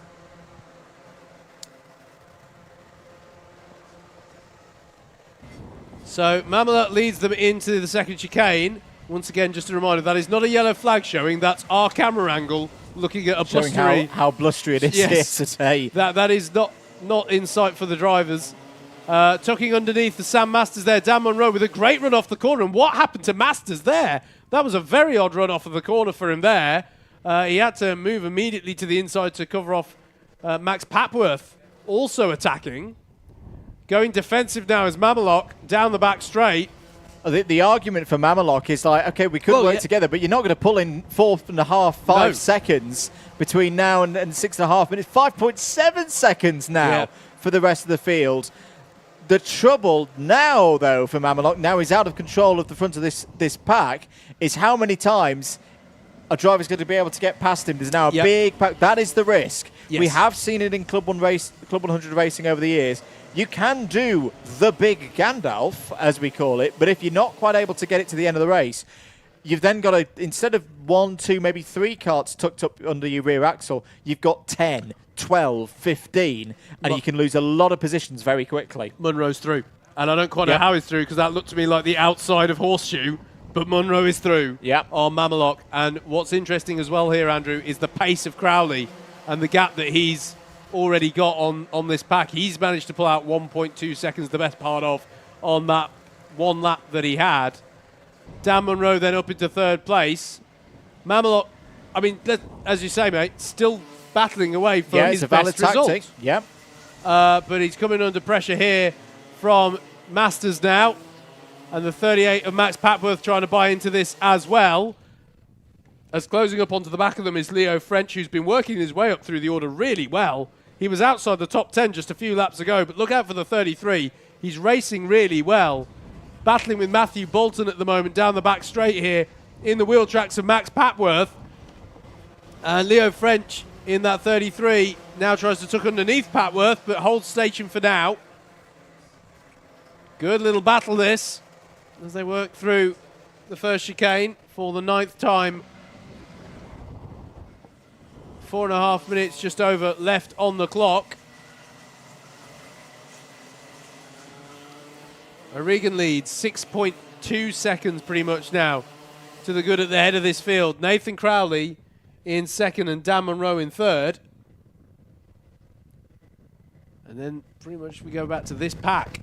Sam Masters, Ruben Marmelock, Max Papworth, Leo French. Oh, and that's the round. moment. Yeah, that was another one of those That's scraps. JJ JJ Hind in the number 56, and well, not as spectacular as the one we saw earlier. And I think that was a case of JJ Hind being squeezed on there from drivers right out towards the bark. And once again, real shame for JJ Hind. Couldn't really do much about that. Even braking in that scenario, he was still going to get squeezed off the road. I mean, look at this. I know towards the front as there's a penalty for Ruben Mamelok, and that's disappointing as he's fighting earnestly here, but one wonders if maybe he's had some contact, or I don't think he was close to JJ Hind, so I don't think he was involved in that. I was going to have a little look at that, because that may be the reason. Okay. We'll come back to you on that one. Nevertheless, what an entertaining train of karts this is. Mamelok, Masters, Papworth, French, Bolton, Woodward, Foden, Bream. I could keep on going, folks, all the way down to 16th place. From 4th to 16th, there is no gap of more than half a second. Out of the bottom corner comes the now penaltied. Is that even a word? Penalised. That'll do. That's a real world it word and everything. It wasn't Mamelok that put the contact on JJ Hind. So Yeah. we'll leave that one there for now. Mamelok goes defensive again. Sam Masters would dearly like to find a way through, as too would Leo French. Slightly wide moment there on exit for Jack Woodward's going to open up the door for Ben Foden, and through goes Foden up into 9th place in that number 5 car. This is the battle over 2nd place between Crowley and Munro. I say battle. Do you try to work together? I think you want to work together, even if you can't catch O'Regan. You want to make sure you've got enough of a gap over Mamelok, but they already have. And I think really the battle may come up between these two pretty soon here. They're battling over the latter two podium spots. Yeah, I think this is an all out-and-out fight now between Crowley and Munro. You have got enough of a gap over those behind, and there's not really any hope of you catching in. You may be faster, as they were faster than Rory O'Regan last time around, but we're talking a 10th here or there. They need seconds right now. All kinds of changes to report on that last lap, by the way. Ben Foden has got past Matthew Bolton for 8th place confirmed.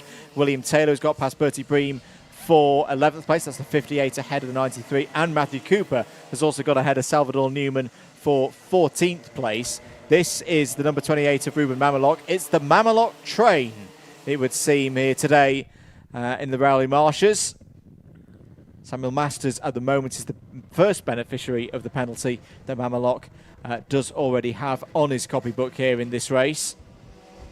Jack Woodward is still the fastest driver of these in the mid-pack. Look out for him there in the black and white suit and the Lewis Hamilton replica helmet, having a go at Ben Foden's 9th place there. Less than a minute to go then. We haven't seen much of him, but for Rory O'Regan, 3 wins on the spin in A-level races before this one. And we talked about the 2-2 score draw at half-time in this championship. It looks like it's going to be that way for Rory O'Regan. A very good day's work. Yep, absolutely. Can't fault the driving from Rory today. In all seriousness, I believe, based on running in second at the moment. In fact, is he running in second? Side by side for second, and through round the outside there goes Nathan Crowley. What I was going to say is I still believe, I know we talk about 2-2 draw as in race wins, but it is still going to be Munro at the head of this championship, I think, by dint of his other scores, including what will either be, by the looks of it, a third or a second. How is this one going to go down? We are on the last lap, and we will keep an eye on O'Regan coming across the line, but these two promise an enticing battle back up this latter half of the lap into the horseshoe. Crowley goes defensive, and they'll come onto the back straight now. Rory O'Regan is rounding the final corner, and he's going to take the win now for round 4 of the lightweight juniors. Who's going to take the other positions on the podium? It is going to be Nathan Crowley, who's second. Dan Munro scores solid points, and as far as we're aware, retains the championship lead in third. Who finishes 4th? It's going to be Sam Masters ahead of Max Patworth, Ruben Mamelok, Leo French, Matthew Bolton, Ben Foden and William Taylor to round out your top 10. Then it's Bertie Bream, Jack Woodward, Matthew Cooper, Aaron Asarkas in 14th ahead of Jake Renshaw, Salvador Newman, James Reynolds in 17th, Hudson Gordon-Huntley in 18th, 19th for William Henn. Oliver Armiger rounds out your top 20. Then it's Brady Pollock, Finn Davies, Charlie Walmsley Ride, we saw having an incident there. Toby McAllister Brown, Christian Barber, and JJ Hind we saw going off into the bark on that final corner. Well, a very straightforward win in the end for Rory O'Regan. Not the kind of race I think he would have perhaps expected based on what we saw in the Pre-A final, but he won't care. It's 130 championship points onto his score, and Rory O'Regan will head, I assume, to PF International, where our next round of this championship is, on the back of 4 wins on the spin now. Very good stuff for Rory O'Regan, and we haven't even been to his home circuit yet. No. Where we go to later in the year, so it is looking pretty good for a spicy second half of the season for the junior lightweights this year. Nathan Crowley, I think we'll be pretty pleased with second place, a podium for Nathan in only his second round of the year so far. Daniel Munro, got to be content. You can't win them all, but if it's one of those days where championships aren't necessarily won by, I mean, if you go and do a Max Verstappen job, of course, every single win's going to give you the championship, but often in a tighter championship, as I expect this to be, it's those days where you don't win. What you do on those, is it seconds or thirds, or is it 10ths or 12ths? And so far this season, well, Dan Munro has not been off the podium in any of the A-level races, and will continue to lead the championship at the end of today. Samuel Masters, 4th place. Max Paddock. Good to see Max up there in 5th. I think he was in good spirits early. He was admitting himself he's not had as good a season so far as he would have wanted, but a top 5 in a very competitive field. I think we can be pretty pleased with that result. Yeah, absolutely. And I want to remind everyone, okay, so we don't see wheel-to-wheel battling for the win in those A finals. It is A, impressive in of itself to see a driver take the control and maintain the control of a race like that, and B, I think over the day as a whole, the racing has been incredible today. Yes. We've seen some brilliant battles, and don't forget, we're only halfway through the weekend's proceedings, folks. Tomorrow we do it all again with our super lightweight categories, our super lightweight cadets and our super lightweight juniors. So make sure that don't end your enjoyment of your coverage here for the weekend. Join us again for tomorrow when we will have even more of this action here from Lydd. We will do indeed. Racing will start. Timed qualifying sessions will start just before noon. So if you want to put a hard alarm in for when we will be on track, I recommend around 11:55, but we will be live a few minutes before that as well. And of course, if you'll be absolutely ready for everything, 11:45 I think is when we're scheduled to start the stream, because we may run a few minutes early, just to gain a bit of time in case of any weather or just trying to get ahead of the schedule, really. You never know what will happen across the day of racing. If you've enjoyed the stream today, do make sure that you've clicked that like button. Let's try and get it up to 75 before we sign off today. If you've missed any of the action, don't worry, you can watch it back here on the Alpha Live YouTube channel. Do make sure that you followed at CLUB100 Racing on all your social medias as well to give them your support. And if you've enjoyed the commentary at _MM, my name's been Andrew Mather, he's been Howard Mitchell. Thank you very much for joining us. It's been a lovely day here at Lydd, and we'll do it all again tomorrow for the cadet and junior super lightweight categories. We do hope to have you with us for that tomorrow morning, late morning. Until then, enjoy the rest of your Saturday. Take care and goodbye.